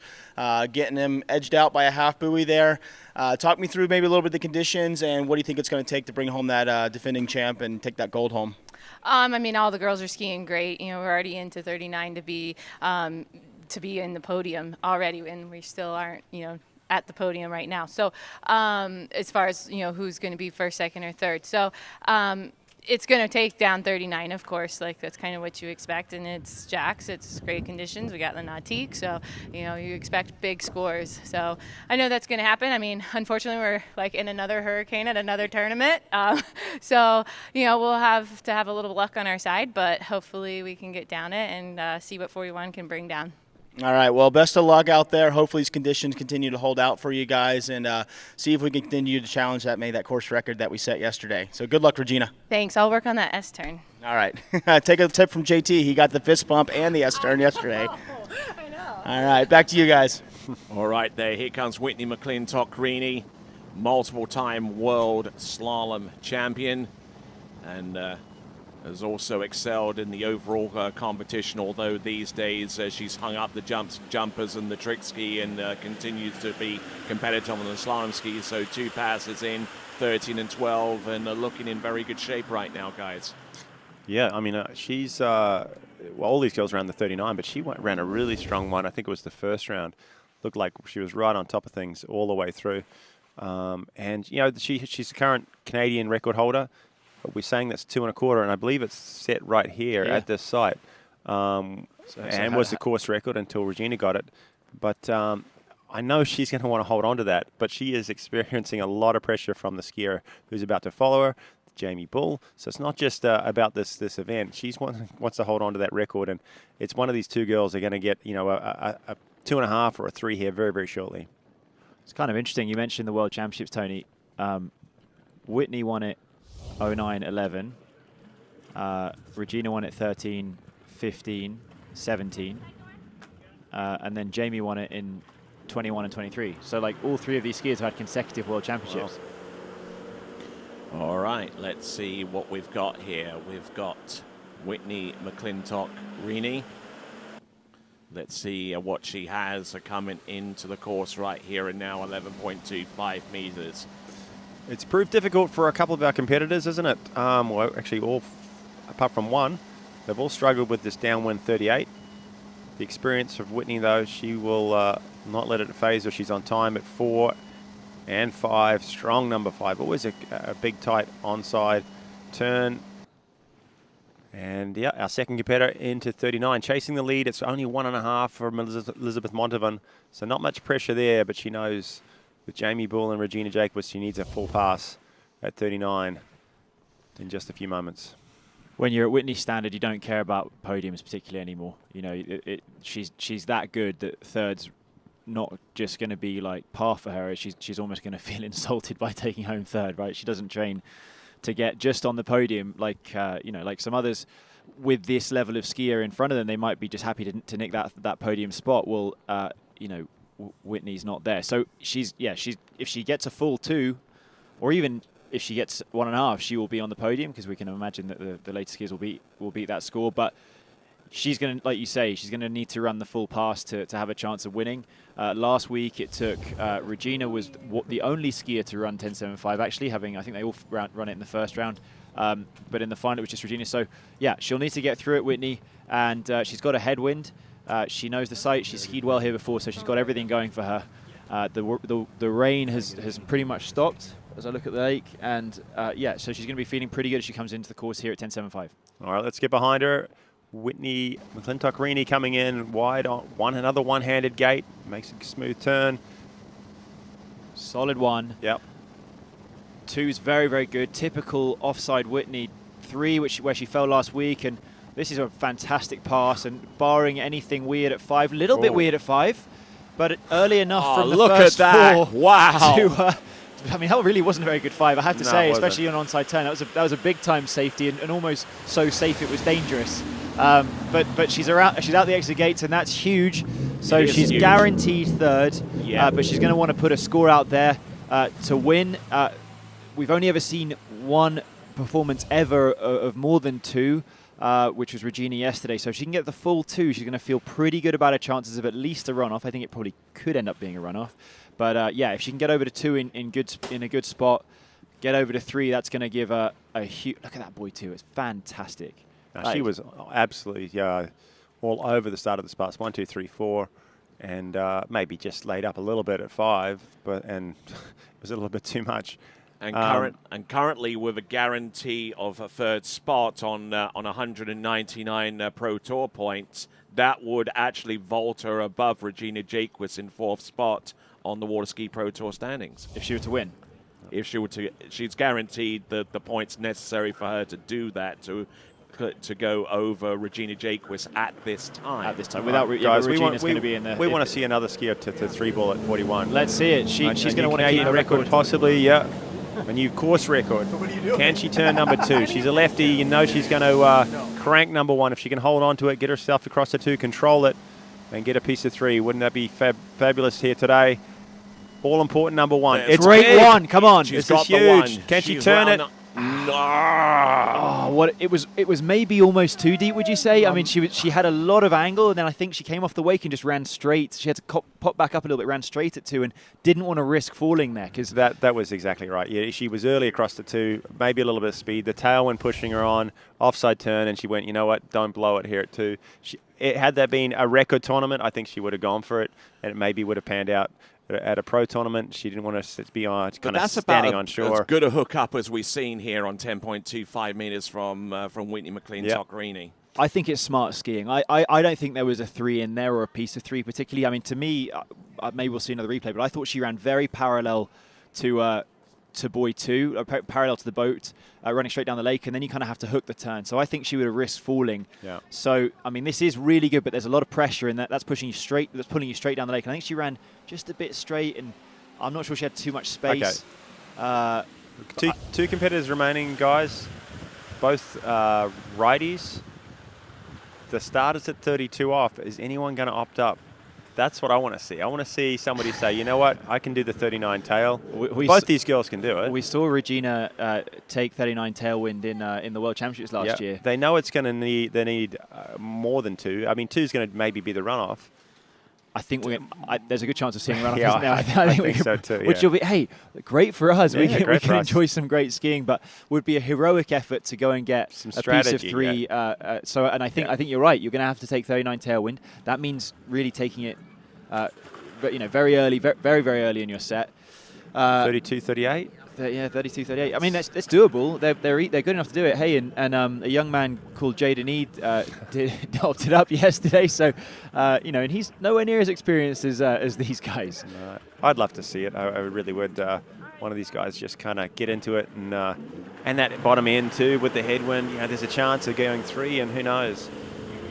Jamie Bull on the water. Current world champion, 2-time world champion, and she's been sniffing that 3 ball so close the last couple of times. 2 both rounds, but she went inside through. It's not like she turned 2 and said that was it or stopped at 2. She was so close, and she's been always skiing strong. Let's see, it's a home site. Everything's in her favor, and let's see what she's got. This is 13 meters. Looking good, looking strong. The current Waterski Pro Tour Women's Slalom leader. And 3-time champion. And 3-time champion with 310 points to her credit right now. Let's check in with Zach. Hey, guys. We're live. All right. Whit, 2 at 41. That 39 looked beautiful coming back down the lake. 5 ball got a little hairy there, but we got through that 39. Talk me through this 41 we got here. Oh, this is 41. Okay, so I was a little soft on my gate. I didn't want to blow past it in the tailwind, but hooked up really good out of 1 ball. I was super happy with that. As I came off the second wake, I was just a little narrow right there. You can see my arm go up, and I just rocked back a little, so I couldn't get the turn I wanted. But, I mean, I can't be upset with a score of 2 at 41 sitting waiting for the other 2 ladies to ski. Typically, I would be very confident with that score. Now I'm just going to stay a little bit ready because it could be a runoff, or one of the girls could beat me today. I mean, you never know. With how they've been skiing this weekend, it's an open book still. We were just talking about the dock, just the level of competition. I mean, typically when you're just shy of a Canadian record and, a half buoy off the course record, you would feel pretty confident. But yet with the level of talent that we have coming up with Jamie and Regina, it's going to shake down. Stay ready, stay warmed up. But then that was a hell of a start to this finals. Awesome. Thanks for having us. We're excited to be here. All right. Good job, Whit. All right. Back over to Jamie. Jamie seems to be backing herself to take that tailwind 3 that she needs for the win, or that might give her the win, I guess. No funny opt-ups or tactics from her, it doesn't seem like, coming back on 12. But actually, Whitney touched on something that I thought about a minute ago, which she was talking about that fast gate. Well, you got a fast gate, and you got a bit of a tailwind, so you're double fast, let's say. And then on your hardest pass, a 10.25. Now, that's definitely a factor, and I think that would be something that, if you want to get tactical, Carl, like you're saying, that would be something you would do it for. Having said that, Jamie has skied here so much, she's going to know exactly her keys and where she wants to pull out going both ways. She'll know which way she prefers. Maybe she prefers a little bit of more speed on that gate. So, could be that she feels, and I've heard people say before that a tailwind Dane Meckler said it at the World Championships last year, said that you can actually help you get around the buoys if you're a bit narrow. Yeah, and especially for him, he's a little bit on the shorter side, but especially for the girls at 34 too, and not having maybe quite the reach of the guys, that the tailwind may help them kind of keep them getting a little bit more space. But I don't know, I'm still wanting someone to kind of change things up and come back at the 41, just because I want to see big scores here. Big scores and big moments. Yep. Yeah, let's look at yesterday though. We saw I think Regina went first or second, I forget. But anyway, between the three of them, there was a 2, a 2, and a 2.5, which was the best 3 scores consecutively in women's skiing of all time. Last year we had a 2, 2, and a 2, which I thought was pretty special. Here we started with a 2. Jamie will want 2 and a piece of 3. So let's see what's going to happen here. There we go. Pretty much a formality here on 11, Jamie. No problem. We're just seeing, how well she runs it instead of if she runs it, and it looks very, very good. That offside, I really, really enjoy that offside. I think she does such a good job there. So great skiing there from Jamie Ball there, 11.25 meters, setting herself up for a 10.75 meter pass into the headwind here. And looking at the headwind though, Tony, it's just dropped off. This conditions have got better. Oh yeah, absolutely. We're not seeing any rain around, and look at that water looks pretty still on that replay. So maybe things shaping up for a little bit in Jamie's favour here. No need to worry about that opt-up or which direction she runs that 41, because things looking pretty still, pretty idyllic at Sunset Lakes. Bit rough for Vanessa to see that. Again, it's the luck of the draw, really, what the weather's doing. I think she had the worst rain and maybe the worst wind too. So that's unfortunate for her. But anyway, as we look, we've been saying all weekend that we could kind of predict the podium here. Remember, Elizabeth Montavon is still in the way of Jamie Bull and a podium spot. She needs to run 1.5 to go ahead of Elizabeth. I think we're not going to see just 1.5. I think we're going to see the full pass or at least the best part of it. I'm excited to see Jamie do really well here. She knocked down a really good 10.75 yesterday. She had a really good one at 10.25 in the first round. Let's see what she can do. All right, here we go. This is Jamie Ball, a 2-time world women's slalom champion. Good one. Maybe a touch deep, but she's slow at 2, but she's got that offside. She'll get a good 3, and that's a fantastic 3. It's exactly what you want in that situation. Good hook. On the back at 5. Whoa. Turn 5. And good for her. That is so special to be able to do that. And I don't know, you never, ever, ever see someone run. I mean, there's no other skier in the world that's running 39 off just on their onside. She wheelied 2 and 4. Sorry, just on their offside. Just on their offside, yeah. She wheelied 2 and 4 and crushed 3 and 5 despite being late and fast. We'll see it on the replay, but the one was superb, as you said. She almost essentially went too long, stayed on it too long into number 2, came in a little bit hot and had to kind of deal with some rope, and that kind of gave her some trouble. Yeah, she sort of got locked in there, and I thought she sort of stayed on things too long. Had to wait on number 2. Watch this. This is poetry. Turned it right on the money. Still didn't have a great 4, but ran the pass again. It's 3 rounds in a row, and she's setting herself up. Can she show us that same offside turn at number 1 here at 41 and find the line? Can she get a piece of 3? We'd all love to see it. Certainly. She's tasted victory twice here in the last 3 years with 2 World Championship titles. She won it with a 2 in 2021. She won it with a little less in some weather and wind in 2023. But here she's going to need a piece of 3 to get the win outright. Before Does she have a Grand Prix title? She hasn't. Maybe not. Maybe not, yeah. All right, then. Here she comes. Jamie Ball, 10.25 meters. Let's see what she gets here. Round buoy number 1. Gets the hook. Looking at buoy number 2. Does she make it outside number 3? Oh, it is inside. That puts her into a 2-way tie for the lead with Whitney McClintock-Greeny. Good effort. I mean, a pretty scrappy set, I would say, right? I mean, like, it wasn't her best. Looked great through 11. 10.75, heroic offside turn, pretty average 2 and 4. And here wasn't her best buoy 1. She pulled like heck to buoy 2 and then went for it as good as possible. I don't think she was necessarily that close, but I think she was probably within a foot of buoy 3. Let's have a look here, Carl. It wasn't the same one as she saw in rounds 1 and 2. Bit of a delay, but she just leaned on it, and she went, again, had to go long to get the skier outside number 2, waiting there in no sorts of position to get to 3, but made a valiant effort anyway. Just come up maybe 6 inches, a foot short. She was even closer in round 2. It's going to happen. It's going to happen very soon. Right now, she's our tied leader with Whitney Greeny. Both scoring 2 at 41. Skier remaining. It's the current world record holder, maybe the former champion here, and the course record holder. Jamie running 2-3 times in a row and getting over to 3 a couple of times. I mean, she's really getting close. The standard of women skiing is, you cannot even imagine it. I think that, if you look back even, not even 20 years ago, World Championships being won at 11 meters. Yeah. And now you just don't even have a chance of winning a pro tournament with these women. If you're not, even early 10.25 doesn't do it. You've got to really get it mid 10.25 to guarantee it. Yeah, I remember it wasn't that long ago, to be honest, that there was a big deal that the top 3 skiers were all into 41. Now it's all the time.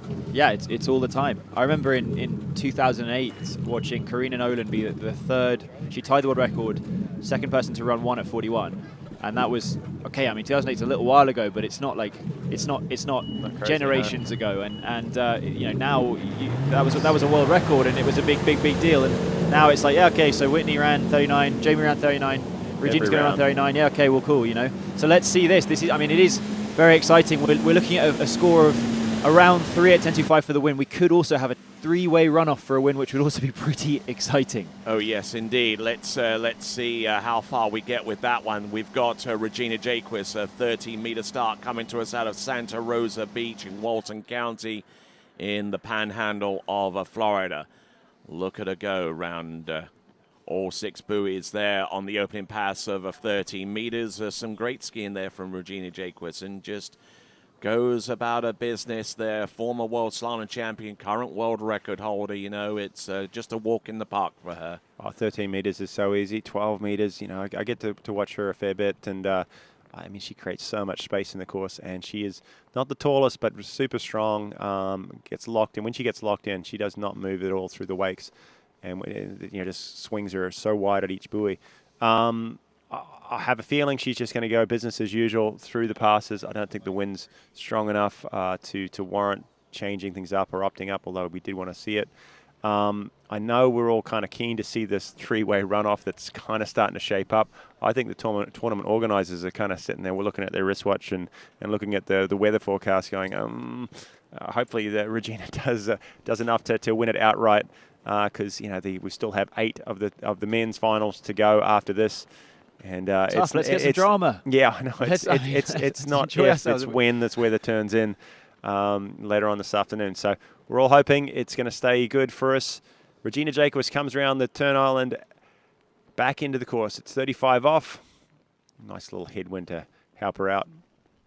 It is back up, isn't it? Which is interesting because, I mean, if that stays up, then that's going to be a factor, if not a huge factor, on that 10.25 that we imagine that Regina will get to. Now, Regina has a big, quick 1.35, but a 2.4 is deadly. It's probably the best onside in women's skiing, maybe in all of skiing, as we saw over the last number of rounds as we go to Zach. Indeed. All right, guys, I'm down here with Jamie. We just heard Freddie talking about it. I mean, 3 back-to-back rounds, 2 at 41. I know that's an amazing accomplishment, but at the same time, it's almost, you're so close to getting a piece of that 3 ball. Let's go ahead and take a look at this replay here and talk us through this 41. Yeah, I mean, Whit put out a huge score at 2 at 41, so I kind of had, I wanted a piece of 3, but I got a good one here, and then I really didn't want to pop the handle at 2. So I kind of pulled a bit long again, and then that same kind of rough 2 ball. And I was pretty far away from 3, but happy to run 2-3 runs. I know I've never done that before, so yeah, we'll see what happens now. All right, well, amazing performance. We'll let you kind of go get some rest because it's not over yet. That 2 at 41, we could be potentially seeing a runoff here. Right now, you and Whit are tied for the lead. Regina's on the water, could be the deciding factor. So go get some rest. Good luck, and we'll see if this shakes out maybe for a runoff here. All right, then, continuing right along, we've got Regina Jaquist, and because of the fact that Regina Jaquist has the best score so far in this competition now to the previous round, she already has 2 World Waterski Pro Tour points in her back pocket, even before she steps out onto the water there, Freddie. If there's a runoff, you'd never know. Do runoff scores count for the top score of the best score of the tournament? I would imagine. Maybe so. Let's recap what they will do in the runoff. If it eventuates, they will have to go out at 39. That's going to be a tailwind, different from what they've had in the regular rounds. but maybe shape up for some big scores at 41 coming back. We got a couple more passes yet to see if that's going to shape up. Regina Jake was showing us how early she can run at 38 off. The wind is just starting to pick up a little bit. There's a little bit of a few droplets of rain. Nothing that's really going to affect the vision from the skier on the water. But, yeah, we're sitting there a little bit nervous for the afternoon. I think, I mean, I'm sure it's happened. It must have done, maybe not with Jamie, but because I might remember that. But I think, how many times has there been a runoff in the women starting at 10.75? I mean, Whitney and Regina probably have had one I'm sure at some point, but I can't remember ever seeing one. So a three-way one too. So I mean, three-way, I no way. But there was there a runoff in Malibu Open in 2021 where between Whitney and Jamie when they both ran 2. Jamie nearly hit 3 in the final, and then in the sort of famous one where Manon, Regina, Jamie, and Whitney all ran 10.75. Anyway, 10.75. Must run pass, headwind. She's gonna feel very good about. That's a really bad one though. We'll need that really big 2, and she's got the really big 2 that she needed. She's on the podium, and she's over to 3. Back on time, and that's just so impressive to have that bad 1 and still run it. And that's just there you go. Look at this. It's that is. I mean, we saw. Yeah, she's not liking it with the rain in her eyes. Doesn't look like. 1 was very, very bad. But then she was able to move into her onside turn and just turn backwards. And actually kind of similar to what we saw. We were sitting together for the world record run last year, wasn't it, Q? And she had a bit of a bad one. It wasn't a good one. Yeah, turn 2 really good. For her to get to 5 was incredible because she really just nailed the 2 ball. Of late, when she's been getting down this pass, or the 41, it's been a decent 1, and then 2's sort of been the struggle. Hopefully she can find a similar sort of 2 at 41, and that might give her a chance to pick up that extra quarter halfway and get her ahead of the current 2 leaders. It's 2 at 41 right now, and the last skier off in the Open Women's Final, Regina Jaquist, most decorated women's slalom skier of all time, is going to be. There's going to be some questions going through her head, coming out of 1 to 2, what to do. Tactically, if there's a runoff between the 3 of them, Regina skied the most recent, she's going to be the most ready. Okay, she'll have the most blood pumping through her muscles. At the same time, if she can get the 1, then she's going to back her 2. She's got a huge 2, as we just saw. So, I think that if she was a lefty, she might take it easy. I think she's going to go for all of this. I don't think there's a good chance of her falling at 2. So if she can get over to 2, she's going to try and turn it, and that would be pretty heroic. It would be the first time you'd have to get a piece of 3 for the win, and if she can do it, pretty amazing. 10.25 over to 1. How's this one going to be? It's not the best one, and it's only 1. Horrible one. Oh, that's so disappointing for her, and she's going to be distraught with that. And what a shame. I mean, first round she ran 1, second round 2.5, which was the course record, and that's huge disappointment, especially for how well she ran 10.75 after a pretty average boy one. We've got some dancing going on here as Whitney's sort of warming up for her round. Maybe that's part of her normal preparation, I'm not sure. I think she's just, she's peacocking some confidence there, right? I mean, she's like, hey, Jamie, I don't care, man. I'm just having fun. Watch the replay, guys. It's unfortunate. It's Regina Jaquist, the world record holder, the course record holder, going a little long into number 1. Couldn't deal with the speed. That tailwind just snuck up on her. Maybe a little bit of rain too, just affecting her vision. We saw her come out of the gates at 39, kind of putting her head down. I mean, this boat speed's set at 34. She's almost doubling the speed of the boat, almost 60 mile an hour probably through the wakes and into number 1. And any little bit of rain can probably affect the vision. And it's unfortunate. It's a 2-way runoff. It's Whitney McClintock and it is Jamie Bull, 2 Canadians. The 2 Canadians battling for that Canadian record. Currently, Whitney holds it. Jamie has been so close. We wanted a runoff. We got one. It's only for 2. It's for two skiers. All right, then, and if there's any kind of modicum of good news there for Regina Jaquist, the points that she produces here for a third-place finish is 218. That moves 10 points ahead of Manon Costard into third place in the slalom leaderboard in the women's slalom event of the Waterski Pro Tour. Yeah, but I think that Whitney's going to have something to say about that. If Whitney gets her second win in 3, I mean, finishing this season on a tear, having won in California, okay, disappointing weekend last week. But if she gets the win here, she's guaranteed second, so she'll be on 206 points, and if she gets the win, she'll be on 216, so she'll be neck and neck with Regina with 2 tournaments going. This is very, very exciting. The last time these guys went out in a runoff was as I just recalled, belatedly, was at Malibu 2021, and Whitney won. She won that tournament, having been very, very consistent throughout the rounds, the same as what Jamie has been here. Looking back, Regina's not going to get her 3rd title today. Whitney and Jamie have neither. Been here too many days. Whitney and Jamie have neither of them are won here. So there's going to be a first-time winner, which is very, very exciting. This runoff is. I know that we've got to think about what's going to happen with the rest of the skiing. It's got to be all finished today, but I don't care. Let them ski in some rain and some thunder, because this is going to be great. This is going to be dramatic all by itself. We know the rules. We talked about it before, that the skiers are going to go out at the last completed pass. That was 39. They're going to come straight off the dock. The tailwind 39, and hopefully we're going to see some attempts at 41. Who's going to go first, though? I think the chief judge will be down there kind of. It's a draw, and it's been decided that Whitney McClintock-Rini will go out first. The way this shapes up, though, for the win, we're not going to. It's not a second skier has to beat the first. They will run off until we have a clear winner. All right, then continuing along and looking at some more of the implications with the Waterski Pro Tour right now. Jamie Bull, who's currently in the lead with 310 points. On the strength of 3 first-place finishes, 2 second-place finishes, and a third-place finish out of the array of 6 tournaments that she's competed in this season. She's been so dominant during the course of the season that it means that in order for her to gain any more points on top of what she's done already, she essentially has to win, because they take the top 6 results during the course of the season. And to replace one of those second-place finishes, she actually has to win to give her an additional 10 points on the Waterski Pro Tour to extend her lead.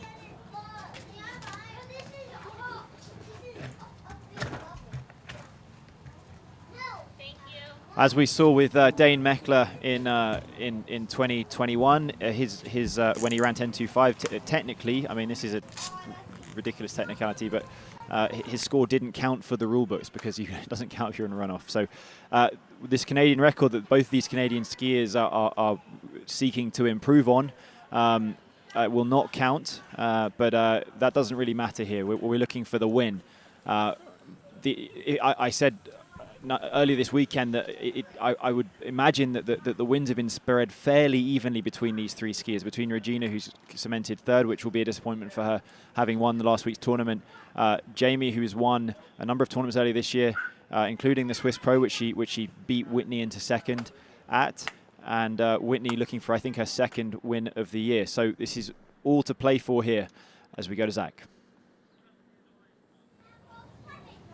All right, guys, down here on the dock, and let me tell you, things are getting tense. You can see the fire in the eyes. We got Whitney behind me getting ready. She's going to be going off first, followed up by Jamie. Like Kiwi had mentioned, starting off on their last completed pass. So going in 39 cold, taking it from a different direction that these ladies haven't seen yet. So taking this 39 tailwind, if they can get through it, it sets them up for a 41 and potentially a big score. Like Freddie had mentioned, this isn't going to count for a record. This is pure bragging rights on the line here, but a first place at Travers Grand Prix. I know both these ladies are eager to take it home. So it's shaping up. It's tense down here. Boys, back over to you. Let's see how these girls do it. All right, then make sure that you get your vote in for skier of the day. Go to waterskibroadcasting.com/play, waterskibroadcasting.com/play to submit your vote for skier of the day. And I'm sure that either one of these competitors are prime candidates for your vote. So make sure you go there and do so. Whitney McClintock-Rini, opening pass, 10.75 meters, their last clear run. This is going to be tough, isn't it? Very, off the very dock, tough. Cold 39, and a little tailwind pushing them on. They're not that cold, though. They were skiing just a few moments ago. It's an all-important one. It's not great. Can she rely on a big number 2? It's there for her. Still on time as she approaches number 4. Come on, Fast. Whitney. She better nails it, number 4 and So 5. Our first impressive. competitor So through impressive. it. That is And a fantastic game on. effort there. And I'm going back a few years. My memory may not be so good, but I don't think that when these guys last ran off together that either of them ran it. So that's amazing from Whitney, especially as she did not get the good start. No, she was didn't a have little great wheelie one, at 1, not the best 2, and then 3, 4, and 5 were just better and better. So yeah, that's definitely that's super competitive skiing. That's really professional skiing. To go out there at 10.75, slight tailwind, but having not skied in, at least 20 minutes, right? That's not much time, and she didn't get a great start. Over to 2, nice edge change, little wheelie again there, and I'm thinking, man, she might just want to kind of get over to 4, but no, she committed fully at 3, got the 3 she needed. But take a look this at this 4 was great, yeah. For a lefty, this is tip stayed next down, level. hooked up, and she was off again, and you knew she was going to run it from that point. Very, very good 4 and 5. Yeah, so going off the dock first, Freddie, she's put some serious pressure on Jamie. You've probably been in these situations before. It's a random luck of the draw. Who goes first? What would you prefer? Would you prefer to go first and go for it? Put some pressure or not? I would like to go first and run 10.75. You know what I mean? Like Yeah. if she did a bad score, then it makes it easy for Jamie. She's now made it really, really hard. Lots of pressure on Jamie. Let's see what she does. She's a lefty, so she'll get that nice 1. She should be able to get over to 2. She has done it in the last 2 rounds. Let's see what she does. Nice glide Whitney there. McClintock over to boy 1, and it's impressive that she's got around 2. She's going to need to do a good S-turn. S-turn. Really 2. impressive, because I wasn't sure she was going to even hold on to that 1. I think that shows her physical strength. What do you think, Kiwi? That I think these last 3 girls, they are just stronger than everybody else. We'll see that again. Well, I thought she was going to fall out the back, and then she got onto physically it. stronger, but mentally tough too. Experience, just kind of trust, full of confidence, and she's pumped about scoring 2 at 41, starting at 39 cold, and she really put some serious pressure. You know what, guys? For Jamie Bull to win this event outright right here and now, she has to get a piece of 3, basically, that Canadian record. We know it's not going to count to take the title. That's huge. Pressure there. So much pressure. Yeah, no, totally. And there will be another runoff. I'm not 100% familiar with what the rules are, but if she runs 2, then we go again. We can just keep going until at some point. I need to look at the rules. At some point, it might be the second has to beat first due to time restraint. You know what we're not going to do, Tony, is probably offer them if they can both take the title as a tie. This is America, Jack. Way off the back of the ski there at number 1. Did a great job just to hold on to that, not fall. But it somehow found a weight crossing position that swung her out and got around number 2. So huge stuff. This is Jamie Bull, and she's been running 39 every round. It's 3 times she's run it. She's going to have to run it a 4th if she wants this title. Huge pressure. Huge pressure. And as we said, like the last 2 Travers Grand Prix, Regina's won. The last 2 World Championships that have been here, so both fun. Jamie, Whitney's in. She's in the driving seat here. If Jamie can run 10.75 with all that pressure, she did it earlier, but not off the dock. This is huge from her. So let's see what she does. I'll leave it to you, Kiwi. All right, there. Here we go. Coming in. Well, we talked about how strong her offside was. She's going to have to find an onside here to stay on time. It's a beautiful, smooth number 1. Nicely done, and number there 1. it is. She puts her on time into number 3, looking calm. Can't a afford little to put bit long too to much number of a 4, foot long down here. course. It's Oh slow, my word, and she guys. slides. Brutal Oh man, stuff. inside buoy number 6, and that means That's the cool. 2024 Travers Grand Prix Women's Slalom Champion. Let's give it up, please, for Whitney McClintock Greeny. Oh, wow. Whitney walking away from the camera, wanting to have a little moment to herself, and fair enough. She's earned it. That's so impressive. So impressive to go off. I thought to go off and run 10.75, I thought that Jamie had it, I have to say. Yeah, definitely give this girl on the water a round of applause, though. Jamie Bull, as she skis back by, came out in a valiant effort to she looked strong, didn't she? She got to 4, she was on time, maybe went a little bit long to 4, wasn't big, put some pressure on the offside, and just couldn't quite handle it at number 5. So great skiing to be in a runoff for first, comes away with a second. Jamie Bull from Canada, and the podium will be Whitney McClintock-Rini on top, Jamie Bull in second, and Regina Jaquist in third. Very, very interesting. And I mean, if we're 1, 2, 3, Freddie, great. Tell us what you thought about 4 and where it went wrong. Yeah, there. I mean, I just thought she had a much better 2 than in the final before this runoff, and 1, 2, and 3 very, very good. I think she just sometimes gets that little bit caught. She's doing better and better with it, but that's when you're off the dot cold at 39, it's very, very tough, and she just wasn't able to get that sort of recovery turn that we often see from her on her offside. Very tough for her to miss out on that. Second, not what she's aiming for, of course, but amongst this field to beat one of these superstar trio is still an achievement, but not what she's looking for. Whitney McClintock triumphs, I think, for the first time in a pro event potentially at Travers Ski Lakes, and wow, what a dramatic final that was. Yeah, I'm gonna Had it all looking in at the there. replay. Yeah, she was in it. Left shoulder just stays down a little long, and she has to kind of throw things in to shut it down into 4. All right. Let's hear from Zach. All righty, guys. I'm here with Whitney. Congratulations. You're our 2024 Travers Grand Prix Pro Comp. You're champion right here. We were just chatting right before this interview, and I think that might have, at least in recent history, one of the craziest runoffs we had, where we actually had one of our women finalists go out there and run 39. And after that 1 ball, we were worried, but you got a big 2 that saved it, and an even bigger 4 ball there to get all the way through that 39. Talk me through that 39, another 2 at 41, and what this means for you to take home the gold. What a crazy ride it was this weekend. Every time I came in, I was super pumped with how I skied. I was really proud of myself, just like stay in it. I was in 3rd place all weekend long, and I was so happy. I skied great. And then coming out today and putting up the 2 at 41, I mean, like I said, I thought both of them could have beat it, or we could have had a runoff, and I'm so thankful that we got to have that runoff, me and Jamie. We've been there before, obviously. The one I was thinking most recent was up in North Carolina a couple years ago, or South Carolina, and I ended up having to run 4 to win, and that was my birthday weekend, and this is actually the weekend after my birthday too. So I don't know. I mean, that 39 was a wild ride. I was just holding on, and I was just like, I'm still here. We can keep on going. Jesus, take the wheel. I'm still going. But it was great. I mean, and then going to 2 ball at 41, my back foot was lifting out of my boot. I've got this like half boot thing, and that never happens. I guess I didn't get it quite tight enough or whatever, but I was like, I'm getting outside that ball. Anyway, what an adventure. I'm so thankful to John for putting on. I mean, I know the whole crew around here puts their heart and soul into this event, and I'm just thankful that they let us come back and keep skiing here. The go-karting and the shooting is always fun, and having the team adventure.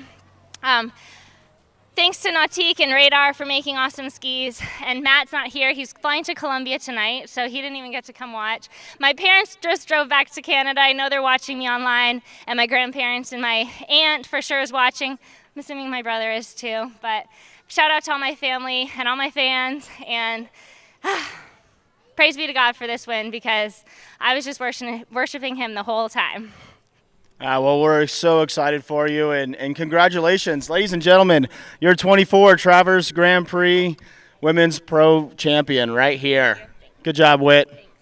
Back to you guys. We got some guys coming up. Fantastic skiing there from Whitney McClintock, and even had enough time to quote Carrie Underwood in that victory speech. But all said and told, Whitney McClintock-Rini, your winner of the Travers Grand Prix 2024 Women's Slalom Competition, ahead of Jamie Ball in 2nd place via the runoff, Regina Jaquez in 3rd, Elizabeth Montavon in 4th place, Vanessa Veek in 5th, Paige Rini in 6th, Alice Bagnoli in 7th, and Jara Bonneman of Germany in 8th spot. All right then. So what does that do to the Pro Tour standings? There are some significant shifts afoot here.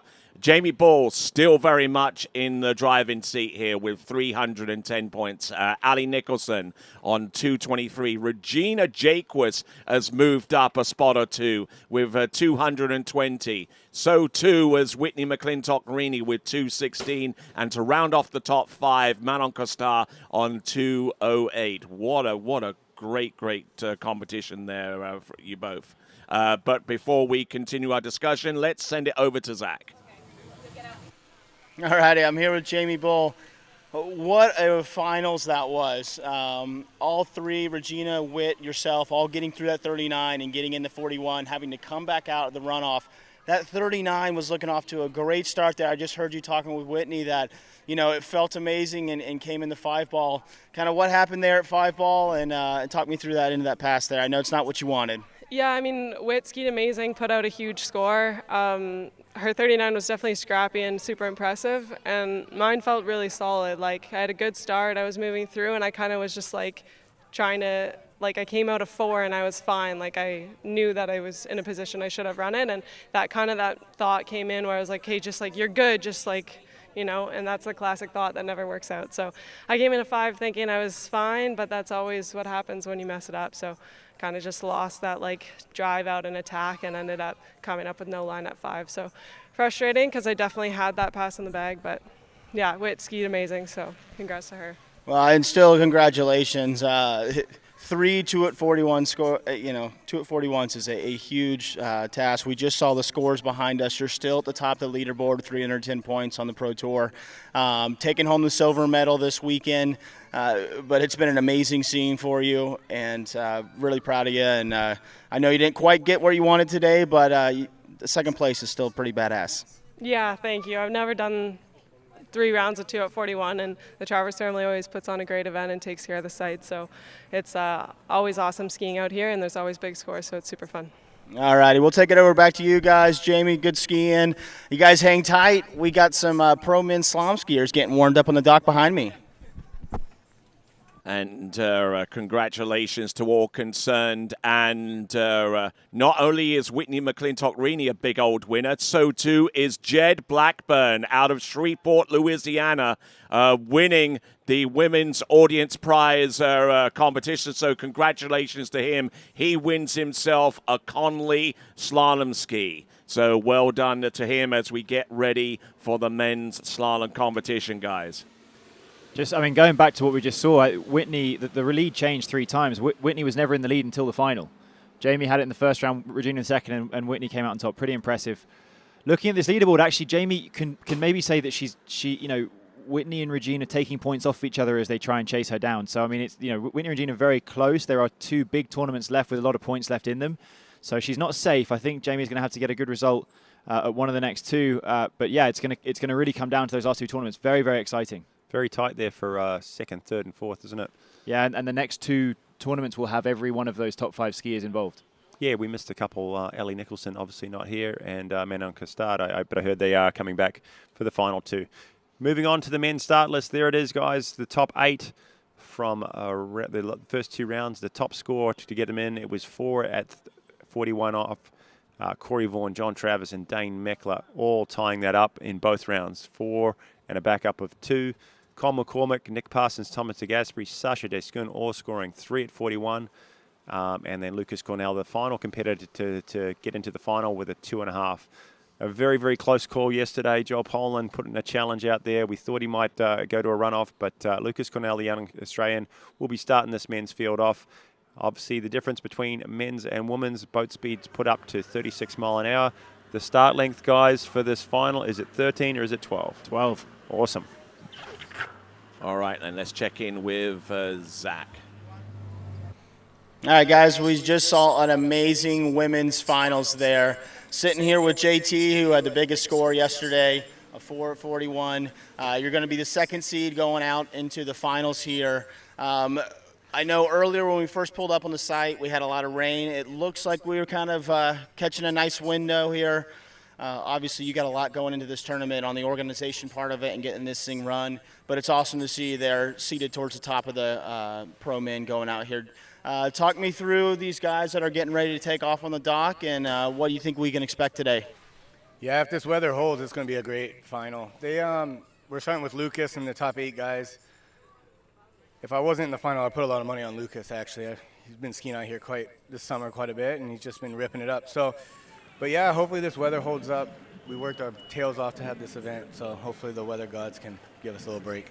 All right, give us another hour and a half. That's what we need out of it. And JT, best of luck out there. We'll let you go get settled in. We got our first of 8 getting ready to take off on the water with Lucas. So I'll take it back over to you guys. And JT, go get him today.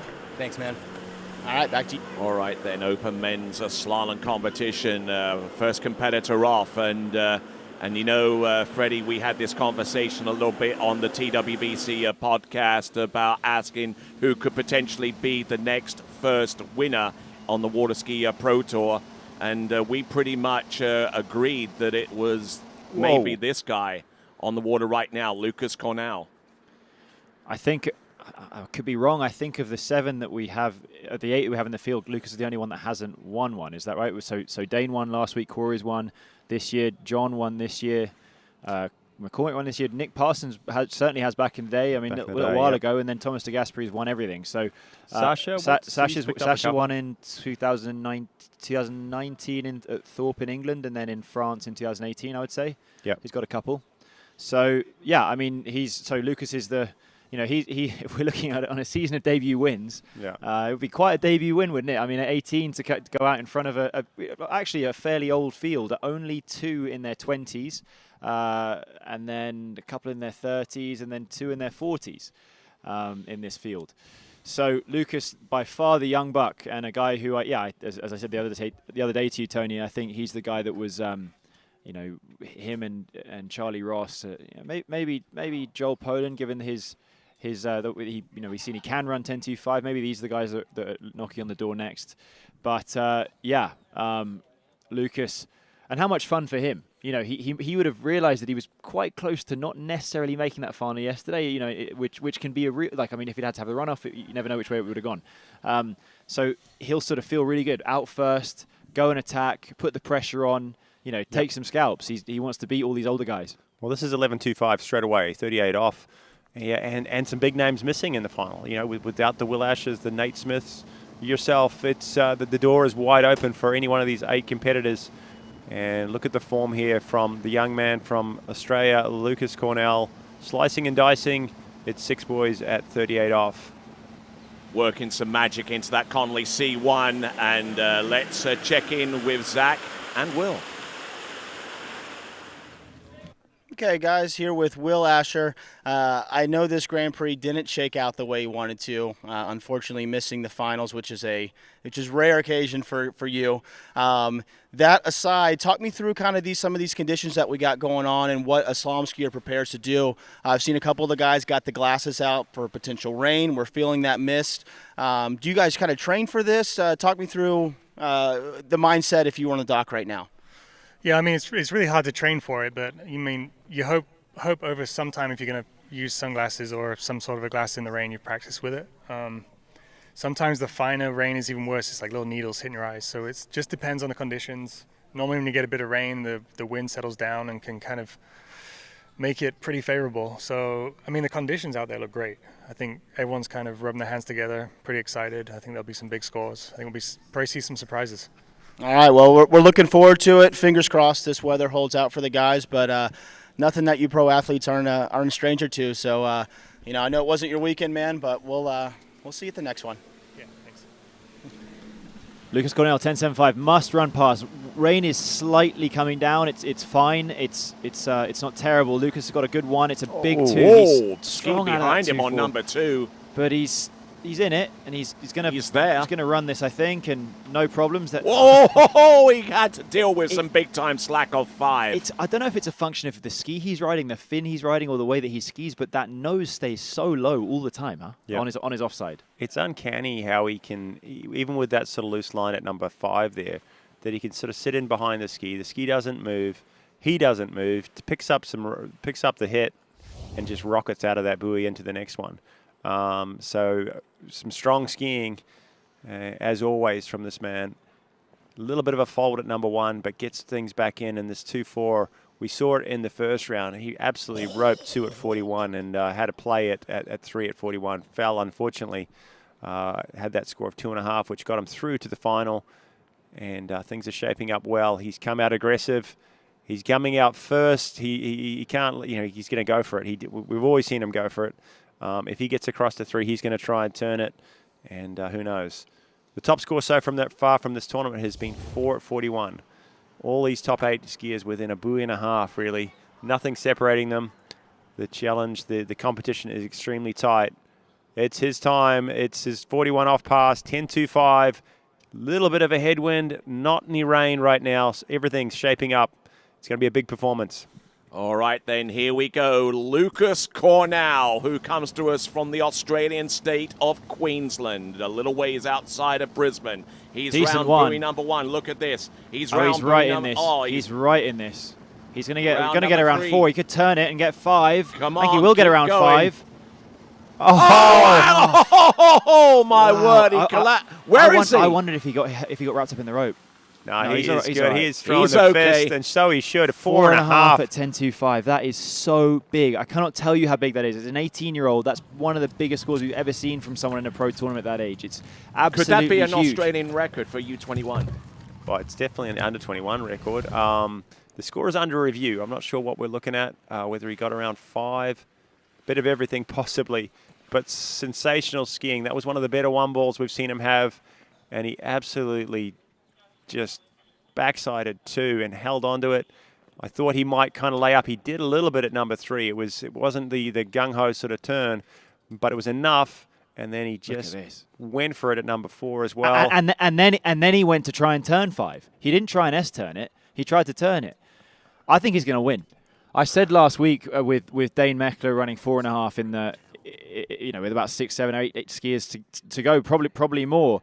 I think he's going to, with 4.5, I thought he was going to win. I think he's going to win here. I think that if you look at the skiers we have remaining, they're all extremely capable. But at the same time, this is very, very exciting. All right, then. So Lucas Cornell has probably come away with a whole slew of records. We believe he's gotten the Australian U21 slalom record provisionally, probably the Oceania record for U21 as well. So we need to get hold of that rope and get that measured. Do they have to measure? They have to measure a rope for an under 21 world record. An under 21 record that's not a world record. Yeah, for sure. For the Australian record, they'll need to measure the rope, and it is being measured right now. I don't know if it's an open Australian record. No, it's not. Joel Howley has a 5. Has a 5, does he? Okay, it's right. I know that up at Lake 38, he got the 5 and it tied it. Maybe it tied it up. And that tied the under 21 world record. And under 21 world record. So I believe what's going to happen is now they're going to measure the rope. And get it back to the dock, so all the competitors still use the same rope. Oh, I know. Actually, look at that. They're going on with they have been changing handles in the boat and using the same rope for all the competitors. But we're kind of changing things up as this rope gets measured, and then I'll send it back to the dock. All right, then let's check in with Zach. All right, guys, I'm down here. You can see JT working quickly. With being a pending record right there, time is of the essence. So you saw JT go get that rope from the dock, straight out of the water, up here with a tape measure to verify that everything is in tolerance. John also, as a TC here, can sign off on that, verify that everything is correct. Once that's done, that paperwork will get filed, and that record can get stamped in the record books. But man, what an opening round, 4.5 at 41. You heard JT say it in his interview earlier that Lucas could be a dark horse here in the final, and that's exactly what we saw, and starting off with a bang. Yeah, so Sasha Diskun, the next skier on the water, as Lucas Cornell comes back in. I tell you what, there's going to be some happy Australians tuning in. It's early down there, but congrats to Lucas for kicking this event off. It's a huge score. Freddie, you made a big prediction that he could win this event right here with that score. No one went that far in the first 2 rounds. Well, I'm trying to think what anyone else has done this year. Dane has a 4.5. Corey has a 4. John has a 4. Who else do we have? Cole's done 3. Cole's done 4. Nick Parsons has done 3, and Thomas DeGaspery's done a 4, I think. So at the same time, that's Lucas's season's best score by a buoy and a half in the final of a pro event. So it's obviously skiing well out there. But yeah, I mean, I said at the start of the round that he's the only pro event, or the only skier of the final to not win a pro event. I think he's going to win today. Well, let's see. Yep, could have another new winner in 2024. It's been a theme this year at the Pro Slalom events. Sasha Deskun coming back in 11.25. Here we go from France. Always a tough spot to go out right after someone's just blown it up, done a huge score right in front of you. I mean, and maybe, I don't know, we all have faith in Lucas, of course, but I mean, I probably wouldn't have predicted this morning myself that he was going to get around 5 at 10.25 in the final. So, yeah, I mean, that's you've got to rally from there and sort of not have the wind taken out of your sails. So Sasha's going to go out there, refocus, and we're going to go to Zach. All right, guys. Here with Cole McCormick on the dock. We had a 3 and a 2 in the qualifying rounds. You're here in the final, sitting in that middle of the pack area. Talk me through the mentality and the vibes on the dock when you see Lucas go out there and run a massive score, 4.5. Speaking from experience, it feels like it elevates the gameplay. It gets the juices flowing. Talk me through on how you got to keep yourself calm and still go attack it for a big score. Yeah, I mean, he put it out there, that's for sure. Everyone knows it's skiing great out there. Honestly, for me, it kind of takes the pressure off a bit. You just go out there and ski it like a practice set and leave nothing on the water, right? There's no thinking about getting second, third, turning 3. It's just go for it. So, I mean, I think we're going to see a lot of big scores today. Now, Cole, you bring up a great point. It does essentially take the pressure off. Sometimes it's harder just to go get a 2.5 when 4.5's the mark to get. So when you could really attack it right from the beginning and like you said, leave it all out in the water, man. We'll let you get going here. We got Sasha coming back in at 39 here. So back over to you guys. All right, let's see what we've got here. Coming to us out of the ancient French city of Lourdes. This is Sasha Deskin. Not a very good one. He's a little bit out of position. I think he's in trouble here. Yeah, big trouble. He's not going to run this. That's 4 at 10.75, and that's a shame. And again, I said yesterday I hadn't seen him miss it all year. Well, he's missed it twice in a row there, so that's very, very disappointing. I mean, very odd, very, very odd. And that's certainly not the performance that he would have thought that he was going to have today either. Yeah, he's kind of jumping off the line a little bit into his offside, and then kind of dipping the rope in the water a little bit. Never really looking that powerful, actually. And that's one of his strengths. He can sort of compress a little bit and hold some angle across the lake. But, yeah, really losing the line at number 3. Not in a great position and just never really got that pass started. We saw that happen to Will Asher. We saw it happen to him yesterday too. So some weird skiing, especially after we saw Lucas Cornell just go out and crush it. But it will not be Sasha Deskin's day. Lucas Cornell still sitting way out in front by almost over a pass. We're going to move on to our next skier. Out of this field, it's probably the most decorated slalom skier. Probably. It's Thomas de Gasperi. He's got a lot of titles. He's got a lot of victories. He's got a lot of experience, especially compared to the remaining 5 skiers after him. All right, let's send it over to Zach. All right, guys, here with JT. We want to give the viewers online right now a little bit of the background knowledge on, we saw the mad rush down to get that rope. Talk me through the process as being the technical controller and what you need to do to verify these ropes.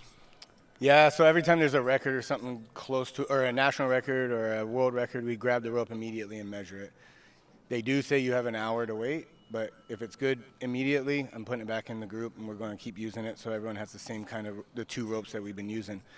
Lucas did run 5 earlier this year at an event, and it got downgraded to nothing actually because the rope was too long. So when he ran 4.5 there, I have no idea what the national record is. I just knew it was a good score, and I'm like, I'm going to check it out. All right, well, JT, that's a lot of little tick for the behind the scenes of what goes into this and verifying these records so that we're on an even playing field around the world. So, John, thank you for the explanation. Guys, we'll kick it back over to you with T-Gas on the water. Okay, skier on the water now. The 11th time European men's slalom champion, Thomas de Gasperi, taking that pass down. Beautifully executed there. Well, Kiwi, you said about the most decorated. I just had a little look at the stats on waterskiprotour.com, and I've got 16 wins for him here. That includes 16 pro wins, including 2 world championships. As much as it's not a pro event, it's included because it's like the biggest tournament. Yep. 2 World Championships, 3 Moomba titles, 1 Masters title. He's won a lot over the years. So if we look at the rest of the field, Corey Vaughan has exactly 1 win. John Travers has 3 or 4, and Dane Meckler's won 1. Cole McCormick's won 1. Parsons has, I think, 5. I just had a look. So, Thomas de Gasperi has more wins than everyone else combined in this field. Yeah. Well, is it going to be youth or is it going to be experience? It's we've got the lead so far from the youngest man in the final. It is Lucas Cornell, and it's huge. It's absolutely huge. Dane Meckler won last weekend with exactly the same score, with the 4.5. It was enough last weekend. Will it be enough here today? And will Lucas live to regret trying to turn 5? I think. Do you know what I mean? Nick Parsons needs to win. He needs some new gloves. He needs to be able to afford some new gloves there. Oh man, he likes those gloves. He doesn't want any new ones. They're the favourites, huh? Yeah. Thomas de Gasperi 11. I know someone who can help him out with some gloves. All right, this is Thomas de Gasperi, and he's looking good. Pro gear Yep. He didn't have a great weekend last weekend, but came back and first round here, a 3 at 41. Looked a little bit off his game in round number 2, as did a number of our competitors. They were kind of struggling a little bit. Got it picked up a half at 41 in round number 2. Here it is. His time.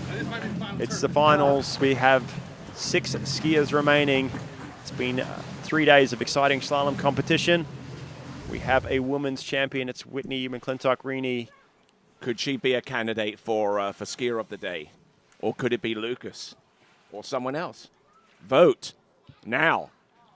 waterskibroadcasting.com/play. Both phenomenal performances. I would say for me, Lucas was maybe more surprising.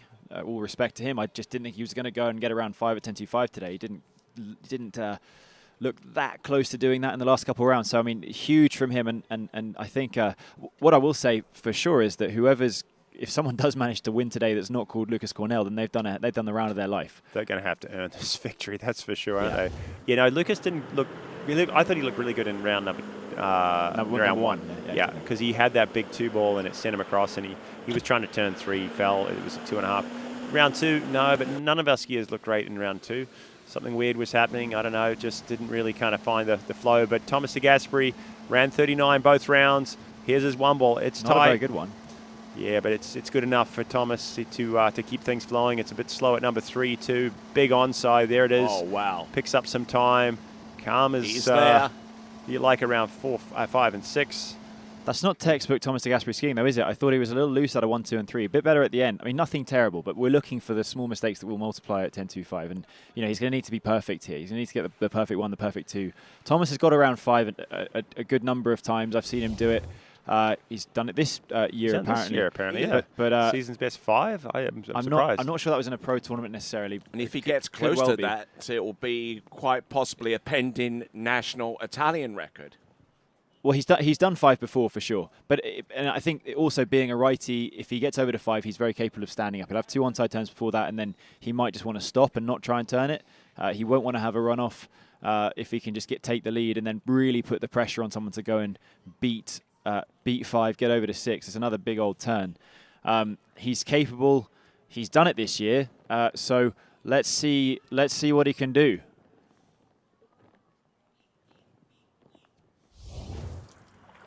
So there we go. Nick Parsons sitting by on the dockside right now and getting ready for his turn. Thomas de Gasperi. Here it is. He's coming around the turn island, guys. Big 10 moment for de Gasperi. 10.25 meters. A lot of victories for this man. Can he make it? 1 more. Deep breath here. Here he comes. One-handed gate. A few skis. Really good big one ball. Good one. Look on at him. time at Thomas. 2. He looks Come good. on. He looks really good. Keep Come on, going. Thomas. Slow at number Keep 3. going. Need big 4. No, he's Too inside of 4. long, Oh, my word. And Yeah. that's one of his better scores of the season, even though he hasn't taken the lead. Oh, man alive. To me, he that was was inside a of start, that, no? wasn't it? That was a start. The 1 and 2 was great, but he needed to rely on a big 3. Was a little slow. Kind of went for it. Good to 4. Whether he got his ski around number 4, yet to be seen. Yeah, I think incredible 1 and 2, much better than what we saw in the last couple of rounds. I mean, really, really good. And he got the shoulder down, but he changed edge in the right spot. So 2 was fantastic. Maybe just didn't get the 3 that he needed. I'm really interested to see boy 4 here. I thought he hit it. I was surprised to see it, but I mean, I could well be wrong. I've been wrong before. I think he's over the top of it. Yeah, over the top of it. Just got squashed a little bit when he made that reach into number 3, wasn't it? Final score is 3. So folded over with his shoulders a little bit. Didn't have the exit to swing him out and get the width at number 4. The final score officially coming in, it's a full 3. It's a good score. Hey guys, it's just because he was chasing such a amazing performance from Lucas. There it was, the release into 3 that kind of got him, and he went for it, but not today. It's a full 3, and I'm seeing Zach kind of lining up an interview with Lucas Cornell, and I've heard some pretty funny stuff come out of Lucas's mouth, so I'm looking forward to this interview very shortly. We're going to go to the water right now with Nick Parsons coming in for his first pass. It's going to be, as with all these competitors, 12 meters, 35 off, and hasn't he skied well so far? He had a 3 at 41, he had a 2 at 41 in rounds 1 and 2. Great to see this guy back at the pro events and looking so strong. And on a ski of his own design, the Pineapple, courtesy of the Parsons project. Let's check in with T-Gas. Okay, guys, here with T-Gas. Man, we saw a big score from Lucas at 4.5 going off, and you didn't leave anything out there. That start at 41 that we're going to see here in a second, man. Talk me through this, because it looked like it got off to a really strong start. Yeah, I couldn't get my gates and my rhythm going in the first 2 passes. I thought I had a pretty good 1 ball, and I had a loose line at 3. I was really trying to go for 4, and yeah, my fault. I should have turned a little harder here, but I had no line, and I don't know if I went. I don't think I went. No, I pushed it. Yeah, but I tried. It was fun, and good thing that the weather held up. So it's gonna be good for everybody. All right. Well, T-Gas, great skiing, man. At 3, that's a hell of a score, and we'll see you at the next event. And dude, good to see you. Likewise. Yeah, good to see you too. Thanks. All right, back to you guys. Well, kind of brutal there for Thomas. I mean, if he'd have got 10 centimeters further out there, he'd have got around that boy, got the quarter or the half, even the full. But any piece of 4 would have really pushed him up the rankings. I think we'll see a number of 3s here, but if you can get over to 4, that's going to put you very much in podium contention. He's, as it is, he's as a result of his lower seeding into the final, then he's going to be in a bit of trouble if someone ties him. All right, then, as Nick Parsons settles down to shorten to the next line leg pass at 10.75, let's check in with Zach and Lucas. All right. Okay, Lucas, wow, first skier off the dock, 4.5 at 41, absolutely monster score, the biggest score of the tournament that we've seen so far. JT called it earlier in an interview saying that you could possibly be a dark horse in this men's finals event.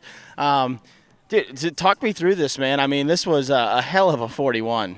Yeah, it was pretty wild, but I mean, it still wasn't a great gate, which surprised me. Still a good start from a bad gate, but yeah, 1 was good, and I came out of that and I was thinking like, dude, we just got to send it, we can't stop.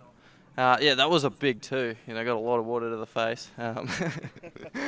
But yeah, 3. Like I was just making sure, don't do what you did in the first round and blow the tail, and then it went to 4.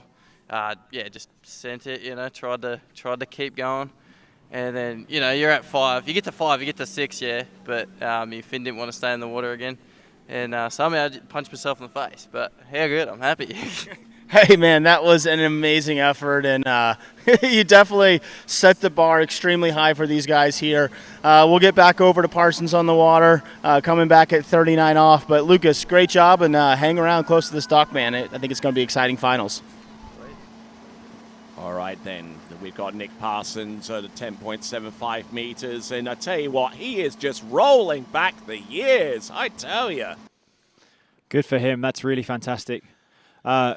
Yeah, I mean, he is, as you say, rolling back the years. I mean, I just checked the stats. He got on the podium in 2021 at San Gervasio, but Nick's last podium before that was 10 years ago.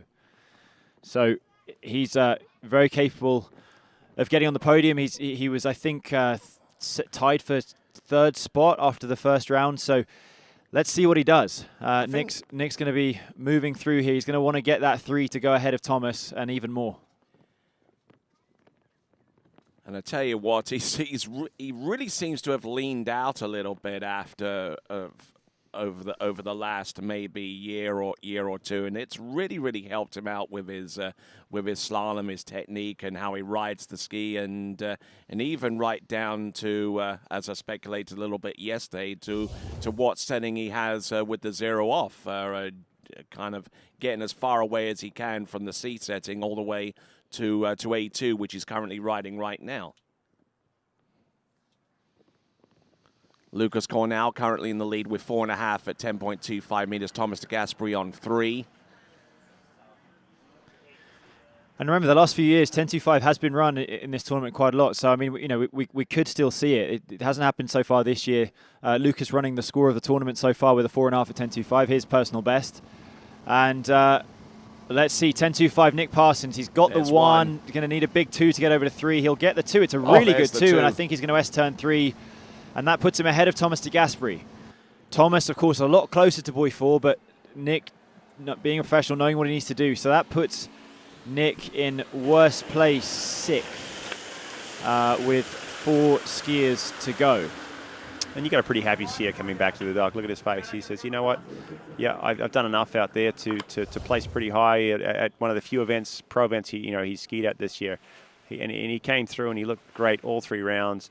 It wasn't the biggest 1 ball. The 2 was actually really nice. Really good. A little down course from the approach in.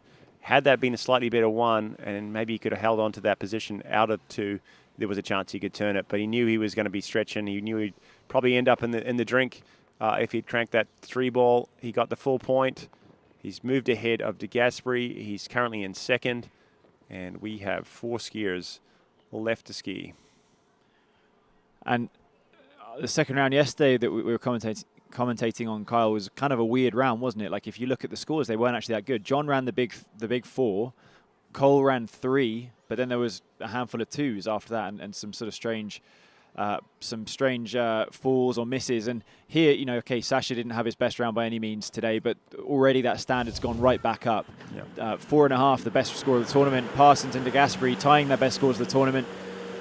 Let's see, who do we have here? Cole McCormick, capable. He has a PB of 4. I mean, I think he tends to like to post his 41s on Instagram. I think I've seen them. So I know he can run it. It's just, can he do it today? And can he take, you know, he's trains here at Travers. He's been training probably with Lucas, who trains here a lot. They know each other skiing very well, but Cole will not want the young gun to take away the win. He wants to be the guy with a second pro win today versus Lucas with his first. Yep. All right, excellent skiing there from Cole McCormick. And as he gets ready to shorten for the next pass, let's send it on over. Okay, guys, here with Corey. Corey, some amazing skiing this weekend. You're our top seed going into the finals today. You had a 4 on Friday, a 2 yesterday, and then we see our first skier off the dock go and throw a 4.5 down. So setting the bar extremely high for this finals. Talk me through, as we're down here warming up, your mental preparation, knowing the score and to mark the beat. Yeah, well, it's my first opportunity being top seed at a finals, so I'm excited about that. I'm glad I got to see Lucas do that, because it tells you this is what it's going to take. And I mean, Thomas skied great. I think Nick just skied great. It kind of shows you're coming off the dock. At least I will be, with the mentality to go for the win. Of course, 41, things happen very quickly, and you know, I'll try to keep some intelligence in the back of my mind and play strategy if needed. But my goal at this point is, I've got the opportunity. I know what's on the board. Go ski for the win. Hey, man, that's what we'd like to hear, and I know it's going to be an exciting finals. You took home a pro win earlier this season. Let's see if we can make it 2 in a row. You'll know the score to beat when it comes to your spot, being the benefit of the top seed. So, Corey, best of luck to you, man. Thank you. Thanks, everybody at home. All right. All right, back over to you guys. Here we go, folks. Cole McCormick, men's Masters Slalom champion, his first pro win. That took place in May of this year. And and skiing with some great confidence throughout the remaining portion of the season. Cole McCormick from Canada, and another skier looking to chase down a Canadian national slalom record. Well, he's going to have to earn it, isn't he? He's going to have to break that record here today to at least tie it to take the win. The current Canadian record sits at 5 at 41, tied by Charlie Ross and Jason McClintock. So Cole McCormick, you know, he's always looked strong. This is one of his favourite sites. Does a lot of training here. Yesterday in the second round, although that was his best score, he didn't look that comfortable through his 39, and he sort of had to eke his way to 3-ball. He did enough. He got it to a pretty good spot, I guess, going into the final. It's a good seed for him. You know, he's sort of middle of the pack, and we're hoping he can and go deep. He has never run 41 off. Freddie, you've seen him do it on Instagram. He's got his best 4.5. 4, I think. 4, is it? Never seen 5? Yeah, I mean, there's been a number of times. I could be wrong. I mean, you know, I don't follow these record scores, but in pro tournaments, I think he's got a number of 4s. Yeah, he's definitely got 4s in pro tournaments. I didn't know if he'd seen 5 somewhere along the lines. All right, here he is coming in on 10.75 meters. Cole McCormick riding that LaPointe slalom ski. I'm sure that both Chris and Jennifer are watching in on this live webcast to see how Cole performs on that ski. And look at him go round 5 and round number 6. Look, good skiing. A little untidy towards the end, but then again, when is a 10.75 meters ever tidy? Well, that wasn't vintage. I've seen him running better than that. I've seen him run them better than that. So, I mean, yeah. The 135 wasn't working then, was it? But to be honest, his 2.4 sort of made up for it. Yesterday, I thought his 2.4 wasn't working that well. Yeah, it was sticking behind him yesterday. Yeah, exactly. And there, it was smooth. It actually kind of ran that pass for him. I would rather have an offside working than an onside, because you know he can turn his onside when it comes time. So hopefully he can make a couple adjustments and use that same sort of reach and movement away from the handle, which looked very, very smooth there into 2 and 4. And I noticed a little bit there with the pull out and the glide and the turn for the entrance gates into number 1, where he was trying to bleed off a little bit of speed going into the turn, and that I've noticed quite a bit there from Cole McCormick during the competitions I've seen him ski. He kind of like wiggles that ski before he rolls into that turn. Yeah, a lot of skiers have, all skiers have different sort of ways to adjust their speed, find the line as they're gliding. Some kind of pump the brakes a little bit with their back foot, some sit against the line. Or just trying to get a comfortable position, a balanced position to turn in from. And ever so important here at 41. They turn in for the gates is kind of where it's won and lost.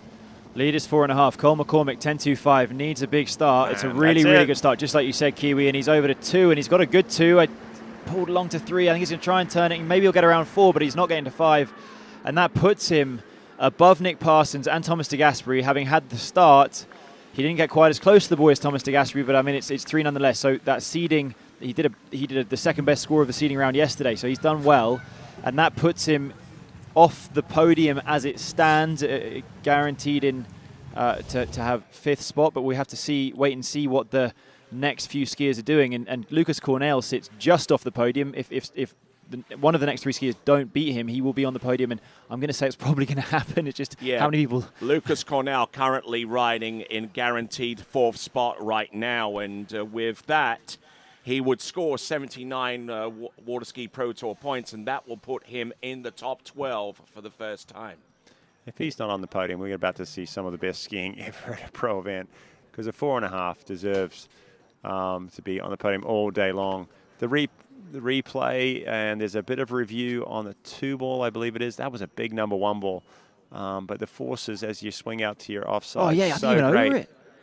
God, did he submerge that? I mean, that is a big call. I think I mean, you see the ski bounce. I mean, that's what we're reviewing now. So that'll put him from potential 5th down to 7th.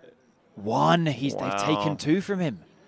They've taken 2 from him. That's not the face of someone. Yeah, who's realized. He's shaking his head, and we had some sort of protests and some confusion yesterday with some scores. Maybe he's going to the judges' tower right now to check a review. As we watch Dane Meckler, another lefty, come in. Cole McCormick getting a 1 officially right now. And Dane Meckler, another skier that I didn't look all that settled in round number 2. Looked great in round number 1. I'll tell you what I was impressed with, though. I completely agree with you. I was impressed with how he didn't actually get around 3. He hit 3 yesterday, but with a bad 1 and a bad 2. Still made it. So with an average, if he can move those turns on 1 and 2 up from sort of 4 out of 10 to 5 or 6, then he's going to be around 3 easily. And then see what he did last week when he got the start he needed. He got around 5 and was the same as Lucas Cornell, blew the tail at 5, 4.5 scored. Interesting to see with Cole. You saw his reaction. He was on camera as he got the news there. He went from smiling to scowling very, very abruptly, and he said, "What?" So I think we can see him just walking towards the judges now. I think he's probably going to get his wallet out and give the $250 that Joel Poland gave yesterday, and I believe Corey Vaughan did yesterday, to have their scores video reviewed. Joel was unsuccessful, but Joel hit the boy on the outside, and I haven't seen Cole's in any great detail. I don't know if we're going to get a replay going, but I think he definitely hit it. So I guess whatever the judges are going to do, they got to be consistent. Over the course of a tournament, whichever way you look at it. All right, skier on the water at this time, Dane Meckler, originally out of Ohio, but now reside in Central Florida these days after stops in Louisiana and the Panhandle of Florida and North Carolina. He's settled in with his wife, Janina Bonneman. They have a beautiful young baby. And I tell you what, the whole family's here and cheering him on. Let's send it on over to Zach. All right, I'm here dockside with the Yeti, Mr. Nick Parsons, rocking that pineapple, man. I love it. Dude, some great skiing this weekend, into 41, all 3 rounds. Threw up a 3 here in the finals. I know it's not quite enough to take the lead, but it's a damn respectable score, man. Talk me through it. Thanks, Zach. I appreciate that. It's been a long 5 years making the ski with my buddy Carl, and we put a lot of work into it, and to finally make it here and make it to what place am I in? You're tied for second right now. Oh, so I'm on the podium then. Dane's last, right? No, you got Dane. You got a couple more, but you're right. You're guaranteed 5th right now, or tied for 5th. So I'm an eager beaver there. But yeah, it's been a fun ride, and I skied well in practice here all week, and I was like, I just need to do that, and so I just kind of stayed with it, and I watched Lucas ski, and I was like, I had to shut that out of my mind because it was so awesome to watch him ski, and I just focus on yourself. And so well, Nick, great skiing, man. Love to see the pineapple. We're going to take it back over to the water with Dane coming in, 39 off. Here he comes, 39.5 off, 10.75 meters. A hellacious turn off buoy number 1. Gets it to go around number 2. He's left foot forward, which means 135 is his strong side turn. Not so strong on 2, 4, and 6, but either way, he's looking good, and he gets through 10.75 meters, and it continues to be game on for Dane Meckler. Well, it's another 6 buoys, but and it's good skiing. It's not great skiing. The 39, there were some holes there. He wasn't quite as dialed as he was last week when he ended up on top of the podium. But to me, he's the biggest threat to Lucas Cornell. I know I don't want to take anything away from John Travers and Corey Vaughan, but this guy has the performance in the to challenge it so far this year. He has a 4.5. He's confident with last week's win. The skiing right now through the 39, maybe not his best, but hopefully he can change things up for this 41. Could go back to back. And he'll be thinking he can. I mean, and also, he's got the monkey off the back in some ways with last week's win, and of course with running 10.25 the same direction at the World Championships 3 years ago. The remaining 2 skiers do have complete 41 off passes in the record books, as Dane technically doesn't, but Dane has run it in a tournament more recently than them. Going to be very interesting to see what he does. I think, I agree with you, Kiwi, lacking a touch of that fluency, but that's on the previous passes. That doesn't matter here. Let's see what he does. It's Dane Meckler, 10.25. It's 5 for the lead, 4.5 to tie, and anything above 3 will give him a very good chance for podium. Entrance hits big buoy one. Number 1. Huge 2. I think he's going to do pretty well here. He's over to 3, and I think he'll get around 4. Will he be able to turn it? No. Oh, no, it's an inside 4. Did he hit it? It's close. He is he's shocked with that one. It was a huge number 1. I thought it was a really good one. 2 was strong. Just lost a little time. 3, and yeah, the score's going to be under review. I can't say either way, but I think he made contact with it. I don't know if it's going to be a 4 or a 3. Thomas de Gasperi hit it also, so this is big news. I mean, it won't make a huge difference as it stands, because if it's 3 or 4, he'll sit right behind Lucas Cornell with 2 skiers to go. But I mean, this could be anything for the podium. Any extra buoy for the podium is absolutely critical. Regardless of what the score is, Lucas Cornell will be on our podium. What position it's going to be, we don't know. We've got 2 skiers, John Travers, Corey Vaughan. The only 2 competitors remaining that can challenge his lead, his huge 4.5. 3, yeah. Confirmed 3. Yeah, 3 buoys there. And a skier who won his first Pro Tour event just this past weekend. Dane is second, so he's guaranteed 4th. I think he might get on the podium here by virtue of his ahead of Thomas de Gasperi and Nick Parsons with the 3. It just shows how important that score of 1, and a lot of ride-overs this round. Looking at Cole, which took away his score from 3 to 1, where he ran over 2. De Gasperi ran over 4. Dane Meckler ran over 4. So very, very brutal stuff. And the rule is, if you significantly displace the buoy, you can't have the buoy. So fair enough. But yeah, these are fine margins.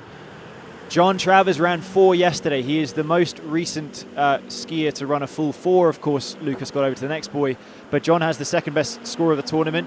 And he has unique knowledge of this side as well, so maybe that will work in his favor. Here he comes. This is Jonathan Travers, who won earlier on this season in a Pro Tour event in San Gervasio in Italy, and has been contributing in ways towards the sport that very few can match. And with that in mind, let's check in with Zach and Dane. All right, guys, here with Dane down here. Man, some really impressive skiing this weekend. A 4 in the first round, then coming out another 4 here in the finals. We're going to play your 41 here. Talk me through it. I know it put you into a solid second place, but I know you wanted a little more. Let's see what happened here. Yeah, I mean, conditions are absolutely perfect. I honestly, when I sat down there, I just thought this was the day I was going to run it. It just feels so good, and greenie is so good. I have so much confidence here, and yeah, I had a great start. 2 was slow, and then 3, I kind of got on my ski again, and then I just hesitated going to 4. I don't know. I guess I went inside of it. I was still kind of pushing to turn it, and yeah, then I was like, I'll stand up and get the 4 because the boat was on me, and I didn't do either. So anyway, yeah, it is what it is. I'm happy to be out there with the guys. So. Hey man, well, you took home a pro victory this tour, or during the season this year. So huge congratulations to that.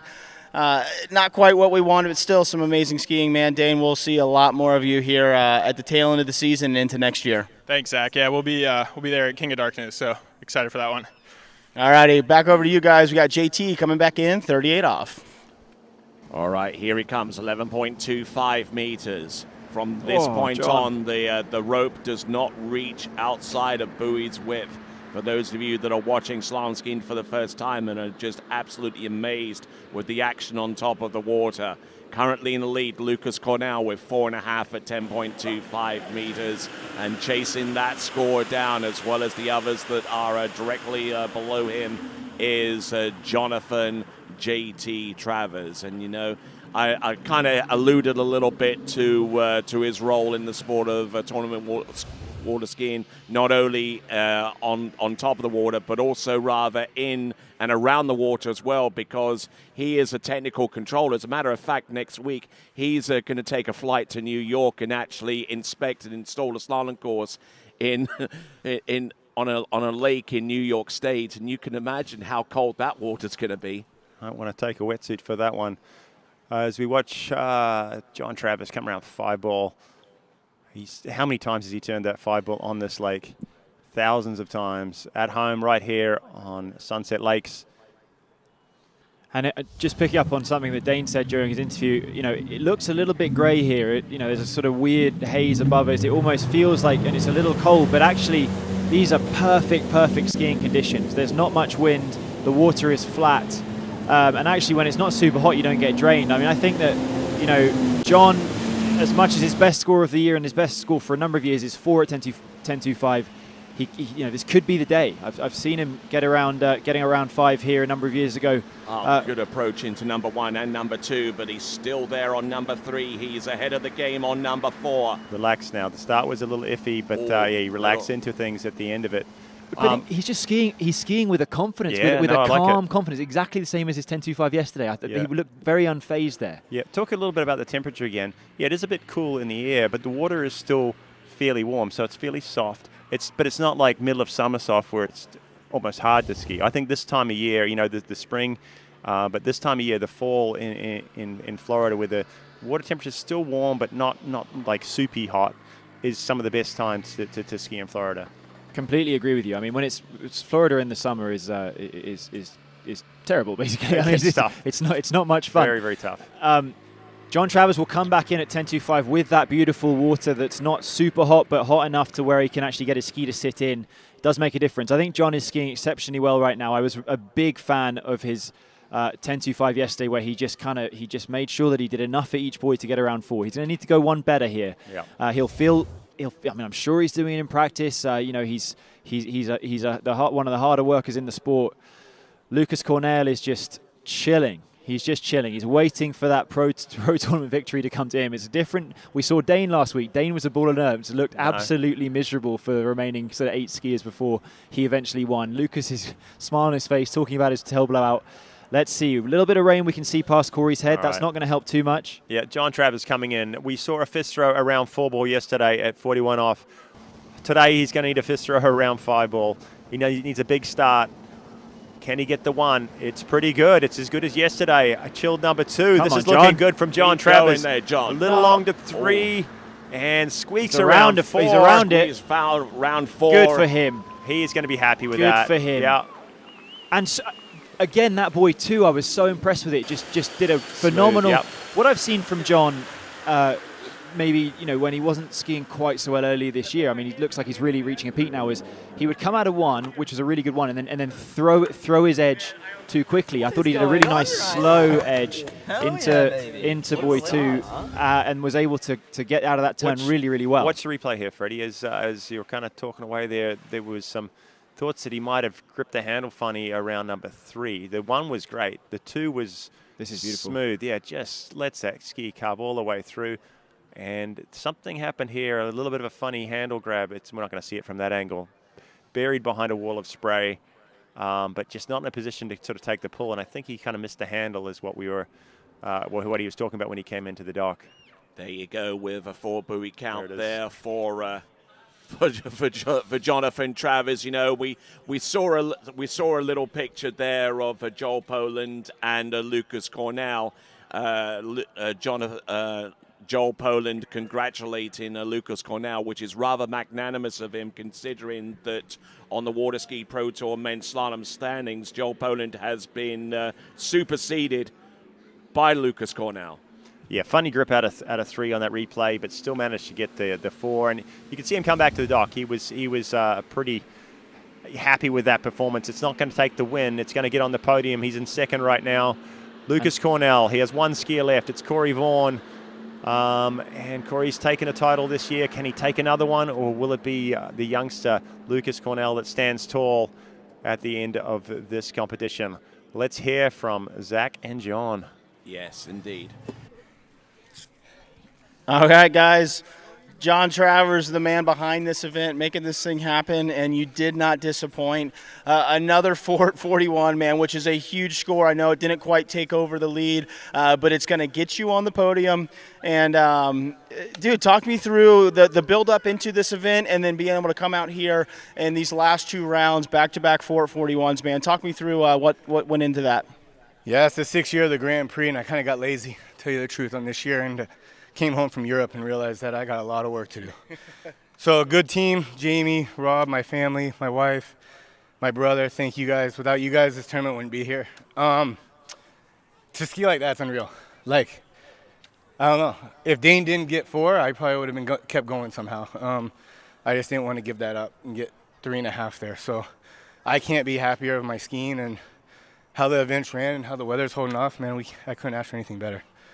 Hey, man, we're super proud of you. And, obviously it's been a long season. We had a pro win back at San Gervasio earlier this year, and then to come here at your home site and put up 2 back-to-back respectable scores. We're sitting in second right now with Corey on the water coming back at 38. We'll go ahead and go back over to that. But JT, great skiing, man, and happy to see you here at the top of the leaderboard. Yeah, thanks, Zach. And special thanks to everyone on my bib and all the special thanks on the announcing stand. Without you guys, we wouldn't be here today. All right, thank you, everyone. And clean-looking 38 there from Corey. And you guys take it and let us know how that pass looked for you guys on your end. Yeah, no, Corey's looking extremely strong as he sinks into the water. It's 2 passes down. Basically, he's got 2 more to run. He's got to run 39. He's got to basically run 41. I'm looking over my shoulder, and I'm seeing Lucas Cornell just kind of off in the distance, kind of at the ping-pong table, chatting away. He doesn't even really look like he's watching what's happening on the water. He's, I think he has a ball of nerves in there, but he's playing it off like, just chilled. He's not really watching what Corey's doing. I think he's going to be, regardless of what happens, he's going to be stoked with his performance here today, and so he should be. A 4.5 at 41. He's got the lead. He's got a guaranteed at least second, and who knows, can he be on top? Guys, we were trying to work out yesterday the youngest guy to run 41. We figured it was maybe Nate Smith. The youngest pro winner over the last sort of 10, 20 years, who would it be?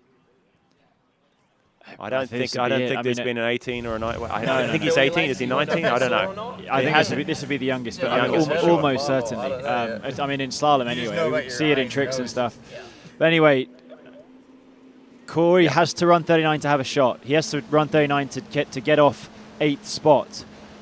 He is coming into 1, and that's not his best 1 of all time, but he'll get the 2 that he needs, and he's totally in this. He's moving through and definitely sort of using his own style, a little rearing up here and there, but got him around 4 the other day, and it's very effective. And gets it done there on 10.75 meters. So it's game on once again. Lucas might not be watching, but I sure am. This is getting exciting. This is I think he comes down to this. So Corey has 5 for the win, 4.5 for a runoff, 4 for second due to superior backup, and 3 for third. So that's what he has to do. Dane Meckler sitting there just potentially, he's on the podium right now with 1 skier to go. Corey's going to feel, he said he was going to enjoy this last off the dock spot. Let's see how he does.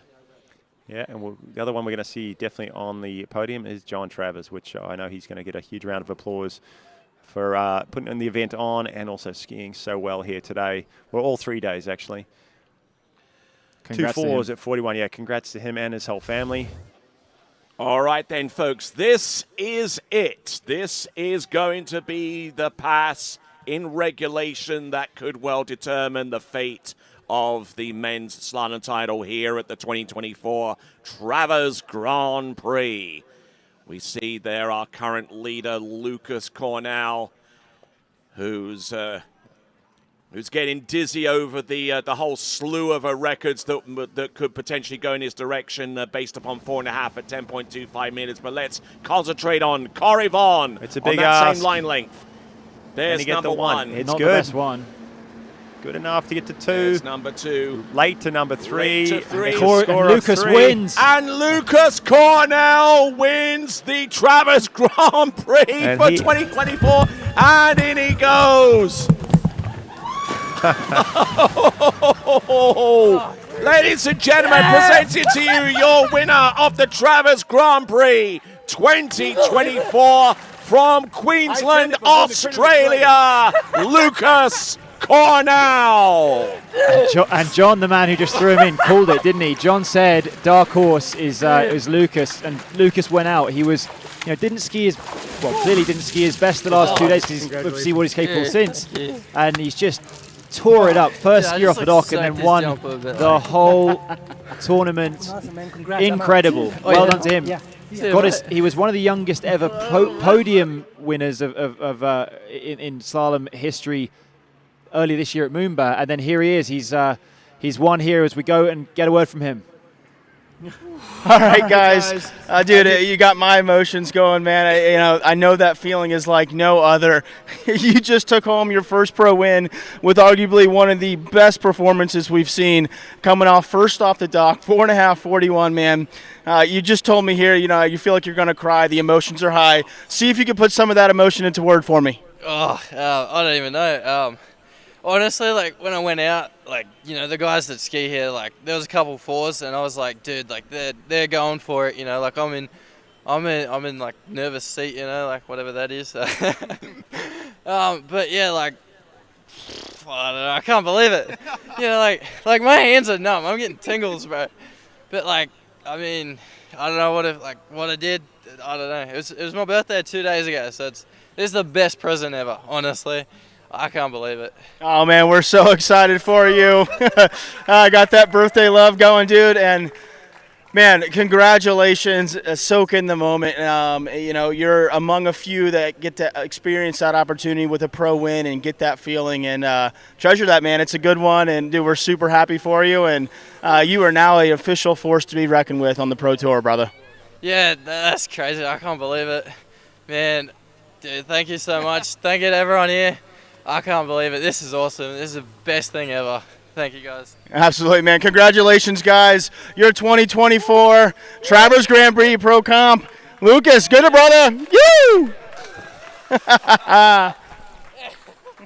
Oh, fantastic No, there. good, brother. Great achievement there from Lucas Cornell from Brisbane in Australia. And I'm sure that his father, Peter Cornell, and the rest of that family are jumping up and down on the sofa right now. Yeah, for sure. A lot of the Australians are up early to watch that final round performance from Lucas. And didn't he do so good? The youngest winner in a number of years. Congrats to this guy on the water in your replay too. There's Corey Vaughan having a stellar year, picking up another 3. Another podium. Yep, and another podium. Yep, slides ahead of Dane Meckler. And John Travers rounding out the podium. He'll be in the second spot. Exciting final, guys. And I think that's the 5th first-time winner this year we've had in order. We've had Cole, and then we had Rob at the Lake 38 Pro, Corey at Oxford, Dane last weekend, Lucas this weekend. And that is really, really incredible. I mean, there was 4 guys that won for 5 years in a row, and now there's 5 in about 7 tournaments. Yeah, this men's slalom field is crazy. All right, and let's check in with Zach one more time. All right, guys. Here with Corey. Didn't quite get it there, but I want to touch base. Lucas, we just saw him win his first pro tournament. I know you had that same feeling just, a few months ago for your first pro win. Talk to me about the emotion that goes through when you take home the gold at an event like this and what it means for you. Well, I think it can be different for different people. In my situation, I had to wait more than twice Lucas's lifetime to get there. So I was trying to hold him off a little longer, He's so young. But look how talented he is. I mean, that was amazing first off the dock. It sent the shockwaves out. Don't think we didn't all feel it. And, hats off to him. He was the man of the day. So, I hope he celebrates it in the way that's appropriate to him. And, we're going to go clash again next time and keep this great season rolling. Yeah, we got a couple more tour stops left. I know we go to King of Darkness, and I think you guys take off down to Miami. But, man, it's not quite over yet. It's been an amazing season so far, like the boys just touched on. We had 5 new first-time winners over the tour this year, you being one of them, and then still a very strong performance here at Travers Grand Prix. So excited to see how the tail end of this tour figures up. But, Corey, good job, man. No, thanks a lot, and big thanks to the Travers and everyone here for a great tournament. I'm stoked with the podium, and it's feeling like a long season. So I'm going to go home and push, but I'm most excited right now to go give a big kiss to my wife and my little guy. Attaboy, go get him. Thank you to everyone in the Travers crew. It's been fun talking with you guys this afternoon. I'll kick it back over to the booth and signing out. All right, then. So thanks a lot there, Corey Vaughan, and indeed Zach Warren there for his role as a dockside interviewer. Okay, so looking at the results, Lucas Cornell, your champion with 4.5 at 10.25. Jonathan Travers with a 4 at 10.25 meters. Now we have a perfect tie situation between Dane Meckler and Corey Vaughan. Both of them with 3 at 10.25 meters. Nick Parsons with an inferior backup is in 5th spot. Thomas de Gasperi also with an inferior backup. He is in 6th. Cole McCormick in 7th. And Sasha Deska in 8th. So that is the leaderboard for this event. What kind? We're hearing that because there's a tie for third, that the Excel spreadsheet is not capable. It's going to start exploding computers everywhere. So we'll get that to you. But I mean, if we look at probably what's happened, Will Asher is happy that Lucas, who has very little points, has taken a lot of points. Because that means that no one else is going to catch up with him. I think that's probably cemented Will. Ironically, in a tournament where he didn't make the final, it's probably cemented his championship at the end of this year. So congrats to him for that. Corey Vaughan will have moved up with two podiums in 2 weekends. He's sharing the podium today with Dane in 3rd spot. We'll move him, up certainly from 5th and potentially into 2nd. There's Dane obviously getting more points. There's a lot happening here, and very, very well. We've got 2 tournaments left. We've got King of Darkness and we've got Miami Pro. Miami Pro, of course, finishing. It's got a lot of points on offer there. So let's see what happens at those next 2 tournaments. All right, then. We've had big old winners so far, Whitney McClintock-Rini and Lucas Cornell. And the audience prize goes to Isaiah Adams. Isaiah Adams wins the D3 slalom ski as the winner of the men's audience prize competition. Isaiah Adams, well done to you. We'll be reaching out to you in the next day or so to arrange for delivery of that slalom ski to your residence in the United States. Last few moments to go vote for your skier of the day. I think that one is probably be. Who could it possibly be? Yeah, there's a standout one today, I think. All right, then. So, why didn't I get to lead off on this one? And go on. Yeah, all right, then. Pick the obvious one. Lucas Cornell, 4.5 at 10.25 meters. Hit it. All right. Here it is. He said he didn't have the greatest gates through the event, and even that one wasn't that as good as he wanted. But this 2-ball was the one. It just locked in. He did that in round number 1, 2, but then he handled it. He handled the pressure at number 3, and from then he sort of put the throttle down and said, I'm turning 4. It was a big number 4 as well. Got to ski outside. You talked about did he try to turn it? I don't know. I don't think he had much choice there. He was fully committed. You heard him say full send mode. He did just kind of went with it. I don't think he was thinking too much. He wasn't really thinking too much by the time he got to 5 there. Almost wrapped himself up in the rope in the process there, Freddie. Yeah, no, I mean, I was a bit concerned for him, actually, because he did go towards the rope. He said he punched himself in the head. I don't think that was on purpose. I feel for Lucas. He's in a country, the only country in the world where there's a drinking age of 21, and he's about 3 years shy of that. So he's going to have to, as an Australian, he's going to have to be very good tonight. For sparkling orange apple juice will work. I've drank with a lot of Australians. They tend to sort of drink 15 cans of 4X Gold and then smash them over their head. So Lucas won't be allowed to do that tonight. But yeah, something appropriate, as Corey said. I wonder what that'll end up being. Do we get another pick the pass? Yeah. Hey, yeah, two more actually. I'm going to choose, if I can, John Travers. The 4 at 41, the organizer of the tournament, and the guy that got second on the podium. So let's see that one.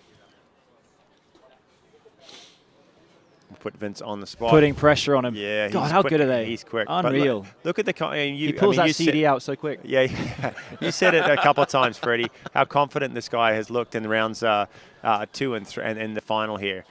He had a great number 1, turn 3, so smooth. It was a bit of a misgrab. He was late going into number 3. It wasn't the greatest turn, but he had a bit of a misgrab, and he wasn't in the position to kind of really charge across to 4. But enough, and the presence of mind to just get around the 4, get the full point, know he was put himself into second spot, and basically a sigh of relief, I think, for him. He's run a great event, and he's skied exceptionally as well. And I think also there was... Off the top of my head, Thomas de Gasperi basically, he did hit 4. Dane Meckler hit 4, but John was the only one that managed to do that move just to get outside of it. He was in maybe just as good shape as Dane, I would say. I don't know. I was surprised that Dane didn't necessarily get around it. But anyway, there was a clear 4 there, and that put him way up the field into second place. He's got a win this year. He's got a second.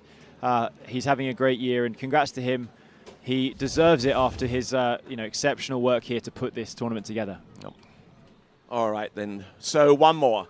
Who hasn't picked it? I haven't picked. I was interested to see Dane's, actually, but I'm going to say Whitney's runoff, 10.75, if that's allowed.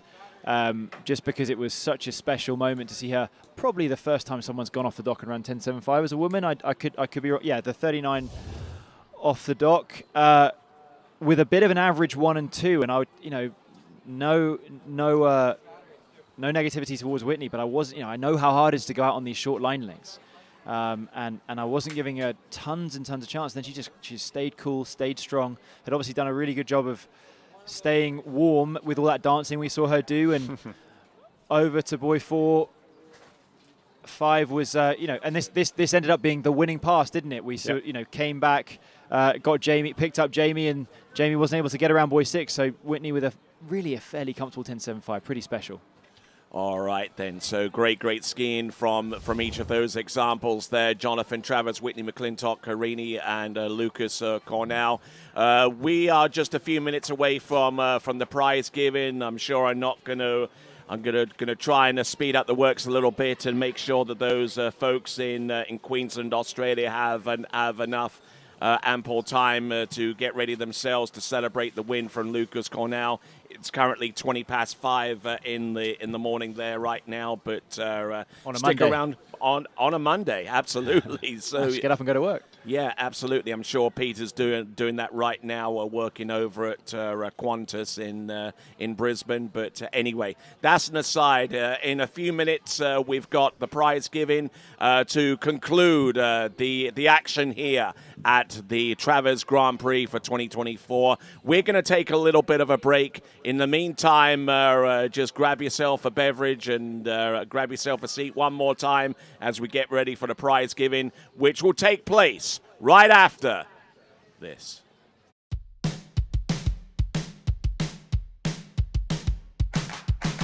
Today is gonna be a little something more.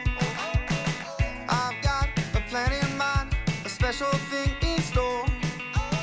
The light bulb inside my head says, get out and play, 'cause you never feel this way.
Pentalago, South Florida's most anticipated water sports community. 5 lakes, 4 slalom courses, year-round skiing. Homes now under construction. Where you want to live. Visit pentalago.com. At Dillinger Insurance, we have over 50 different carriers to shop your home, auto, and recreational vehicle insurance needs. We would love the opportunity to save you money. We insure $1 million mansions, condos, mobile homes, rental homes, and everything in between. We know all about wind inspections, 4-point inspections, and how to get you the right coverage for your particular home. You've got questions, we've got answers. Can you remember the last time you had a rate decrease with your auto insurance? Let's take a look and see what we can do. We know all the ins and outs of getting our customers the best rates, coverages, and discounts, so put us to the test. Don't monkey around with your insurance. Call Dellinger Insurance today. We've got tons of companies to help find you the best prices and the best coverage for your particular needs on home and auto insurance. Go Knights!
Morning, Brian.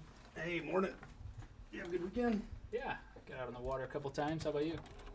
Yeah, I got to set in. Just gonna make a quick phone call here. Oh, of course. Can you get that, Will? Yeah, man, I got it. Thanks for calling Wake House. This is Will. Yeah, looks like we've got those in stock.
For over 20 years, Houston has been setting the standard of automotive excellence.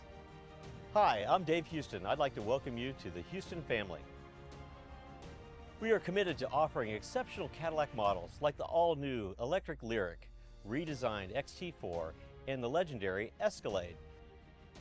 At Houston, our personalized service and friendly staff will exceed your expectations. Feel the thrill of buying a new Cadillac from Houston Cadillac.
For over 20 years, Houston has been setting the standard of automotive excellence. Hi, I'm Dave Houston. I'd like to welcome you to the Houston family. We are committed to offering exceptional Cadillac models like the all-new electric Lyriq, redesigned XT4, and the legendary Escalade. At Houston, our personalized service and friendly staff will exceed your expectations. Feel the thrill of buying a new Cadillac from Houston Cadillac. Hello everyone, my name is Danilo Filchenko and I am the Under 21 World Trick Champion. The Edge Trick binding brings me a lot of support and control over my ski due to the 3D printed plate. I'm very excited for upcoming 2021 season as Worlds are taking place, and I'm confident that with the right gear, it will help me achieve my goals.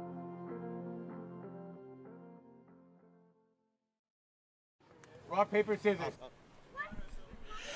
All right, ladies and gentlemen, as we work our way towards the award presentations for the 2024 Travers Grand Prix, we go on to a section of our event, the clay pigeon shooting. Tell us what's about to happen there, JT. Yeah, both of these boys, Sergey and Jacob, scored a perfect 10. Last year there was 3 of us. This year there's only 2. So they're going to do, we got one clay thrower on a dock and one beside us here, and they're going to do 2 shots each way for a warm-up, see how it goes, and then each of them get 5 shots from each direction to get the winner. All right, so let's bring on Sergey.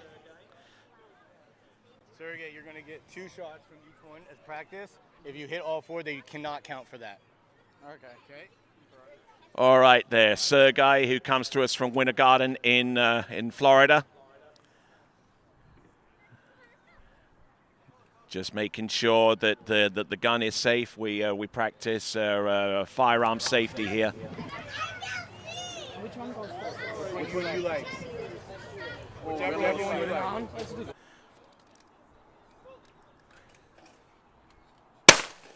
Oh! Oh, that makes some noise. I think I might have to stand by here a little bit as Sergey, I think has. No, I'm good. What's that, bud? No, you're going to do all of yours and he'll go. All right. Sergey going through, I think is this the scoring shot now? Do these score now? Yes, these are the scoring rounds here.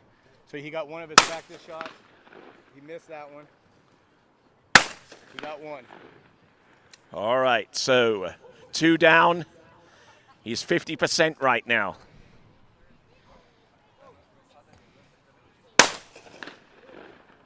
%.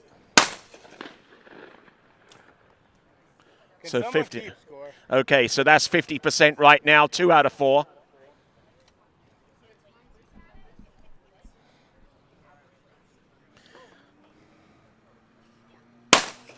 Oh, wow. Destroyed that one. And he's still at 50%. So 3 out of 6.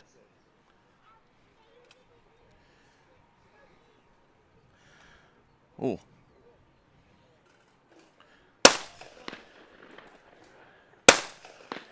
Okay, it looks like he's having trouble getting over 50%. That's 4 out of 8. Last 2.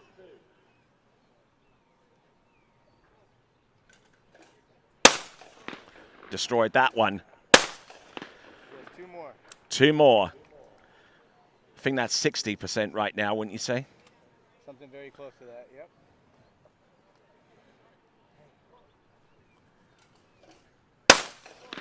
There's another. Not quite. All right, let's give it up for Sergey. Sergey, come over here. All right, obviously under a great deal of pressure there with the shooting. How do you reckon you did? I mean, I could have done better on the close one. It's relatively easy. I realized how to do it on the one before. It's really hard to do the far one. I got lucky on my last shot on the far one. I just like... Does the wind have an effect? I don't do that much shooting to recognize it. So I guess yeah, but not much for me. All right, here comes Jacob.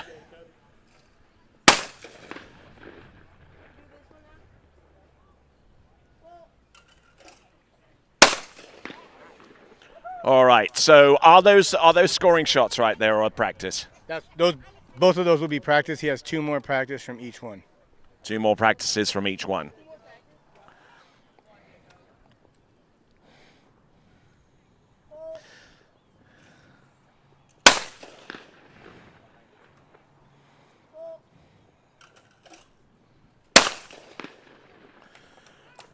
All right, some great shooting there from Jacob. Now I think he goes into the scoring rounds now. Isn't that right, JT? Correct. He did his 2 warm-ups from each direction. Now he's going to go 5 in a row, probably from 1, I'm guessing. Okay, so what's the target? The target is a clay disc that just disintegrates. No, the number. The number, I believe it's, what did you get? I got 6. 12 plus 1. 7? I guess, yeah. So 7. There's 6. Half plus 1, 6. Oh, getting a little bit off site there. So we should know that that he's got to go perfect here with the remaining shots now.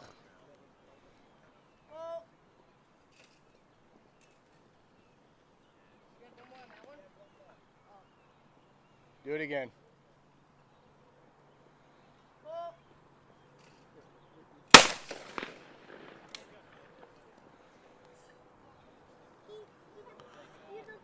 Come on, buddy. All right, he's got a couple more just for good measure here.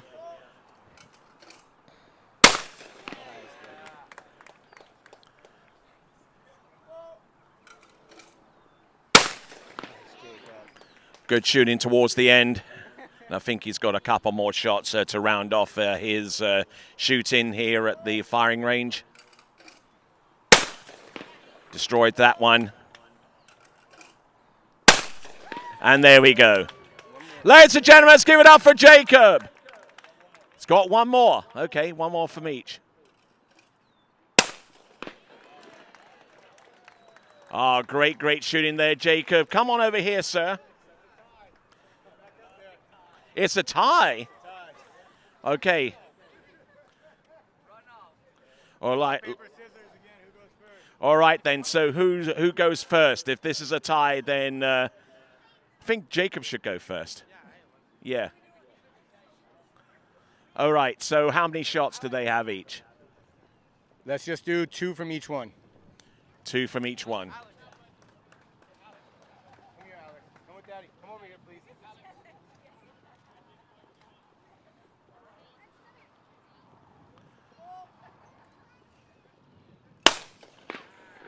There you go. Oh, good solid shooting there. And now, last 2 shots. 1 for each launcher.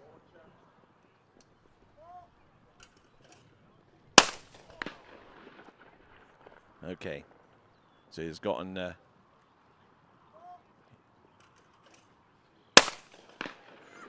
All right, so that's 2 out of 4 on the last one. So we got Sergei now. He basically has to be perfect on at least 3 out of the 4 shots that he has at his disposal. So here we go, Sergei. That's 1. That's 2. So he's got to be perfect on just 1 more clay to take the victory here. All right. If he hits this one. Oh, and it comes down to 1 final shot. Yes, and he takes the win. All right, Sergei. You're a big old winner in the shooting clays. Your reaction? Almost like a Robin Hood. Nah, Yay!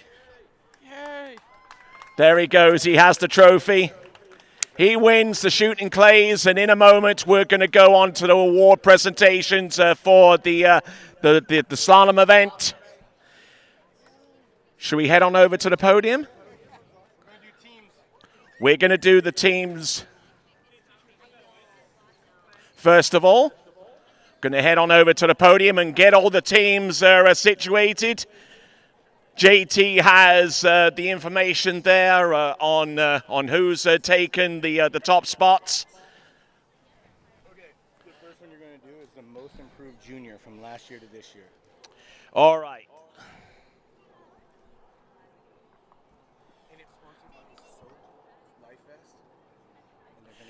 All right then, so I've got JT with me, and he's going to kind of help me out a little bit here because we have various awards to give out during the course of this competition, including the most improved junior, half a buoy more than his average. And who is the most improved junior? Brett Ellis, please come up to the podium. Brett Ellis is our most improved junior in this competition. Give it up for him, please. And it's sponsored by Soaked Vest. Come on down here. Brett Ellis, ladies and gentlemen, let's give it up for him, please. We've got a vest to give you. I know it's a little bit small, but we'll make sure that we give you one that is substantially big enough to fit. Ladies and gentlemen, let's give it up, please, for Brett Ellis. All right, so where do we go next there, JT? We're going to go into the team awards before we go into the pros. Ladies and gentlemen, in third spot, the team represented by Cole McCormick and Dorian Llewellyn. Let's get all the team members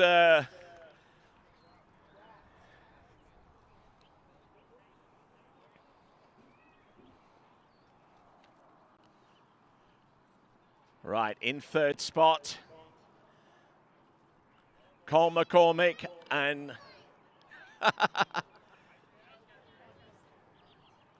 all right. Okay, let's continue moving right along. In second spot, the team represented by Thomas de Gasperi and Joel Poland.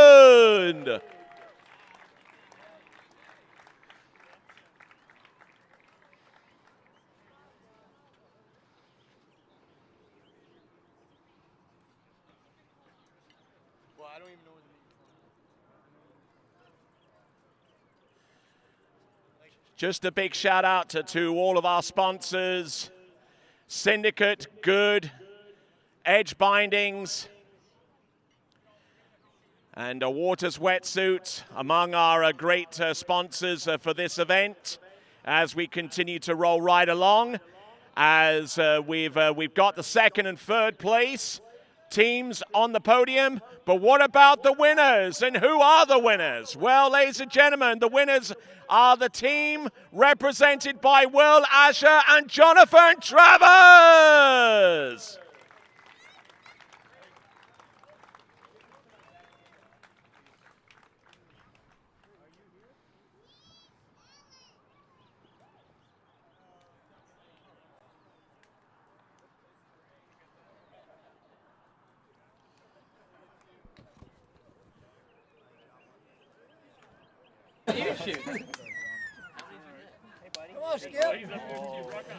All right, presenting the awards to our winners, the legendary Jack Travers.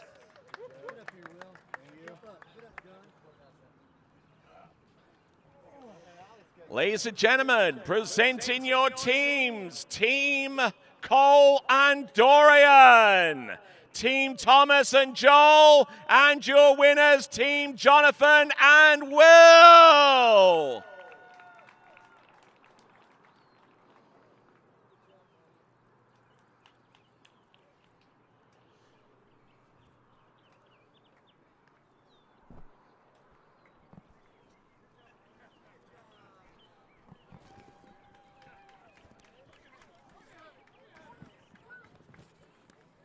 All right. Before we get to the award presentations for our pros, let me give you the results of the audience prizes for the women's audience prize. The winner of that one is a skier who I believe most of you know, Jed Blackburn from Shreveport, Louisiana, and the men's audience prize winner, Isaiah Adams. Both of those are from the United States. Let's give it up for those big old winners of those skis, winning themselves a Connolly and D3 slalom ski, respectively. All right then, folks, let's go into the pro section, giving you the top three. The top three looks like this. In third spot with a score of 1 at 10.25 meters. In the final, it's Regina Jaquist.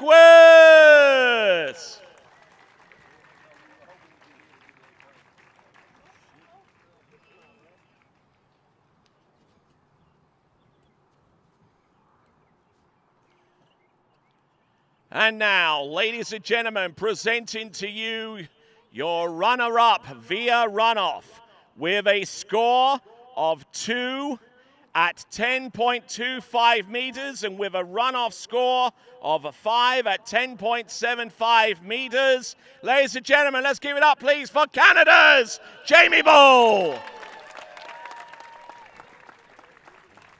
Can you get that wooden plate over there off the announcer?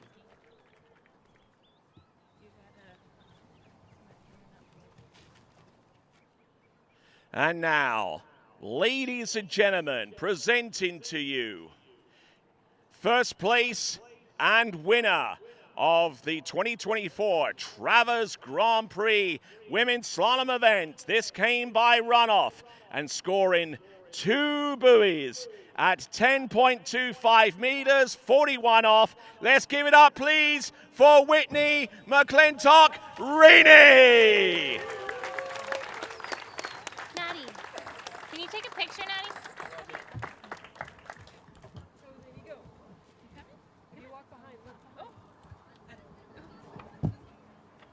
Here, baby, up in the back. It's okay. Come in the back. Come up here. Come up here.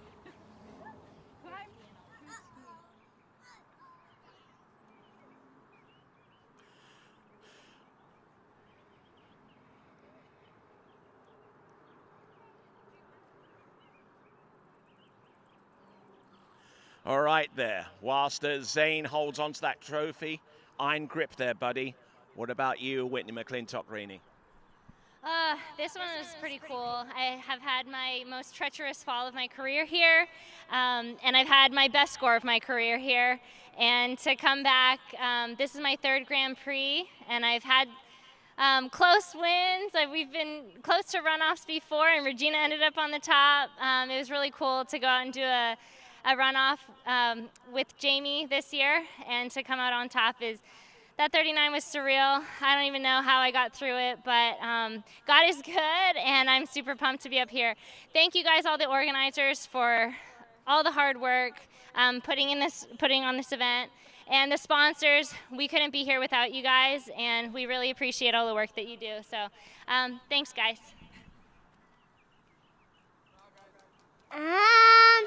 It's really good to be home, but it's really good to be with my mama.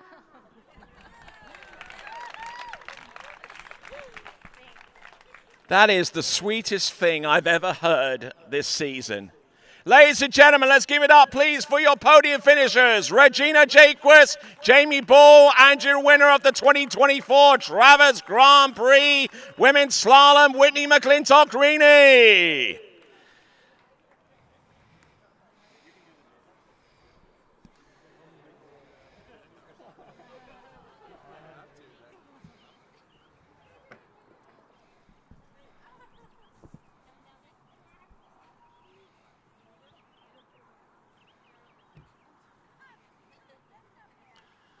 Nice jump there, Zane. That would take out my knee if I tried that.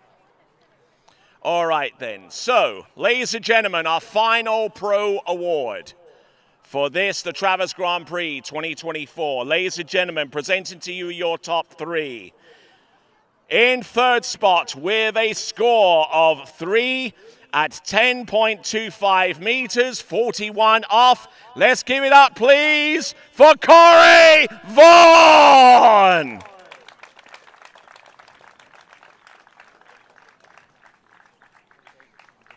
Also in third spot with a score of 3 at 10.25 meters. Representing the perfect tie. Let's give it up, please, for Dane Meckler.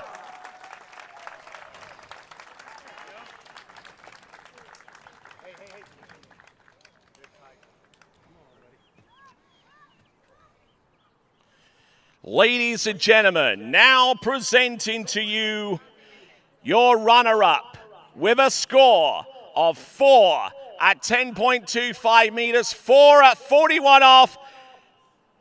Your favorite here, Jonathan Travers.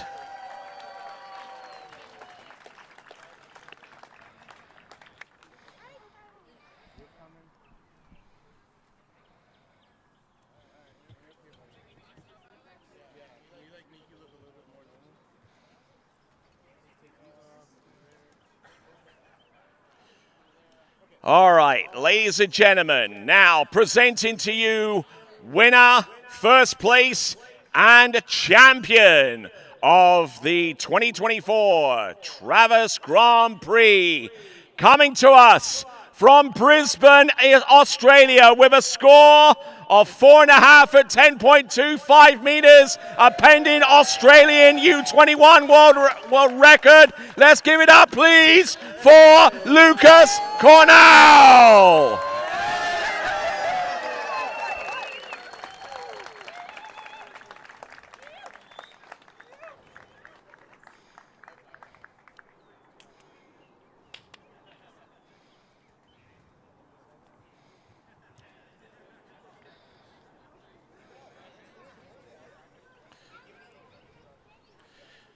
All right then, Lucas, I'm going to give you the opportunity to talk. Let's not regret it. Okay. Yeah, I don't really know what I'm doing. I don't know, I've never done one of these before, so hopefully it goes all right. I want a big thanks to the Jack's crew, everyone that helped out this weekend. I really appreciate it. Wouldn't have happened without yous. A big thanks to Connolly Skis and all the folks back home, Mum and Dad especially. JT, Chris, Jack, Lilani, everyone, let me ski here. Had a really good time, as well as Noah and Vanessa Vick. They've helped me out heaps. Back home, Waterski as well. They've been helping, but yeah. No, I'm absolutely stoked by this. Never did I expect it. But yeah, I'm absolutely loving it. And yeah, thank you everyone here. And if you're stoked about that, how about this? Skier of the day, Lucas Cornell.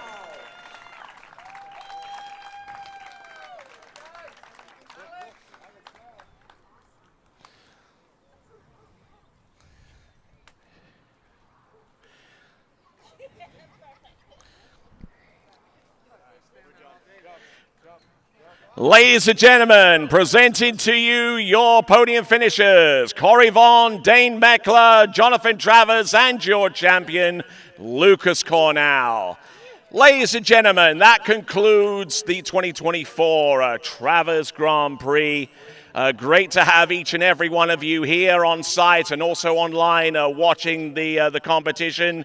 A big shout out has to go to our sponsors, Syndicate, Good, Edge Bindings, Waters Wetsuits, the assistance and support by Mike and Kerry Morgan, Michael DeMello, the Sunset Lakes Waterski Club, and all the families that have contributed to the successful running of this event, the Travers Grand Prix.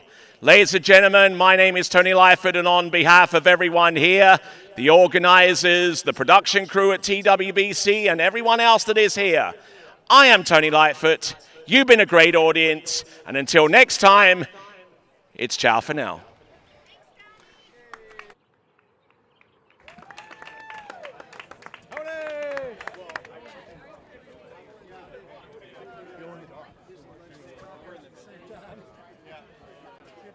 I get you one more.